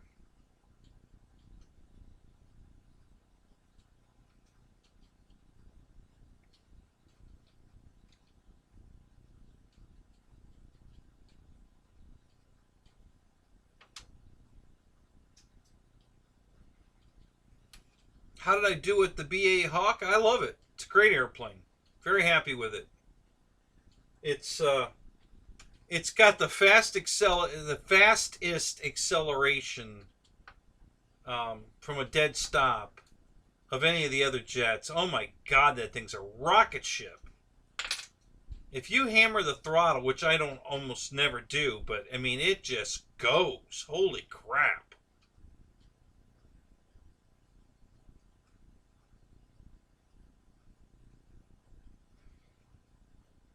Yeah, Raymond, it's just the nose gear, and you know, Rich talked about it. Maybe FMS fixed it. You know, maybe they've. Let me do this. Hang on a minute.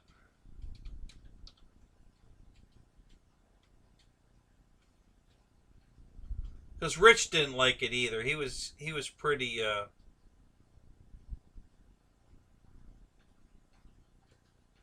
Pretty vocal about not such a good idea. It's just the nose gear. The mains are normal landing gear. They're fine. It's just what they did on the nose gear of this thing. I guess they were trying to prevent people from bending the nose gear.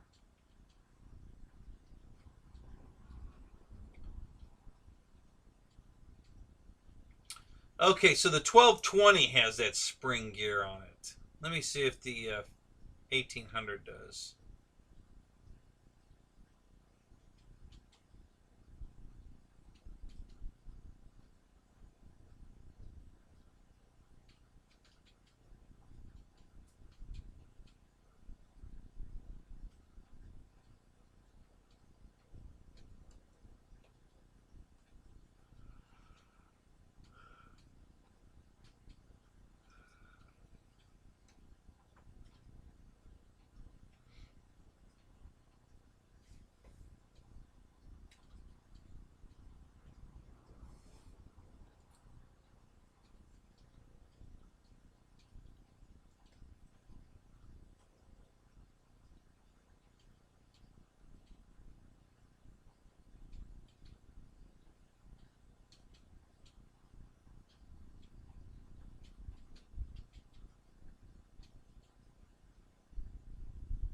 No, it's got a trailing arm. It's got an actual spring strut on it. So yeah, the spring is on the 1220 size one. The 1800's got a regular nose gear like the Cessna 150, you know, a compression spring and a oleo strut with the little aluminum arm on the back that, you know, does the fold kind of thing. So yeah, you're good. Good airplane. You know, You know, Rich flies the crap out of that thing. He, you know, at the Toys for Tots show, and he flies it inverted most of the time. So it's a real good flyer. Flies really nice. It's a good looking plane too. I especially like the color. I love that color green.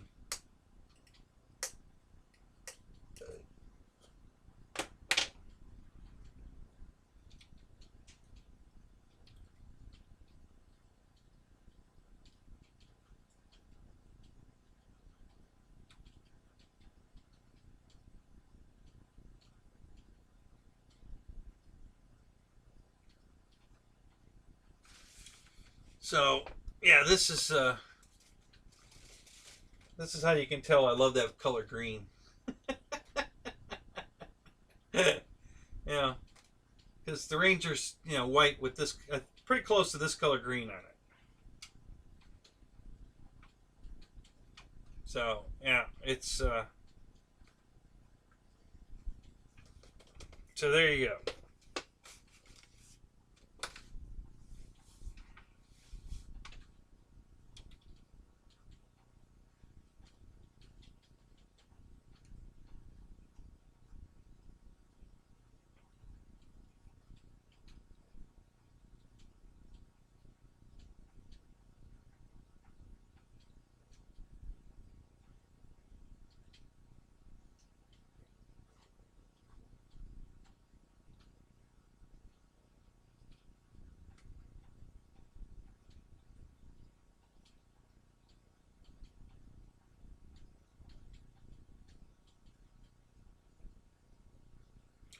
If you go to FMS models and go to the page on the Ranger, they've got big exploded views of everything, including the landing gear, so you can get a really good look at everything.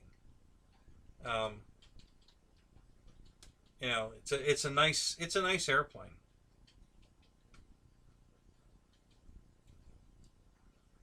But for less than $100 more, about $80, you can buy the 2000 millimeter HSD 182, which is a beautiful airplane. I would much rather have that one, which I do have, but than the Ranger for $300. For $379, you can have the 182, and that is a beautiful airplane. It's got lights all over it. It's very cool.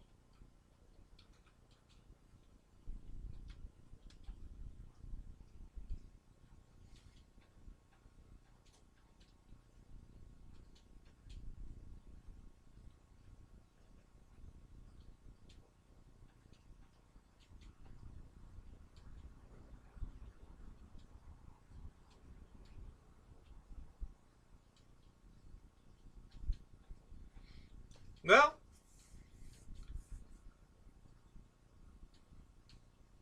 why not? I mean, if you know, because you already have the HSD plane, so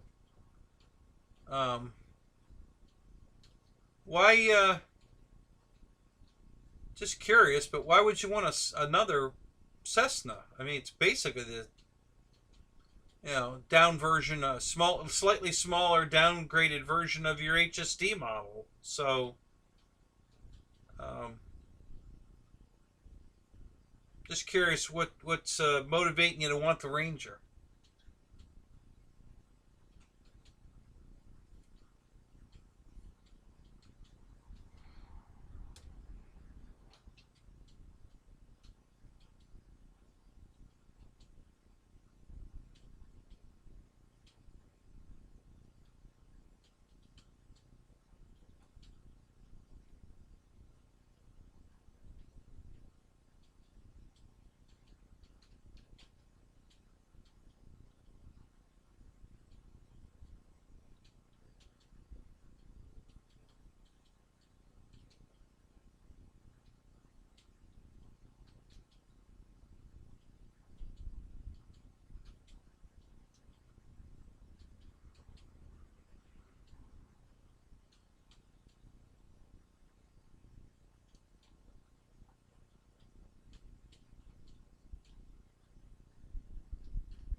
What?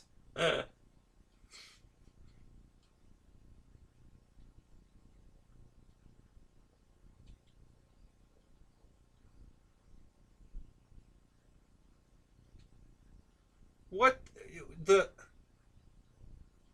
for $200 more you can buy a Draco? What the hell are you talking about?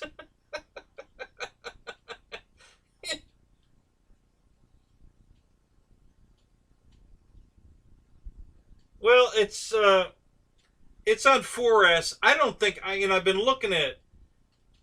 I don't think I can get a 6S pack in this damn thing. I've been looking at. I even tried looked at a 5S pack. I don't think I can get I don't think I can get that battery in it. It's a pretty tight fit. So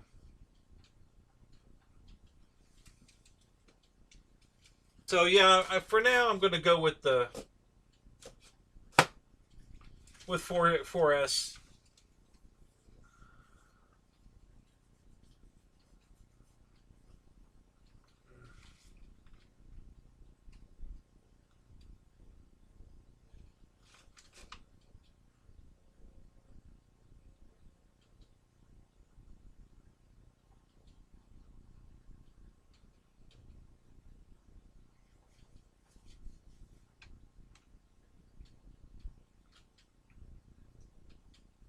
Yeah, Mickey, we're here.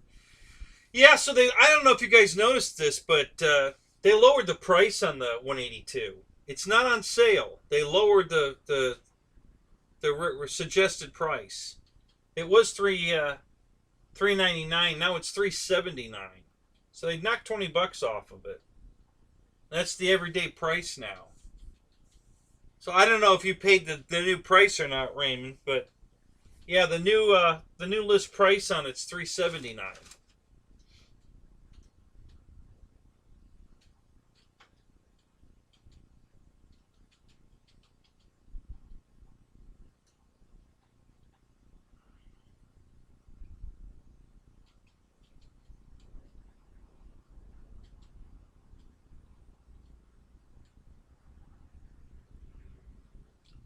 Well, wouldn't that make the nose lighter if you put a 4S in it instead of a 6S?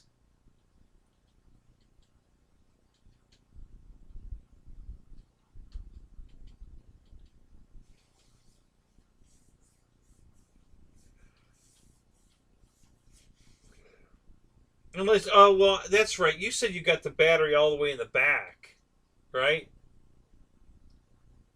Um,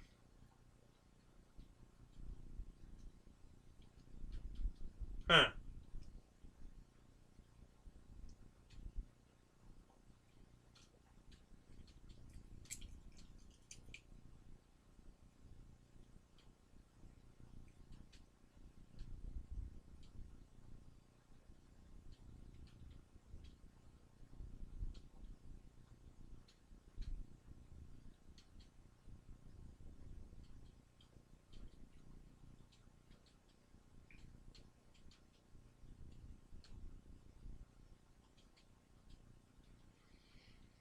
Yeah, no, that the V900 motor was so close to the size of the stock motor.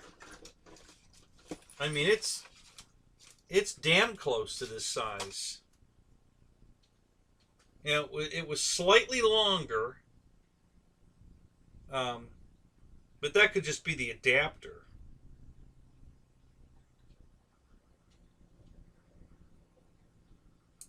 Um, but yeah, the motor fits in there just like this one did. There, I think the diameter of the cans are the same. Pretty damn close if they're not.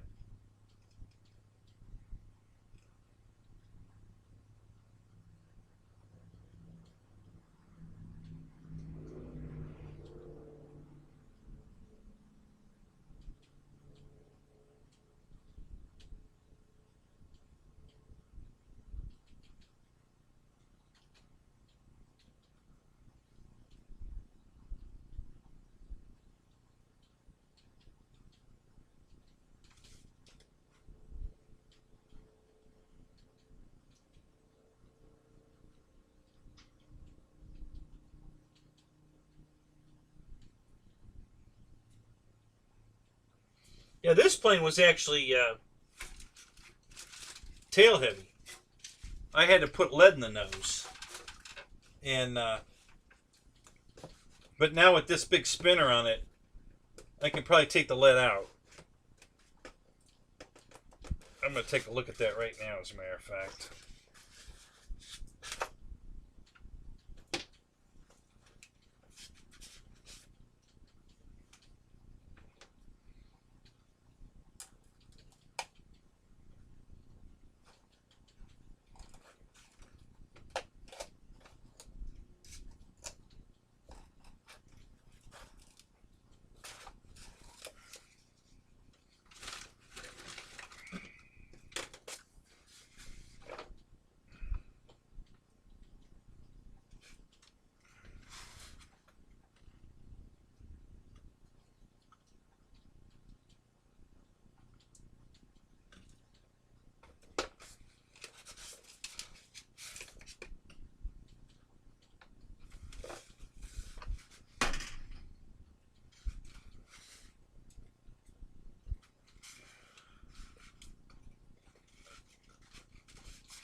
That's interesting.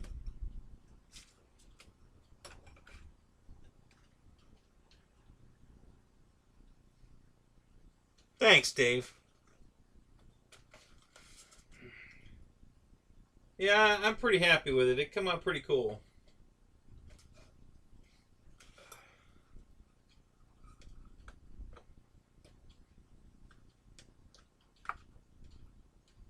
Yeah, that's the lead right there. I want to go back where it belongs.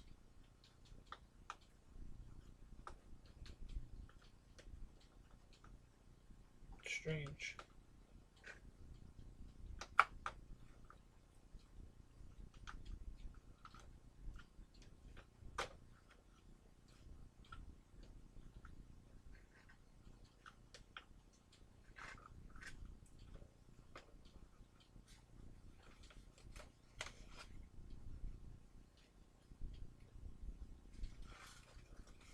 Oh, so that's it. I can't even see the lid from back there.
Well, it's wedged in there pretty good. I can't get it to come out.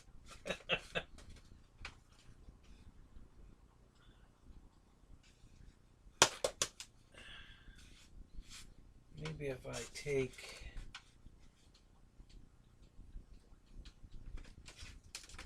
this and do this, maybe.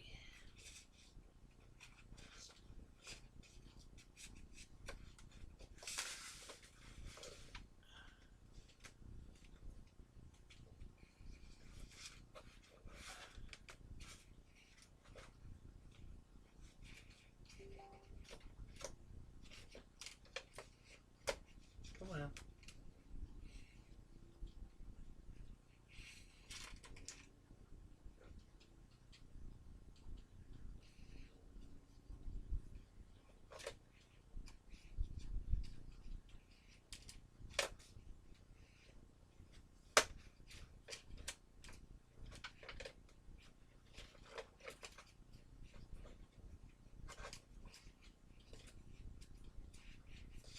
Come on, you little bugger.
Beat it harder and longer.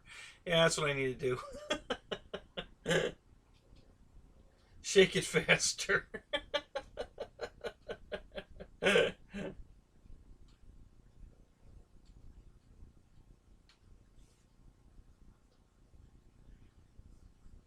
don't know, Robert. I think I'm pretty close. Welcome to the show tonight, buddy.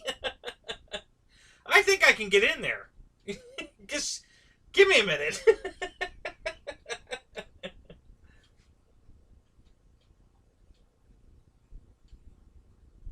Oh yeah, Raymond. I bought 3 of them. I sold. So I bought 3 of them with the intention of selling 1 or 2 of them. And the one I wanted to keep was a plug and play, not the bind and fly. And of course, the first one they sent was a bind and fly. So I actually took it to the field and sold it. Between the coupons I bought at Valentine's Day and what I got for the Draco over retail, I made $150 on it. So one of the guys I fly with really wanted it bad, and I told him, I said, listen now, I'm gonna be honest with you. I really don't want to mark this up to you. I wish I didn't have to.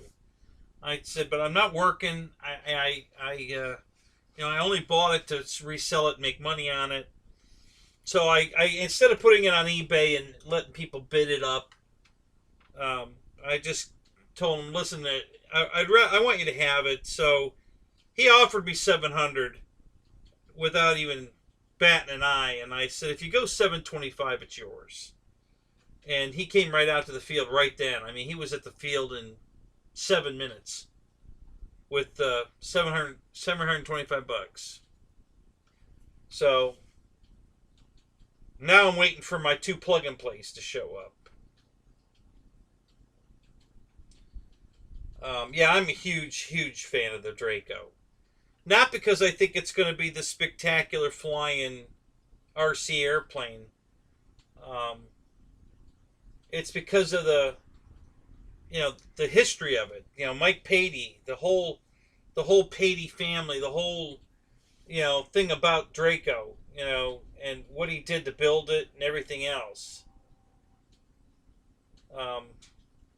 It was the whole thing about the plane. I just had to have it, and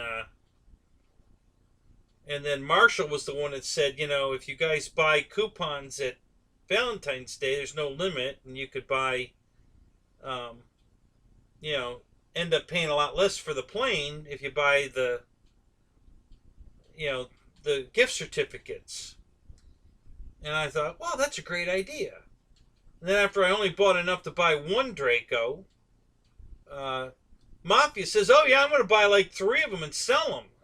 I'm like, damn, why didn't I think of that? So,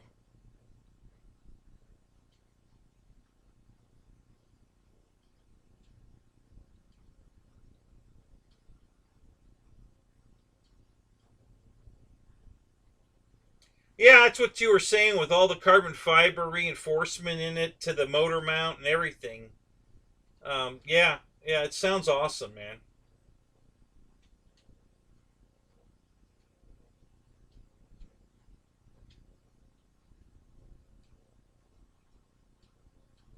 Oh, I wouldn't either. I didn't have to have it.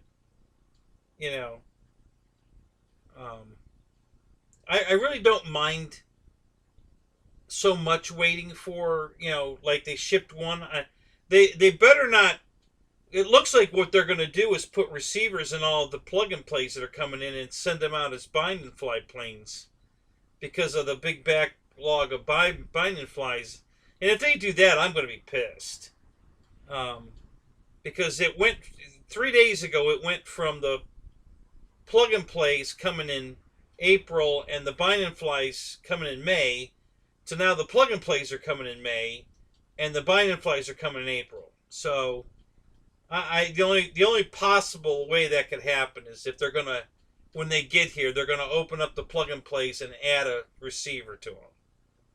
So I don't know. I hope that's not what they're gonna do. I hope we're not getting fucked here, but um, and I'm okay if they can send me one.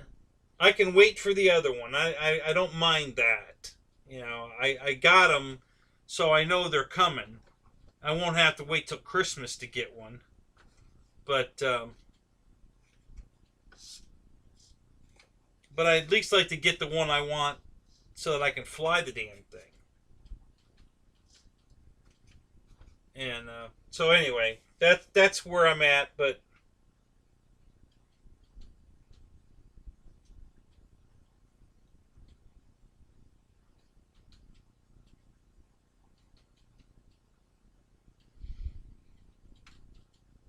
yeah, I think the jets are cool. I think I have, let's see, I know I have at least 8.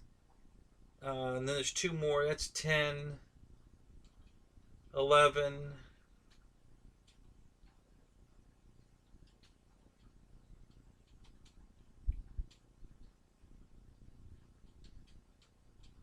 I have 11 or 12 jets. and that's enough. I don't need any more jets. I have more fun. I think the jets are cool and everything, but I have more fun flying the prop planes than the jets. So, I'm unless they come out with something I just can't live without, I'm not going to be buying any more jets. I've got a nice assortment of jets, and that's plenty. Yeah, David, I agree. Mike Patey's my hero. Um, the guy is just such a great guy, and he's a freaking genius. And yeah, so that's why I'm so into the Draco, is because it just has so much,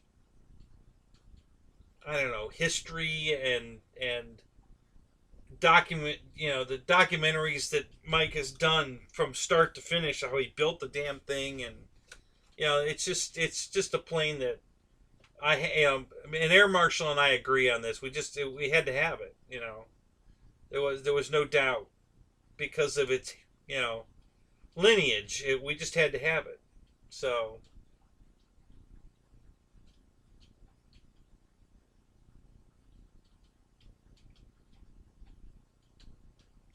yeah, Matt, but there's a lot of prop planes that are way faster than the jets, unless you've got a Bob Violet jet. But yeah, you know I've got several planes faster than any of my jets.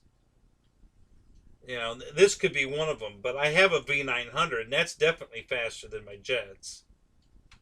Um,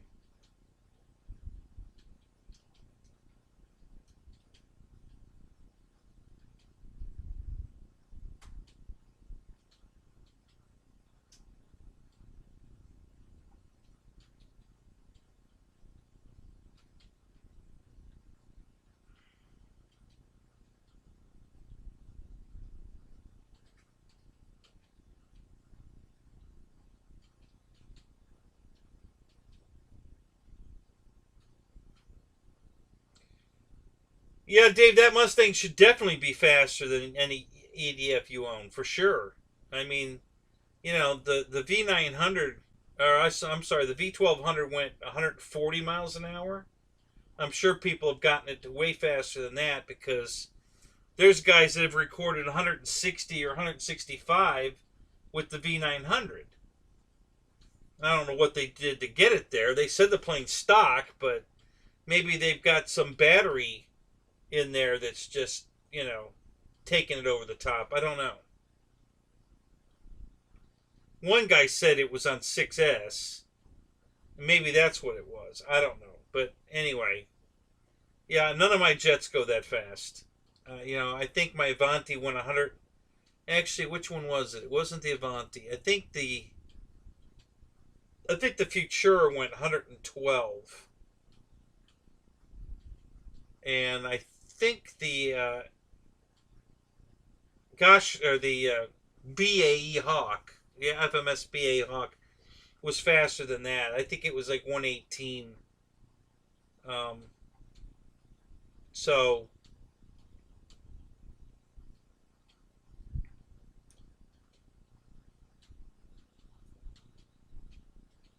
there's definitely a lot of prop planes out there faster than that. So I just don't. Um, there's a guy at our field with a glider that's going over 200 miles an hour easy. Oh my God, the thing is an absolute missile. It's one of those 100% carbon fiber, stiff wing, carbon fiber wing, carbon fiber fuselage. It's got I think a 6S battery that's only like a 800 milliamp, because that's all he needs. He firewalls it, and he's at 3,000 feet in a second and a half. I mean, and I'm not kidding. I mean, it goes straight up out of sight for, he only has to blip the throttle for a second and a half, 2 seconds, and the plane's out of sight. You know, and then he glides it around for a while, and then when he gets low on altitude, he blips the throttle again, and he's right back to, way the hell up there. So yeah, it's amazing.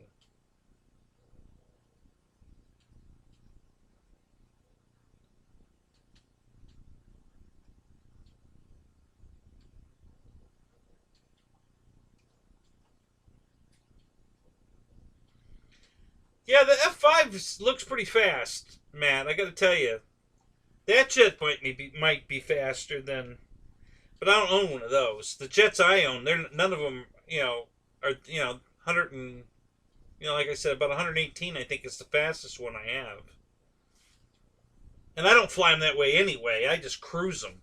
They're doing about 80 most of the time. That's all the faster I go.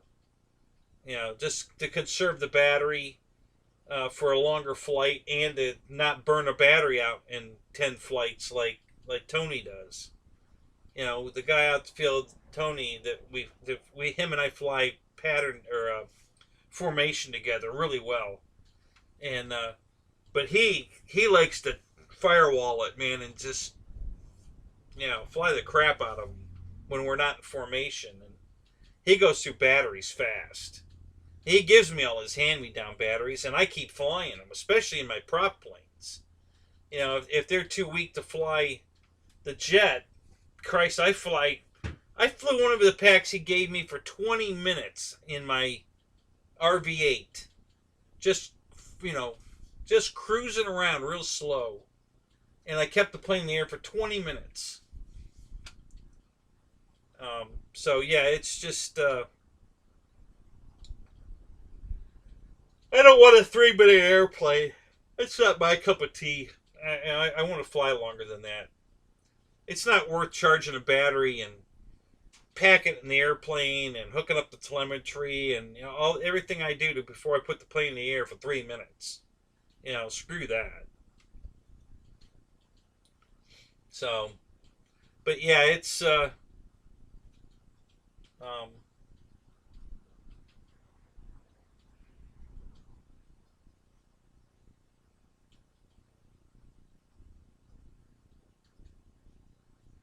yeah, I saw the video on that, Robert.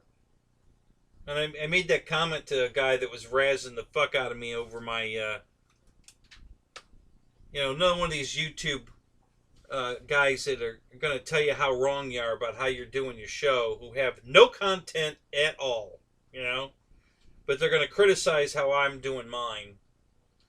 And he was pissed off, like several guys, that I was flying my Avanti S around at 80 miles an hour, for 7 minutes with a 3300 6S. And, he got all pissed off about it and told me that, to go buy a glider. So I linked him to that video, I said, yeah, for FYI, gliders are the fastest thing on record at over 540 miles an hour, I think I told him. And, I never heard back from him. But, same thing. I love it when I get comments about how wrong I am about how I'm doing my show or my review or whatever from people that have no content at all, nothing. They've never made a video. They don't know how to make a video, but they're going to tell me how I'm doing it wrong with my video. So I delete any. I don't mind negative. If you've got something backing up your opinion, I leave it on my show. I'm not at all. I don't think I'm doing it all right. So if somebody that's got his own YouTube channel and it's got content up and criticizes me, that's fine. I take it very well. But when you got nothing up, nothing, you don't. You got no right telling me how I'm doing it wrong. So if people like that comment, I just delete it.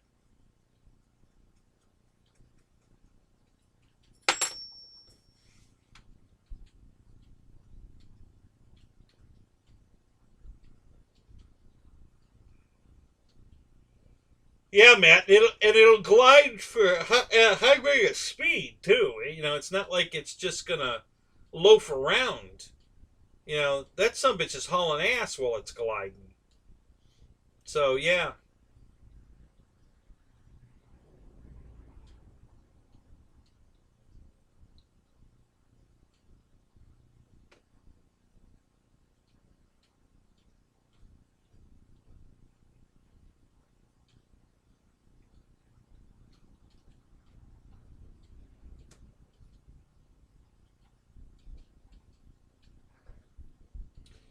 Well, yeah, Dave, and it's not going to have that kind of speed either because there's too much. The plane's not near as aerodynamic as the V1200. You know, I mean, it's not even close. Um, so yeah, it's definitely going to have a lot more aerodynamic drag, but it's still going to haul ass. I mean, it'll be fast for sure, but it's not going to be V1200 fast. Just like this isn't going to be V900 fast.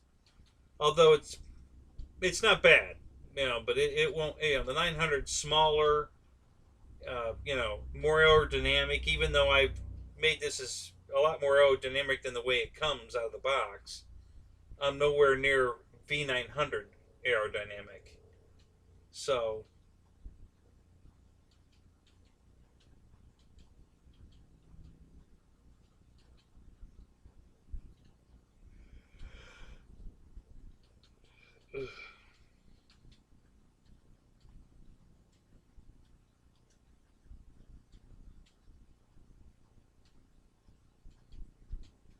oh, you're out of here, Robert. All right, man. Have a good night.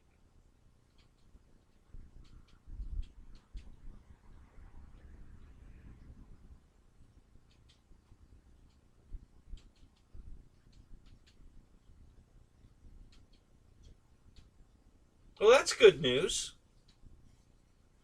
That's going to be good and fast then, Matt. That's great.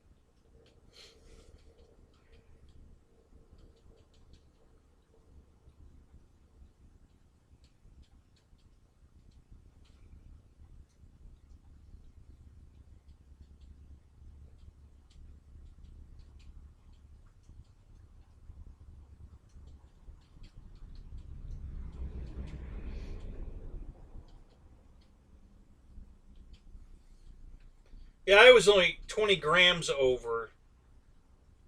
Now I've added a little more paint since then, but I'm also going to take that big piece of lead out of the nose.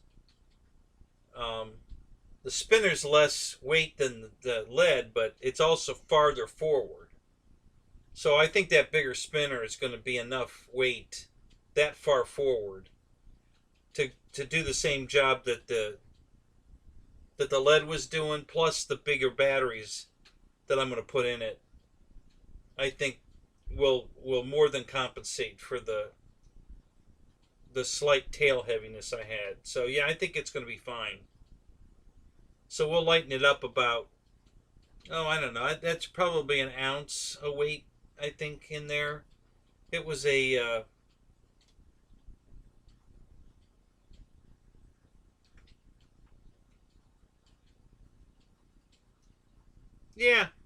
it was about a 3 ounce wheel weight, and I cut a third of it.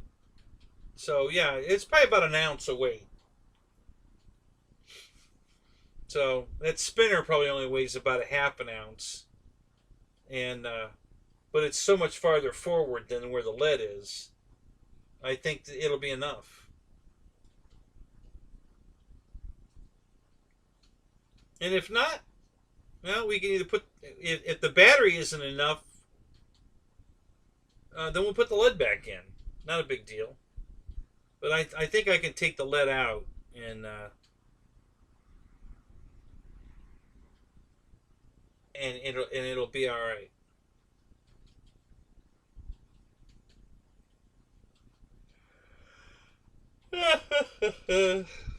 We'll find out.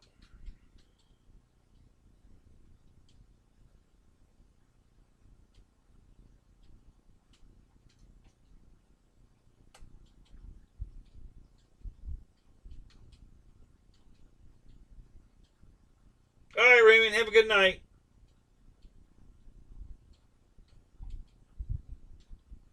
Yeah, I'll send you a message. I'll let you know.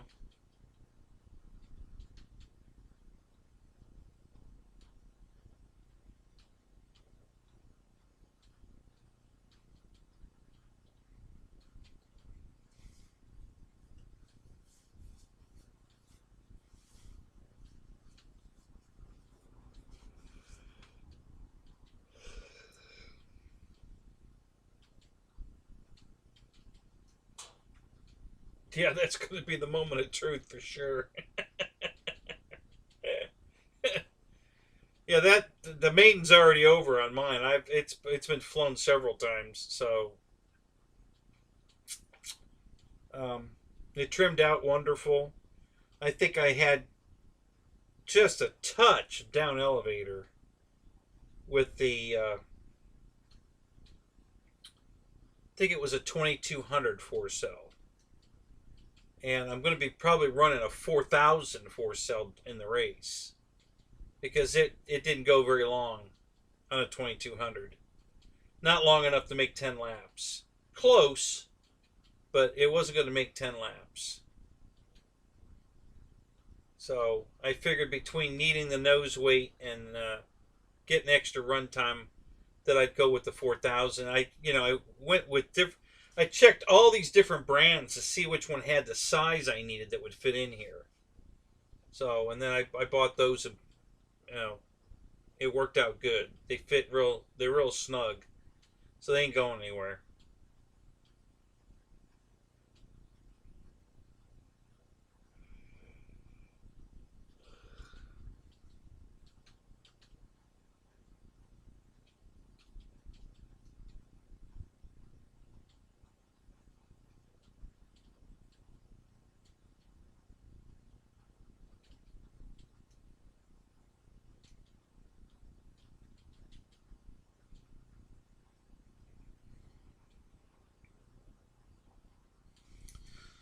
So the Hurricane came with a carbon fiber rod in the horizontal stab.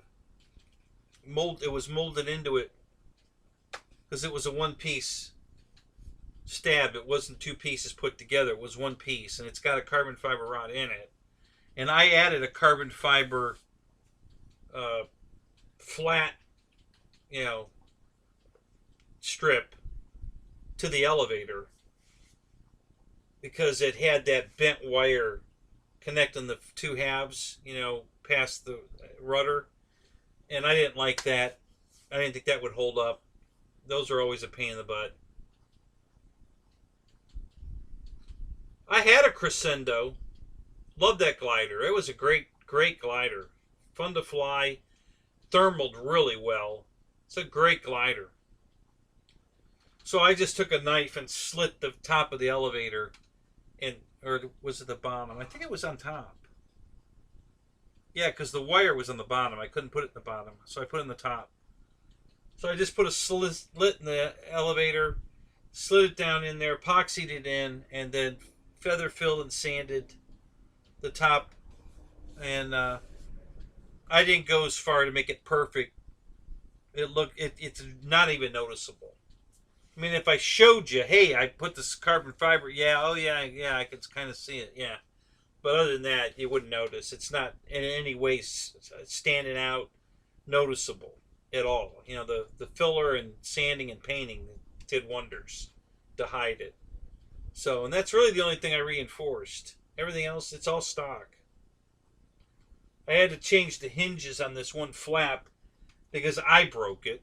That was totally my fault. I knocked the flap off. I had the wings standing up next to the couch, and I put the recliner footrest up, and the footrest hit the flap and snapped it right off the wing. It's like, son of a bitch. So I had to put two hinges on that and put that back on. But other than that, it's all stock.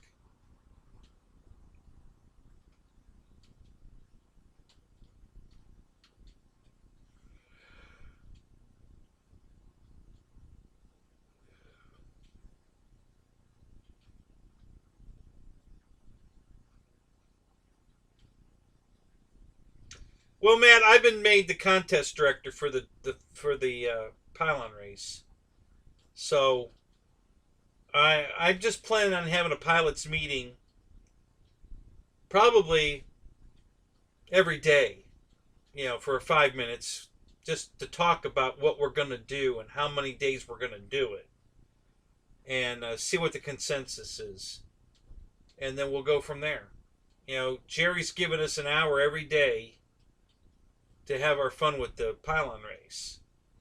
Now, I don't expect everybody to do it every day, it'll just come down to A, how many planes we have.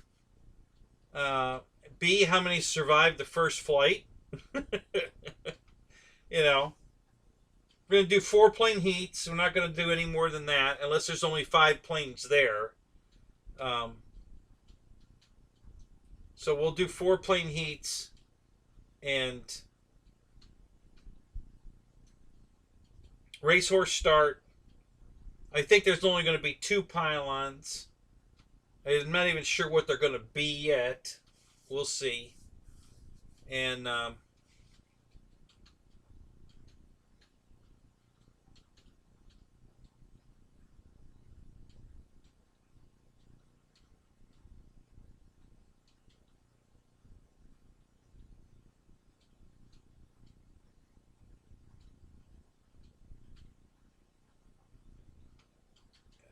you want to do it that way, Dave, as what? To set the field for a starting position, or you would only want 1 plane in the air at a time to do time trials?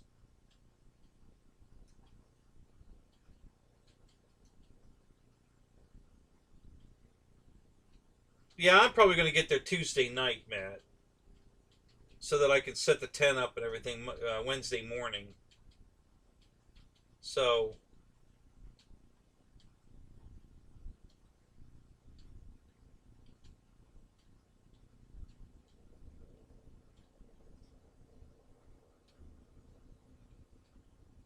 yeah, they can still racehorse start for them. That's not going to be a problem. You know, when the flagman flags the planes, the guys on the ground are going to be moving faster than the guys throwing. So all the planes on the ground will be ahead of not way ahead, but will be a step ahead of the guys throwing. So there's no chance that the guys are going to get hit by a plane. A guy on the ground running into them. They won't get hit. So that'll work. It'll be a slight disadvantage, but it'll work. I don't see a problem making that work.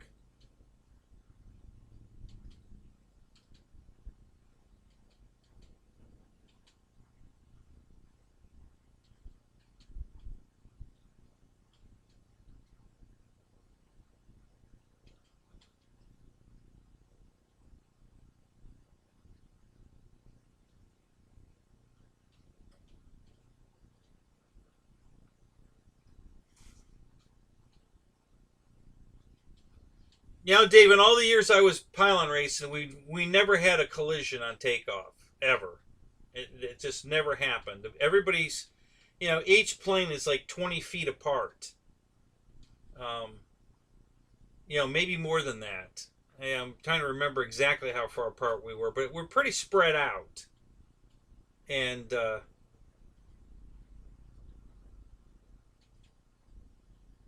And then, like I said, when the guys will be, on the ground are going to be at full throttle, and the guy will be holding the airplane. Your handler will be holding the plane, and they flag it, and you let go of the plane, and off it goes. So the guys on the ground are going to be rolling. Now the guy that's got to throw it's going to have to wait for him to throttle it up as he throws it. So the planes on the ground are going to be a few feet ahead of that when they finally throw the plane in the air. So I don't see it being an issue. I don't think it's going to be an issue at all. It should be fine. Especially if we put a ground plane, hand launch plane, ground plane, or hand launch plane. If we spread them out like that, I don't think it's going to be a problem at all.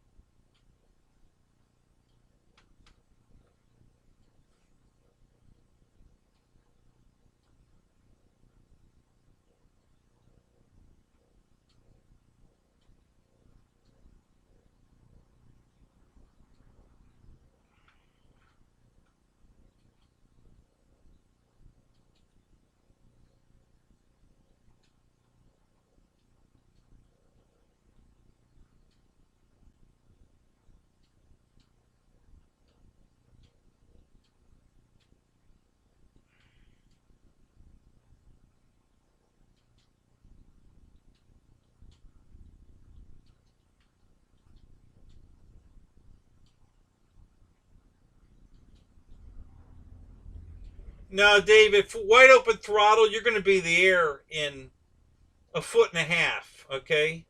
You know, so there ain't going to be any ground looping. There's no time for ground looping. When you launch an airplane, it's already at full throttle, and your handler just lets go.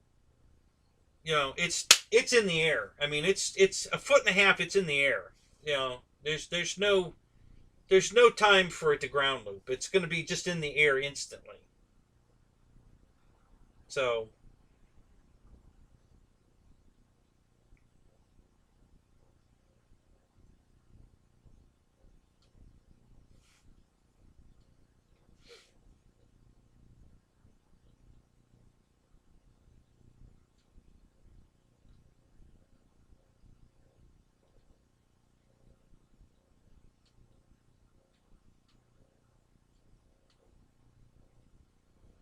well, yeah, you might not be able to go full throttle, you know, and that's just knowing your own airplane.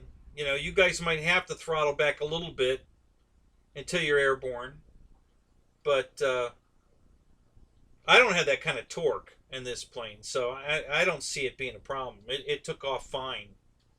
Um,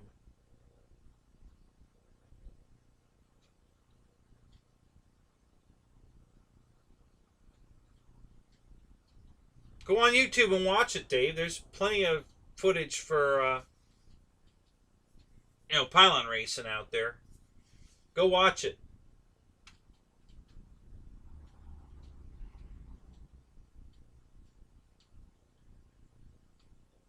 Yeah, yeah, for sure. We'll get plenty of pictures before we wreck them.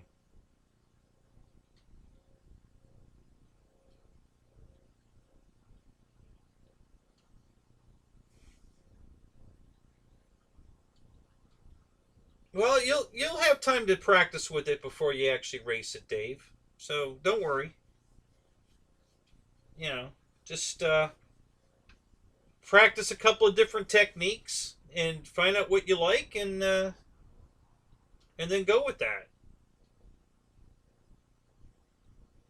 What day are you going to get there, Dave? You going to get there Wednesday or Thursday? What day are you going to get there?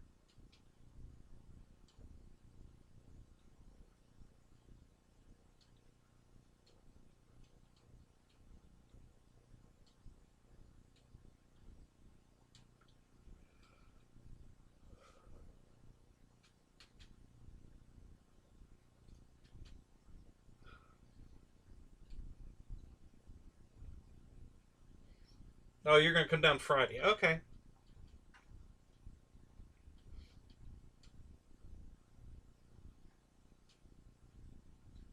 Friday afternoon?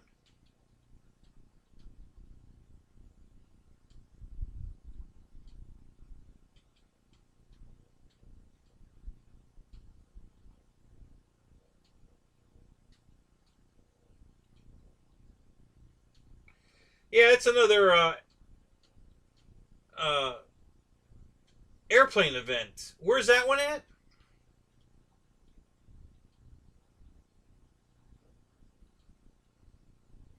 I'm really getting worried about Sea Mafia. We should have heard something by now.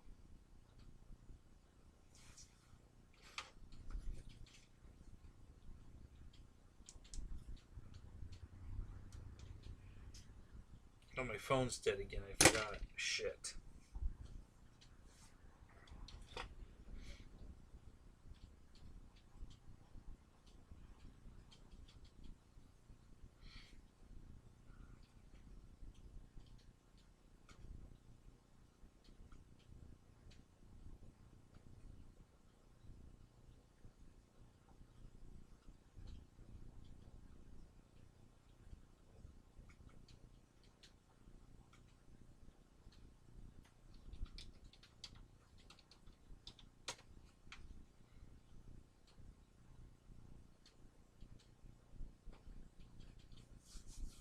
I'm going to send a message to Spencer.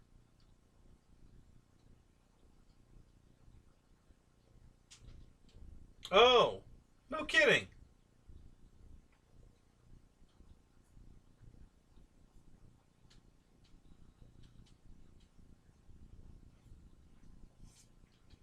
Shit, learned something new again. I didn't know you had a sister. That's great news. Look at that.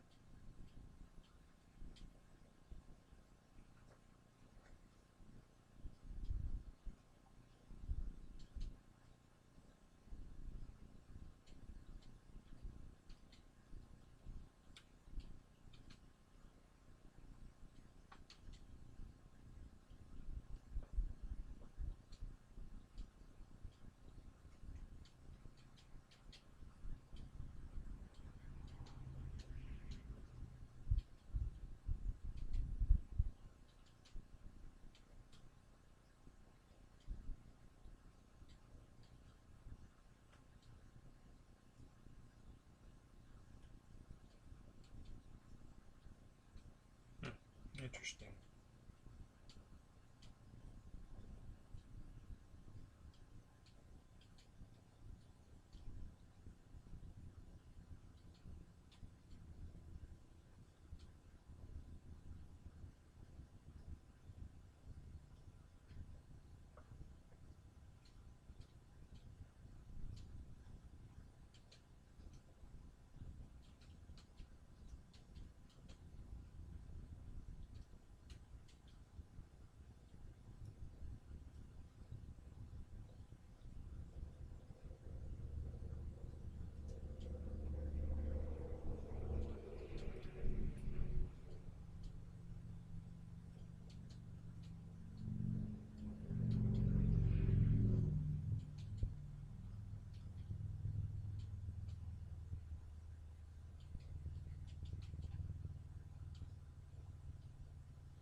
Looks like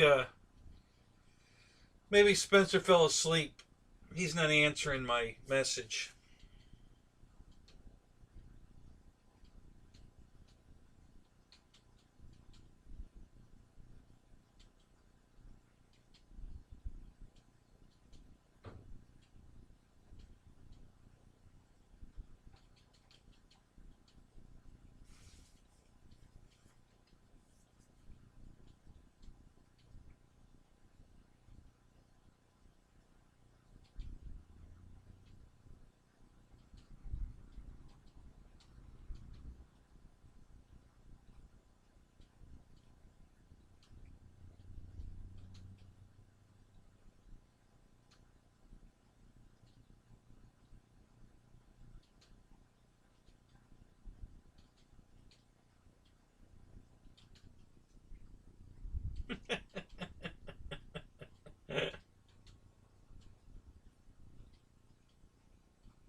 All right, Jonah, let's go. Hey, Airvex, listen, I don't think you saw this, so let me switch camera angles and show you.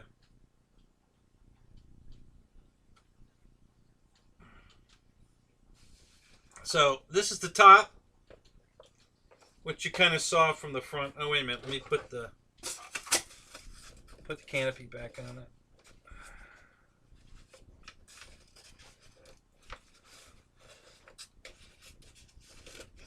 Let's stick this up here. Like that. Let's stick these back here like that. You're talking about orientation issues. So I'll show you how I solved that problem. I don't think you've seen this. So that's the top.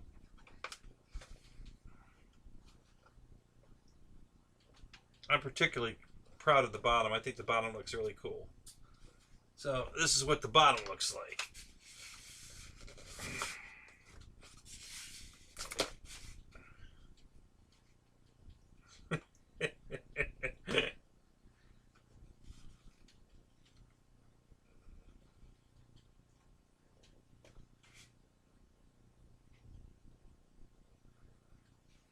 Right to the nose.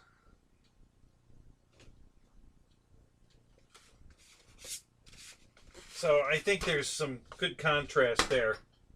So I think orientation's going to be fine. I venture to guess.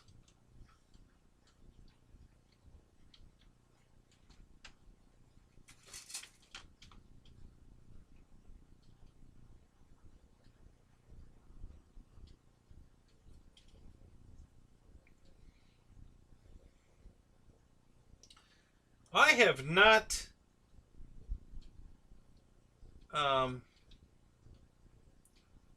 purposely min-waxed an airplane yet. I've given a lot of thought. I use clear coat, regular car. It's called Duplicolor Perfect Match Protective Clear Coat, and I spray that on the plane, and it hardens. You know, it's paint. You know, it's clear paint, and then I can wet sand to smooth it. So that's what I've been doing. I don't know. Can you sand the min-wax after it dries? Is it sandable? Does it like gum up? I'm not sure. I'm not sure what the min-wax would do. So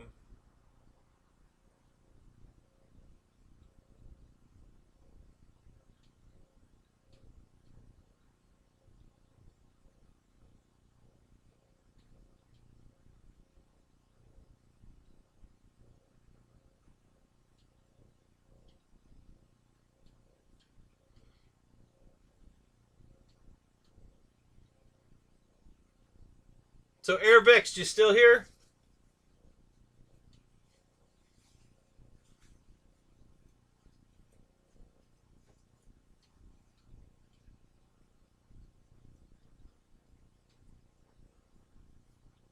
Um, yeah, I can. Let me go get a can. I got one right out front.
All right, let me put it right up to the camera here.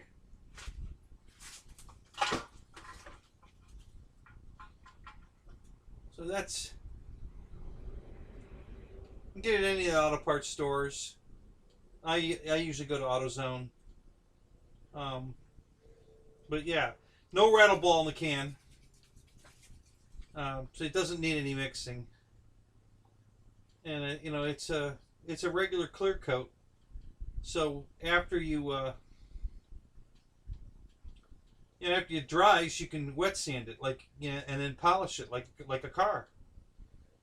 So this is what and it's been safe on everything.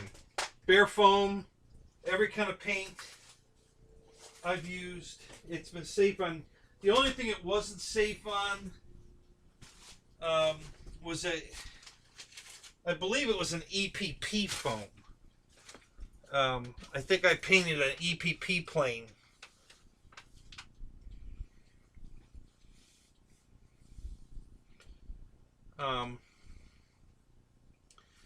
And all it did, it just, I was too close to the plane when I sprayed it, put it on a little too heavy, and it just kind of bubbled it a little bit. It didn't in any way destroy the airplane. Been flying it for years, but it did kind of bubble it a little bit. But on the EPO or anything else, it has no effect on it. Paint, it's been safe on every paint I've used it over. House paint, regular paint, the paint that whoever they're using paint. I spray it right over the paint that the plane comes in, and it hasn't reacted to anything. So it's been really good paint. It's worked really well.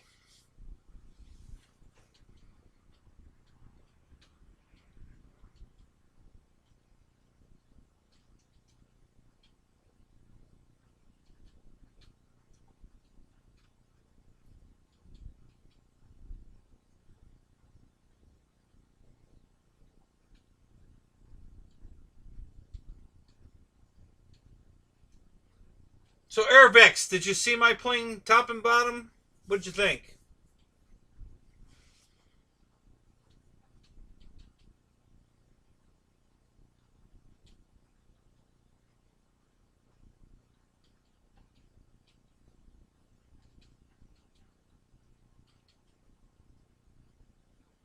Hey, no problem, Brian.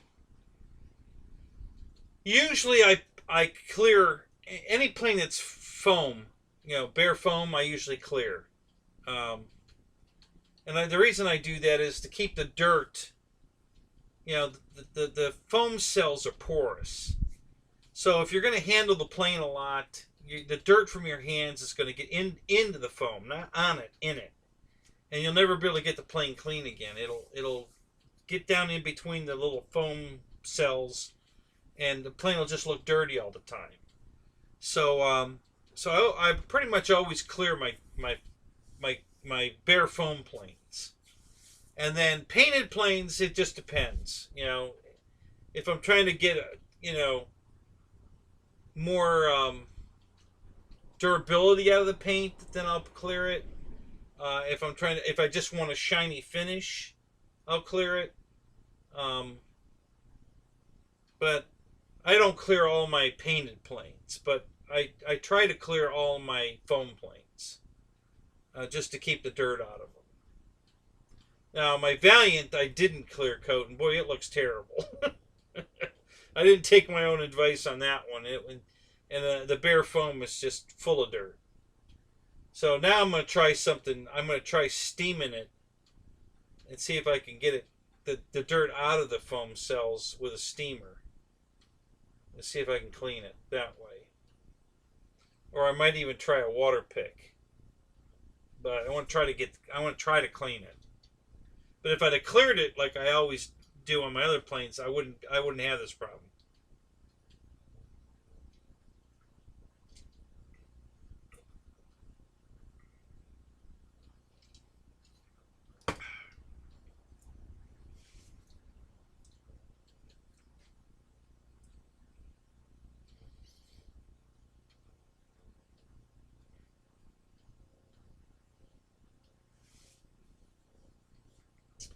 Yeah, and that might get in the foam, But the big problem is just the dirt on your hands. You know, when you pick up the plane, you're going to pick it up usually from the same place. Usually it's right there at the root of the wing or something. And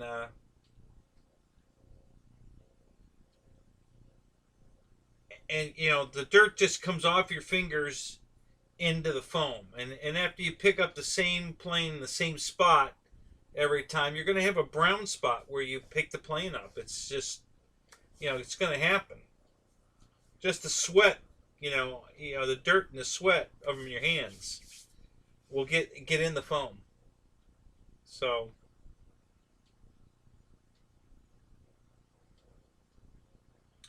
I've got numbers here in the catalog, but I don't think I can get 50 in. I don't think I might not even have a 1, but I don't think I can get 51 on the wing. The numbers are too big. So it might just be a 5. We'll have to see.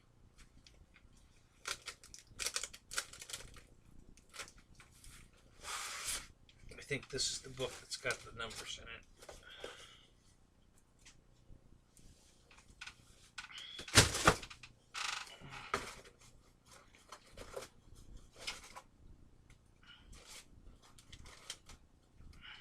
Well, actually, I guess they both have numbers in them.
Yeah, gray airplanes are hard to see, period. You know, so you're not alone there. I crashed my my F-22 on the Maiden because I got a little too far away and I lost orientation.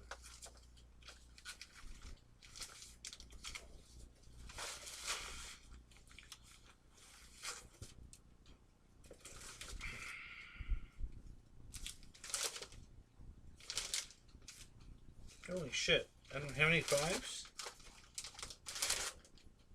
Oh, crap.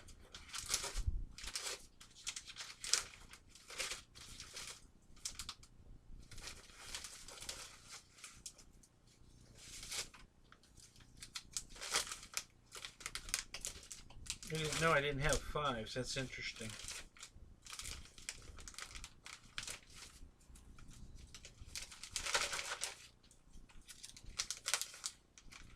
So I've got Chrome 2. I'll just show you 2s. I got a whole set except 5s. Thought I had 5s. So there, I've got this 2. It's chrome. And then I also have it in the same number, but in black and white. So, and these are good size for the plane. The big ones. So I'm thinking I'm going to use these. And like I say, I have a whole set except 5s. I thought I had 5s. I thought the other day I looked and I had 5s, but I don't see any 5s. I got 1s, and I don't have 5s. I don't think I took them out of here. I wonder if I did.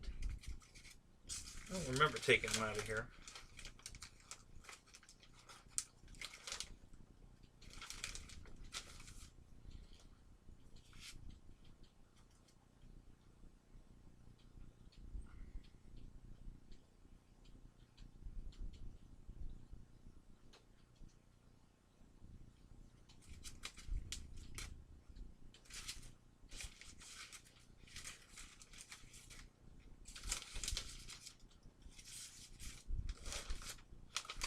And the reason I was going with these particular ones is because they're big.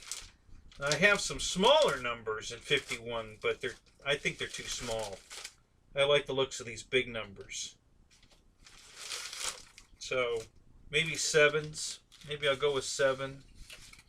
Here's what the 7 looks like.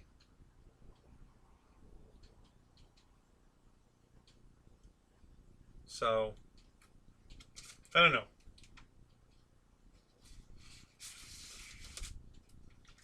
I'll make a decision. I don't know which one I'm going to go with. It looks like I have everything but 5.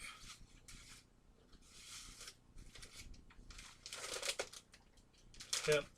Let's see. Yep. 9s, 0s, 9s, 8s, 7s, 6. Oh, I do have 5s.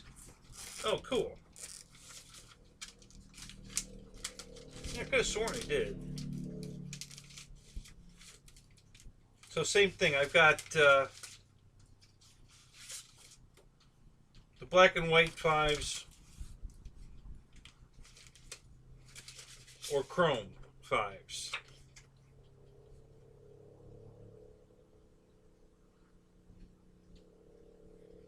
But if I put that on there,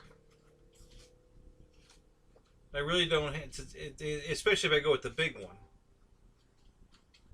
If I put the little one on there, could I? Yeah, I guess I could probably get 51 on there if I use the little 5s. But I think the big 5 is going to look much better. So, anyway.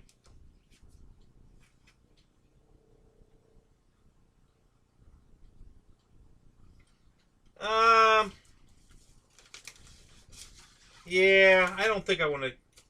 I don't want to work that hard. You know, that's a lot of work to make a stencil and then paint it, and I don't think, you know, just to put a number on it, I don't think I want to work that hard. I got enough work into this airplane. I think I'm gonna just take the easy route this time and just put, you know, some store-bought numbers on it. I mean, these are nice looking numbers with the shadow already on them and everything. I think they look real nice. So, I also have these numbers, but these, I don't think these look as good. They're not near as fancy as these. These are kind of,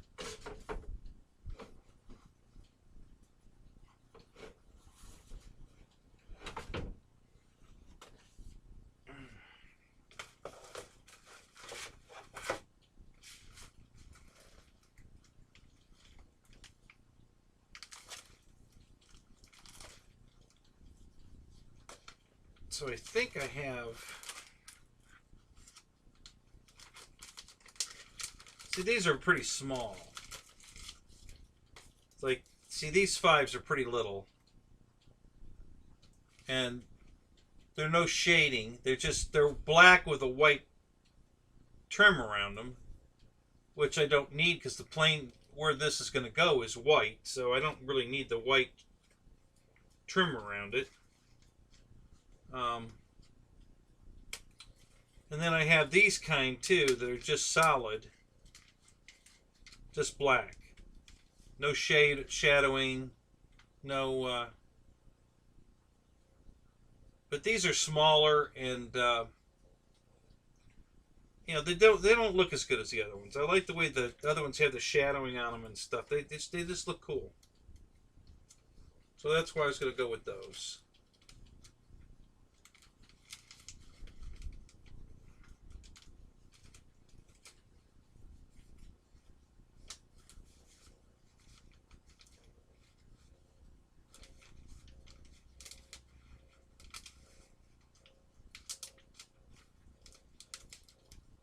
I probably could put,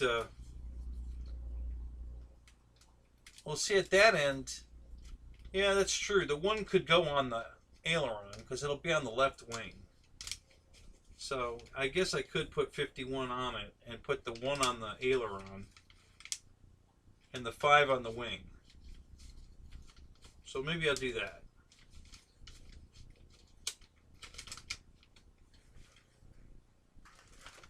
You know, that may just work out.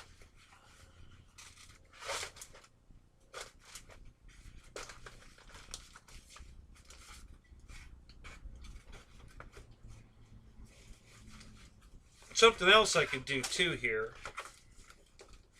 that would look really cool.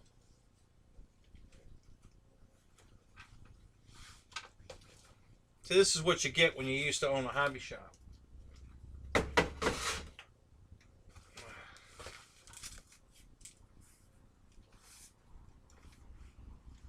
Yeah, I know. I want to do the 51, so let me see if I can find. So these are all NASCAR decals. So any NASCAR car that was on the circuit, I have the decal sheet for.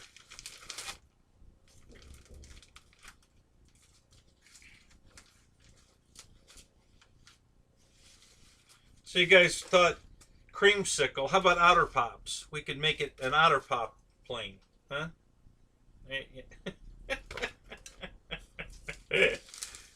Or how about? I think I have one of those. Let me look here. The Wax Shop, Purelator, Pennzoil, Lay's potato chips, Kendall oil,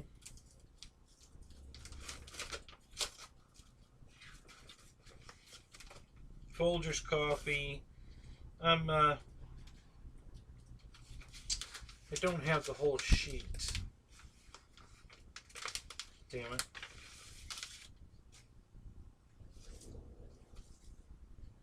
But how about Tide? Okay? It's already orange and white, right? So we could put Tide sponsor decals on it.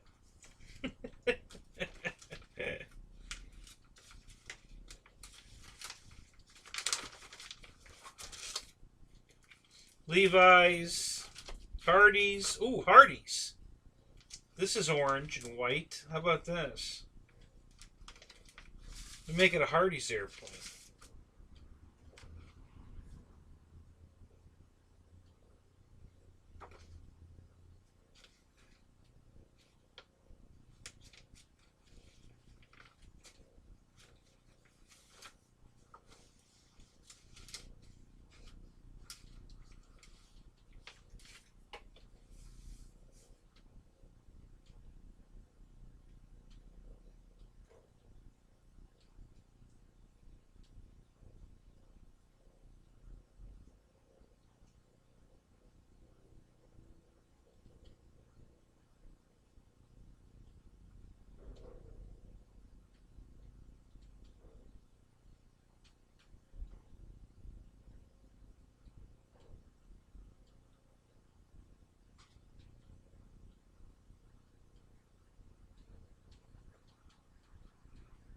Yeah, 51 or none.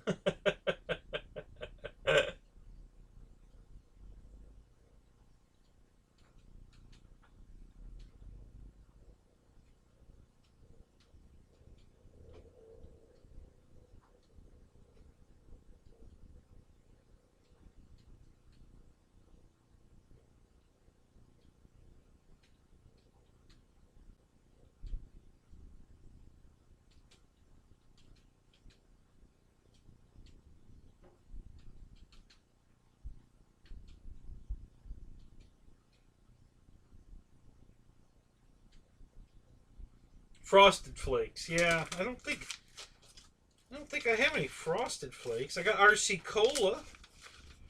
What else I got? Haviland, Valvoline, Red Roof Inn, Hershey's, Crisco, 7-Up. 7-Up would look cool on the bottom of the airplane because it's green. Dr. Pepper, Crisco, Loctite, Eureka, Shell Oils, Xerox, Purelator, Campbell's Soup, Texaco, Gatorade, Mobile One, Michelin. I got them all. Pepsi. Hunt's tomato sauce, Hooker Headers Diet Coke, Country Time. Ooh, Country Time lemonade. The green would go with the bottom of the plane. So if I put the green on the top and then flip the plane over, you would get the contrasting green on the bottom, green on the top kind of thing. That would look pretty cool.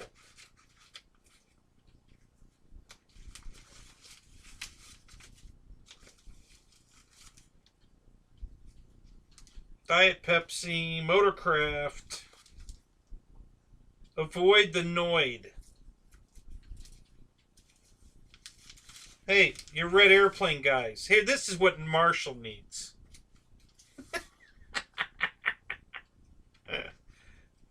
Domino's Pizza. But here's what you need, Dave. How about this one? Avoid the Noid.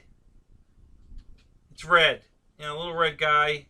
Big floppy ears. That would look cool, right?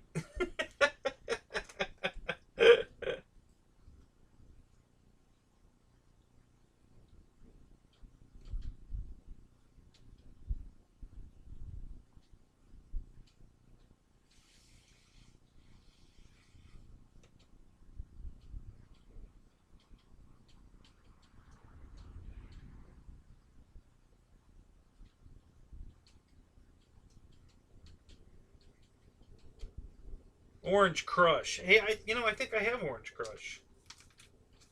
Let me look.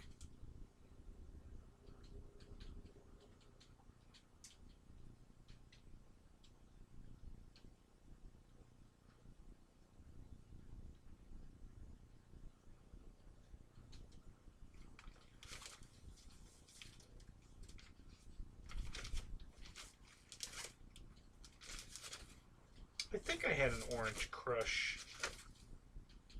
If I remember right.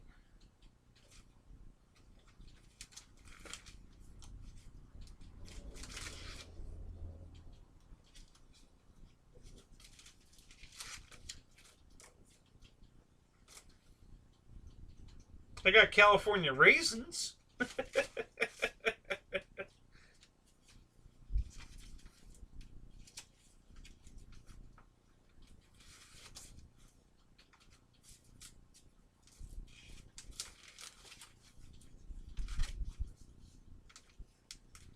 Snickers.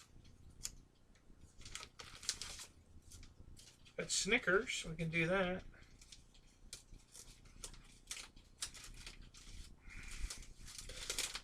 So what else we got here?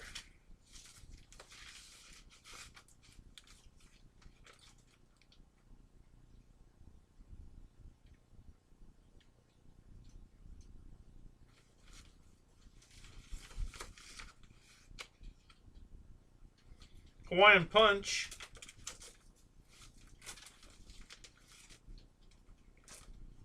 Heartbeat of America, Chevrolet, Buick, Oldsmobile.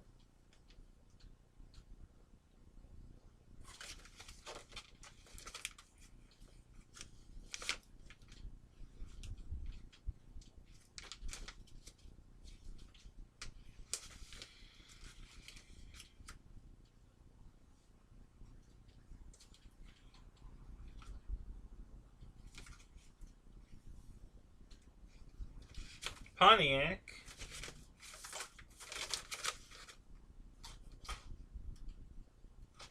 Weisco Pistons.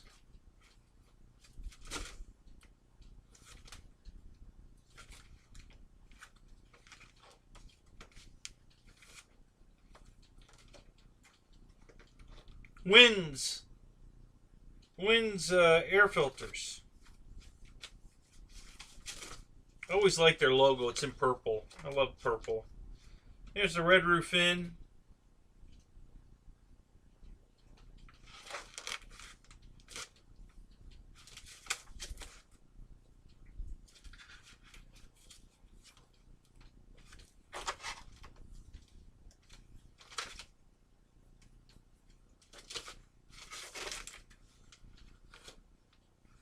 Mr. Goodwrench Wrangler. Oh, here you go. How about this one? Piedmont Airlines. Here's TRW.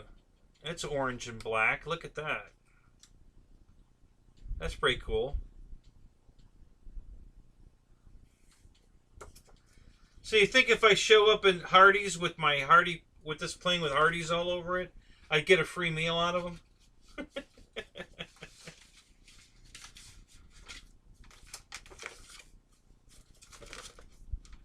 Tim, I think that's pretty cool.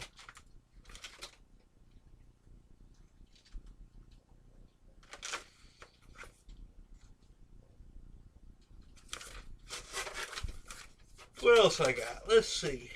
Oh, this is a beer. I don't know how to pronounce it. Lowenbrow? Lowenbrow beer? Got that.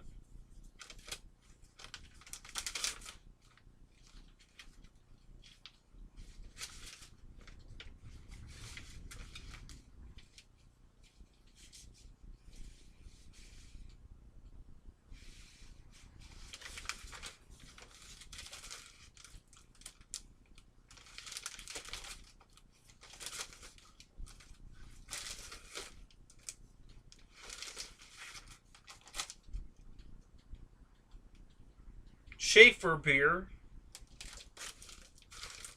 The Wax Shop. Levi Garrett.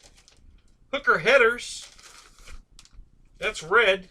Red and yellow.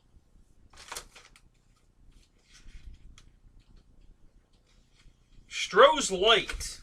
There you go. STP.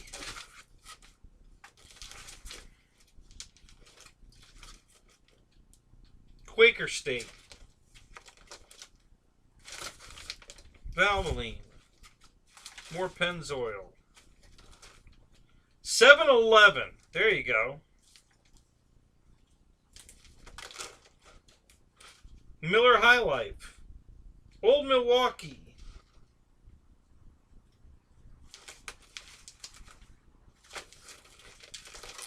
That's about it.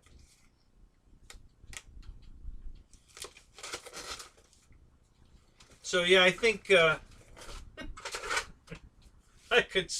could sponsor it up with something.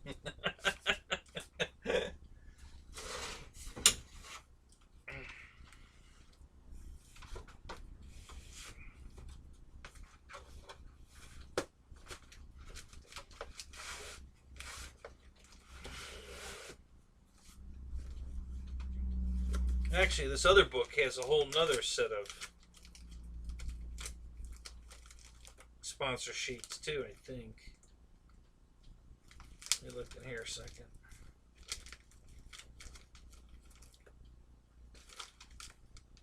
Yeah, just the RC car stuff.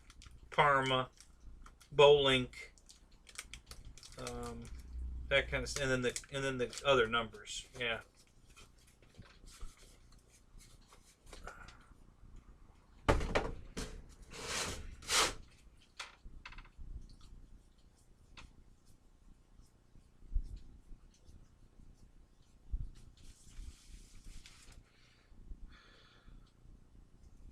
Well, when I had my hobby shop open, I would get them from my distributor. I think Horizon used to sell those. I think. A company called Autographics, and I think Horizon was one of my big distributors back then. So I think those might have come from there. I don't remember.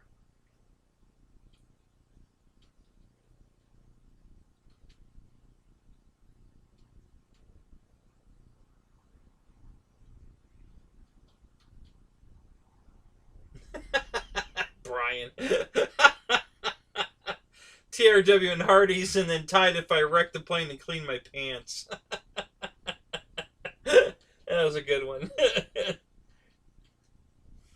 John's still here working on planes. I know, John. I know you're here.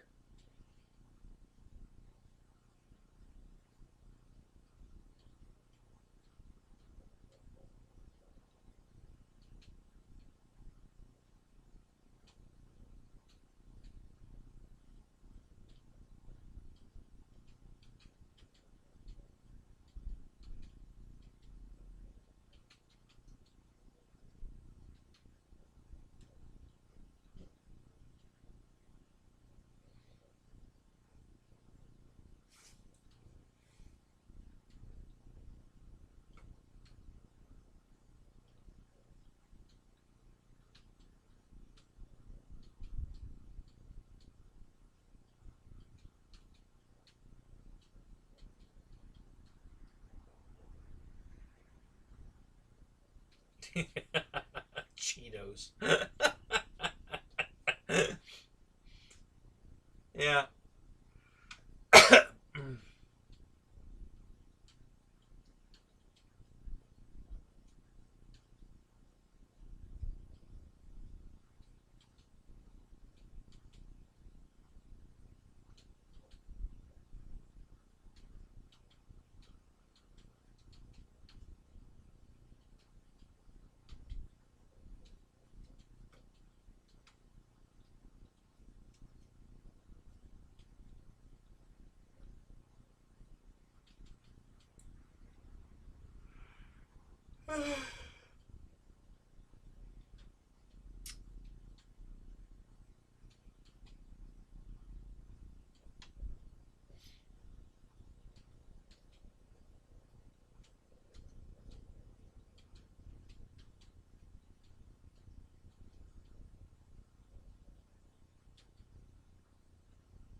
Wow, really, David? That's weird.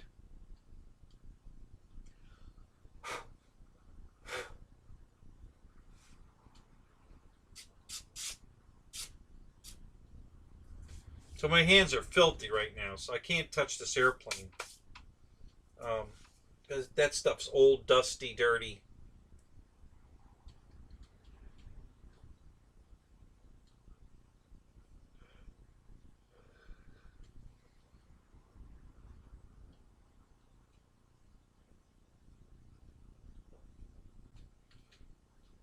Oh, it's not bad at all, Brian. I just did that. I got my A10 right here. I just replaced the fuselage.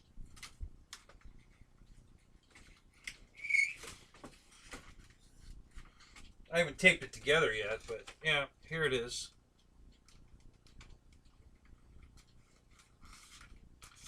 It wasn't hard at all. The wings were in really good shape, and the tail pieces were in pretty good shape. So I bought a new fuselage for it, and it went together pretty well.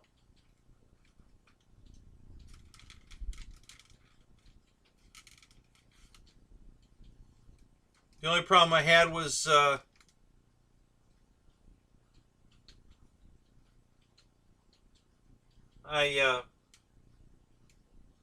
I must have done something to the elevator servo because it stopped working. It was working when I took it apart, so I haven't looked at it yet. I've got bigger fish to fry right now, so the A10's not on my immediate list. So, but I'll get to it eventually.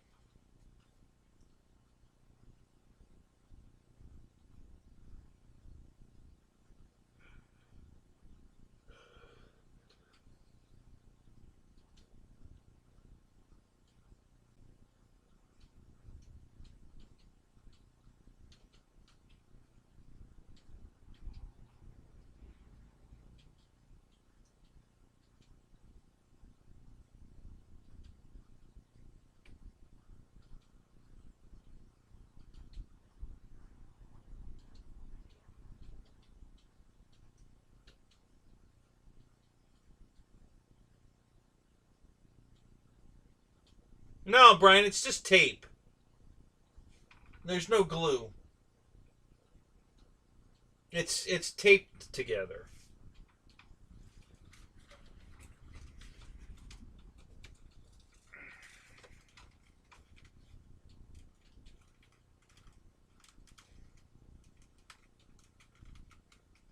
Or maybe I think maybe I did glue that.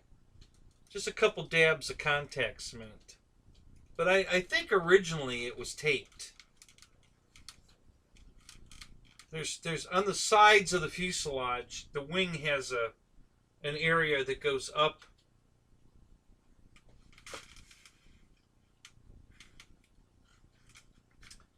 So they probably have, I know it's got it like a tongue and groove setup in the front. It's very, barely I mean, it's just barely hanging on, but it works.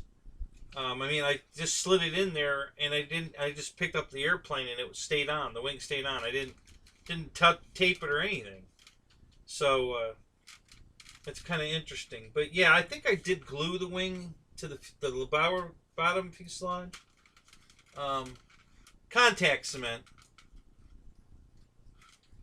The two fuselage halves, though, they just tape them together. And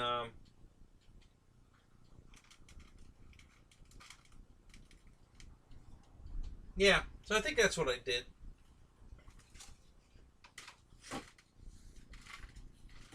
It wasn't that hard to get apart, honestly. I didn't have that much trouble getting it apart.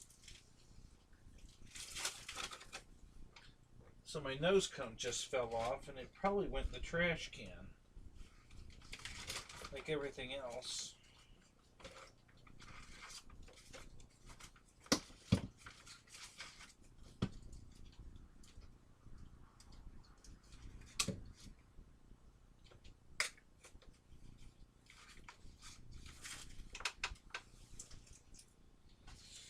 I'm dropping everything tonight and losing it. So let's look down here. Oh, there it is. That was easy to find. So the gun's on this little plastic nose cone. It just goes right on there like that, and it stays on. I mean, I wouldn't fly it that way. Obviously, it'll come off in the air if I don't glue it, but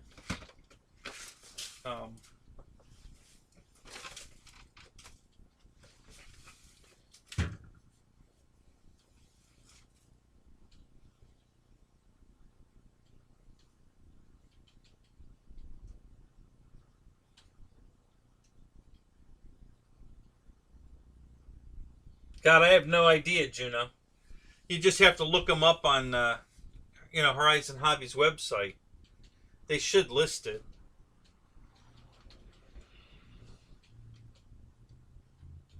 The problem with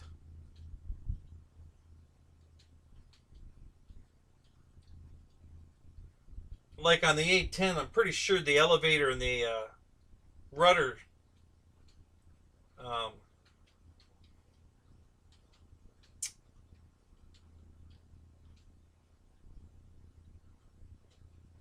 I think those two linear servos are on the main motherboard, and I don't think you can take them off. So they're like so that motherboard's like $70. Well, if I have to spend $70, I'm just gonna buy another airplane. You know, so the fuselage was only $26, and I decided that it was worth $26 to me just to put it together to have it as a static display piece. Then, if it flies, great. But if it doesn't fly, I'm going to be perfectly happy just having it, either on a little stand or hanging on the wall or hanging from the ceiling for $26. So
right, Brian. Hey, man, you have a good night. Thanks for coming in tonight.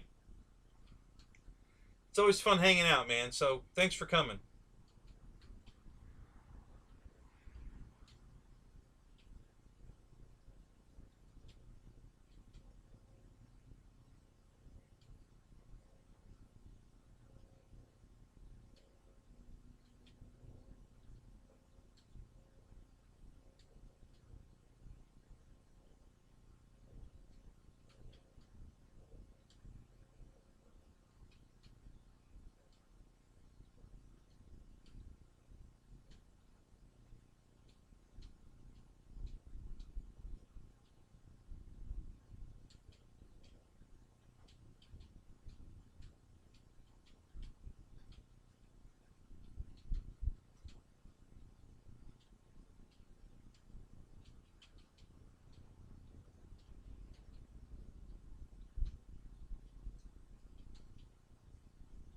So are you looking to buy another jet, Airvex, and you don't know what to buy to fly off of grass, or you have a jet or two and you want to know which one's better on grass?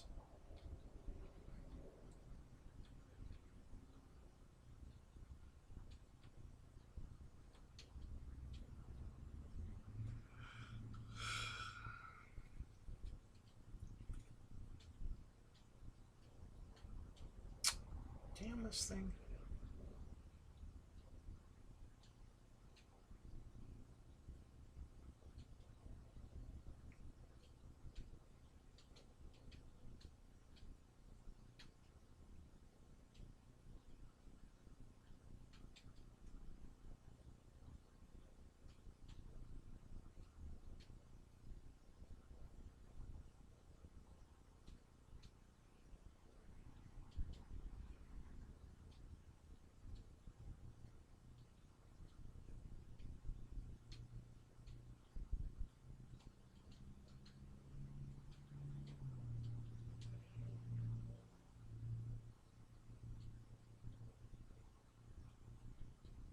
Hmm.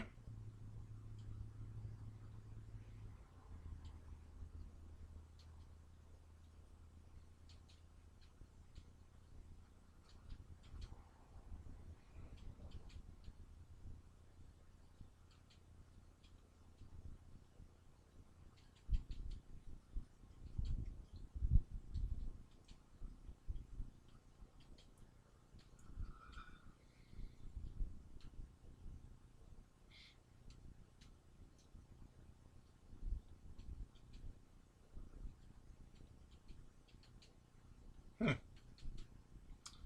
So they only show one board. It's $65. If it's got linear servos, they're on the bottom side of it because they don't show it in this picture.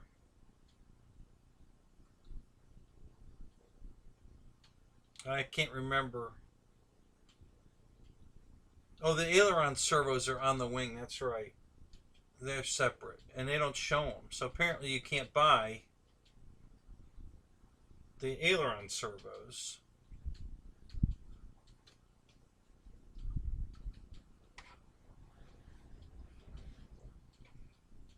So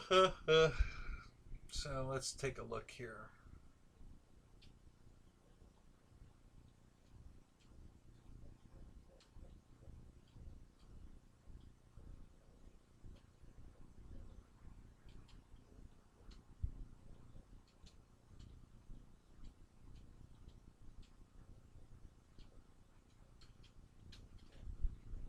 Yeah, I don't see any other servos for the A10. Just the motherboard, which I'm pretty sure has the elevator and rudder servos on it.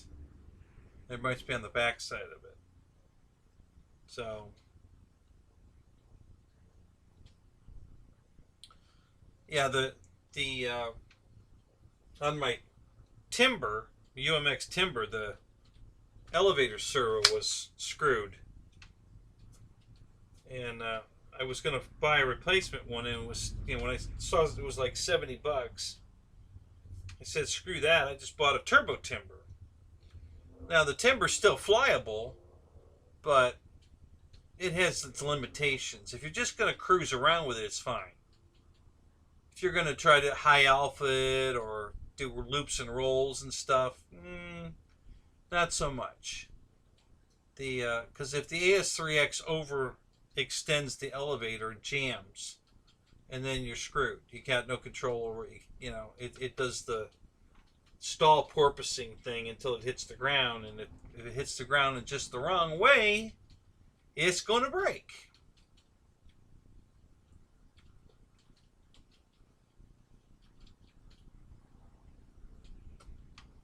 Ugh.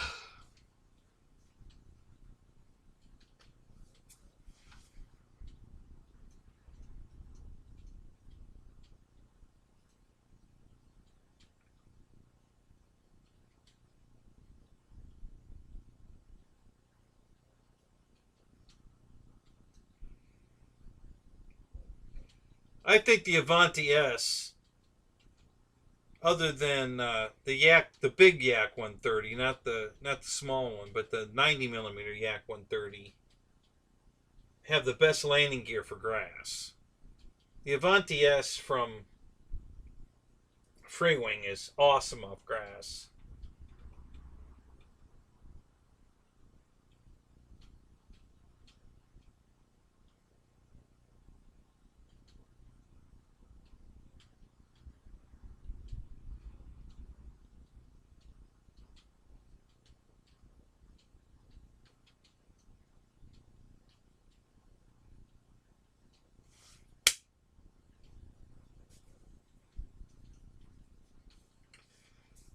The FMS BA Hawk flies good off grass. I don't have any issues with that. It handles grass well. You know, what makes the Avanti S so well off grass is it's got big wheels on it. So this is the landing gear off the Avanti. Okay. So it's a trailing arm suspension, and it's a big tire. So it rolls over the grass well. The suspension, does its thing over the grass really well. It's just great landing gear.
What's up, Michael?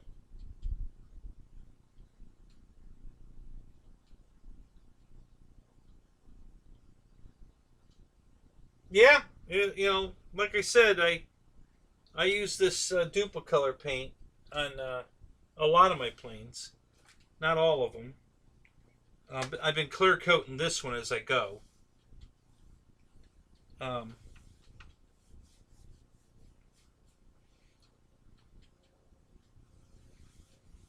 I must have left the can of paint over there. I don't have it. What did I do with it?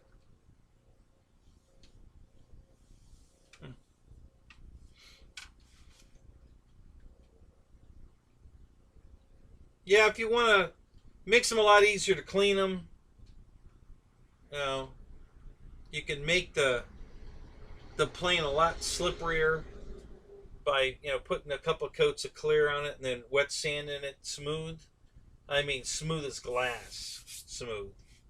And the clear keeps you from, or well, at least helps keep you from sanding through the color while you're smoothing. If you don't get too carried away, just sand until it's smooth and stop. Don't keep going. And it works well. I like to clear on my planes. Like I said, I don't clear them all, but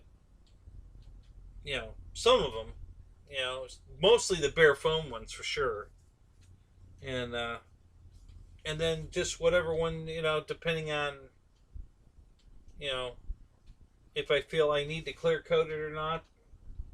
There's a lot of factors involved that will determine whether I want to clear it or not. Like, for instance, the red on the FMS pits. The paint on that plane was so perfect, and red's not a high color for the sun to beat, make it hot and shit, so I didn't mess with that one. The paint on that is so beautiful, I didn't want to mess with it, so I didn't clear coat that one.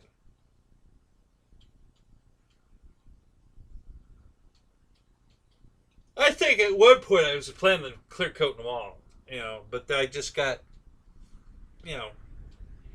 lazy, I guess you want to call it, maybe, or I got,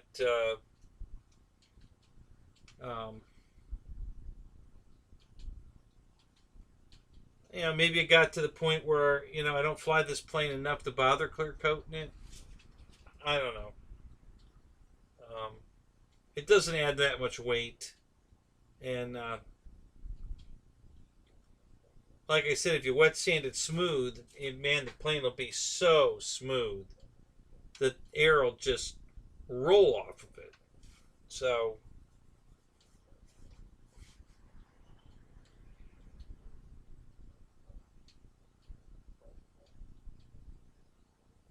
uh-oh. I got Jono thinking we're in trouble now.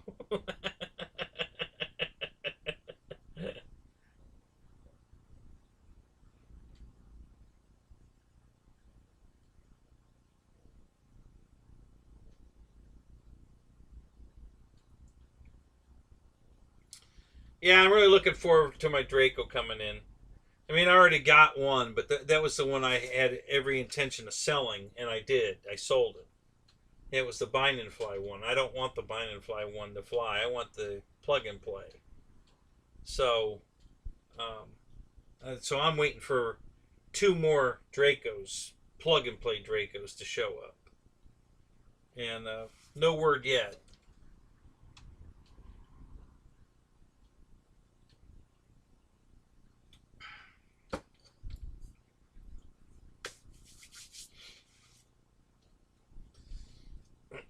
Alright, guys, I'm going to call it. I'm getting tired. What time is it? Oh, it's almost 5 o'clock again. Damn! Oh my god, another 8-hour show. Holy shit. Yeah, I'm starting to fall asleep. I'm gonna go to bed. So, but thanks guys for showing up. Glad you made it. It's always fun.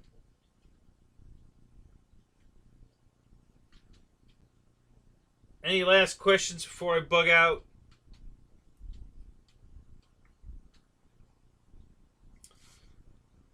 I really don't want to pick the plane up. I was going to show you.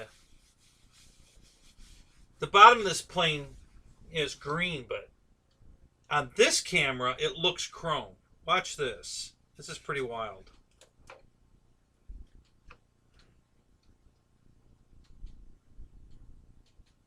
You see how it's got like that green screen chrome effect. It's really weird. I don't know why that camera does that. But, yeah, it's definitely kind of crazy looking. That's why I use the other camera, because I wanted you to see the real green that I'm using. But, yeah, look how crazy that looks. Isn't that neat? I don't know why the green does that. Like I said, it's like it's a green screen effect. It's really weird. So, all right, that's gonna do it.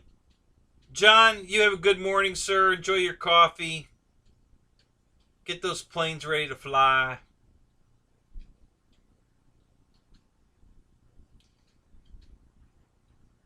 All right, David, you have a good night. Jono, you too. And the rest of the guys are either sleeping or Star Trek stuff. Yeah. So, yeah. So I'm gonna go get some sleep so I can get some work done on these planes tomorrow. I got I've got 2 planes, 3 planes to build. Well, all right, let me take that back. I got a whole bunch of airplanes to build, but I have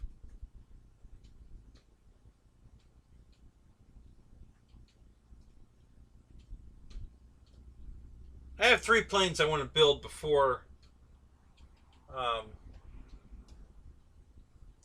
before the Pilot Ryan show because I want to take them with me. And if Draco shows up in time, then it's going to be and there'll be one more. But I bought a V900 also in case this one's not fast enough to win with, or if something happens to this one, I got a backup. So I bought the V900. Now I originally bought the V900 just to borrow the motor and speed control out of it. But right after they delivered it, I got the plane in hand. I was out at the field and a guy crashed his V900. It sold me the motor and the speed control. So I was like, well, yeah, I'll take it. So I bought it. So now I have a whole V900 to fly and this one powered by the V900. So that worked out pretty good. I've got my big B-25 I'm going to build. The LX model one, the big 1700 B-25. So I got to build that. That's going to take some time to build. And then I've got the FMS Tiger Cat, the F7F Tiger Cat, which is just a screw together. That should go together very fast. The 900 and the F7F should go together super fast. The B-25 is going to take some time to build. So, but I'd like to have all 3 of those ready for the Pilot Ryan show. So I want to get busy on those tomorrow. So I'll keep you posted. I'll let you know. I probably will do videos on all these builds. I got the Corsair to build also. The Arrows Corsairs right there. Got to build that too. All right, guys. I'll see you later. See you tomorrow on Dave's show if you're coming to that. And I'll keep you posted on all the rest of this fun stuff. And we'll see you, if not tomorrow, we'll see you next week. So, do I agree? What do you agree it wouldn't hurt to clear coat all my planes, even ones that aren't white? Sure. There's no I can't think of one thing. There's no downside to clear coating your plane. If you want to go to the trouble of clear coating them, by all means, why not? It adds another layer of protection to the plane, to the foam. You can change whether it's shiny or dull, depending on how you spray the paint and whether or not you're going to wet sand and polish it afterwards. So yeah, there's really no downside to clear coating the plane. I mean, it's going to add a tiny bit of weight, but nothing that's going to affect the way the plane flies that I can think of. I haven't noticed any difference in any of mine. So yeah, I don't see a problem. If you want to clear coat them, go ahead. Like I said, I clear coat a lot of mine. So that's my advice there. Start with the ones that you want to protect the most. and see how they go.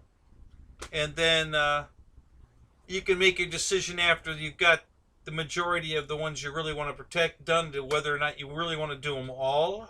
Or, you know, this is too much work and maybe I'll only do the ones I really need it, you know. But anyway, but there's no downside to clear coating it that I've seen. So yeah, by all means, if you want to clear coat them, clear coat them. So, all right, guys, we'll catch you later. Have a good night. Thanks for coming. And we are out of here.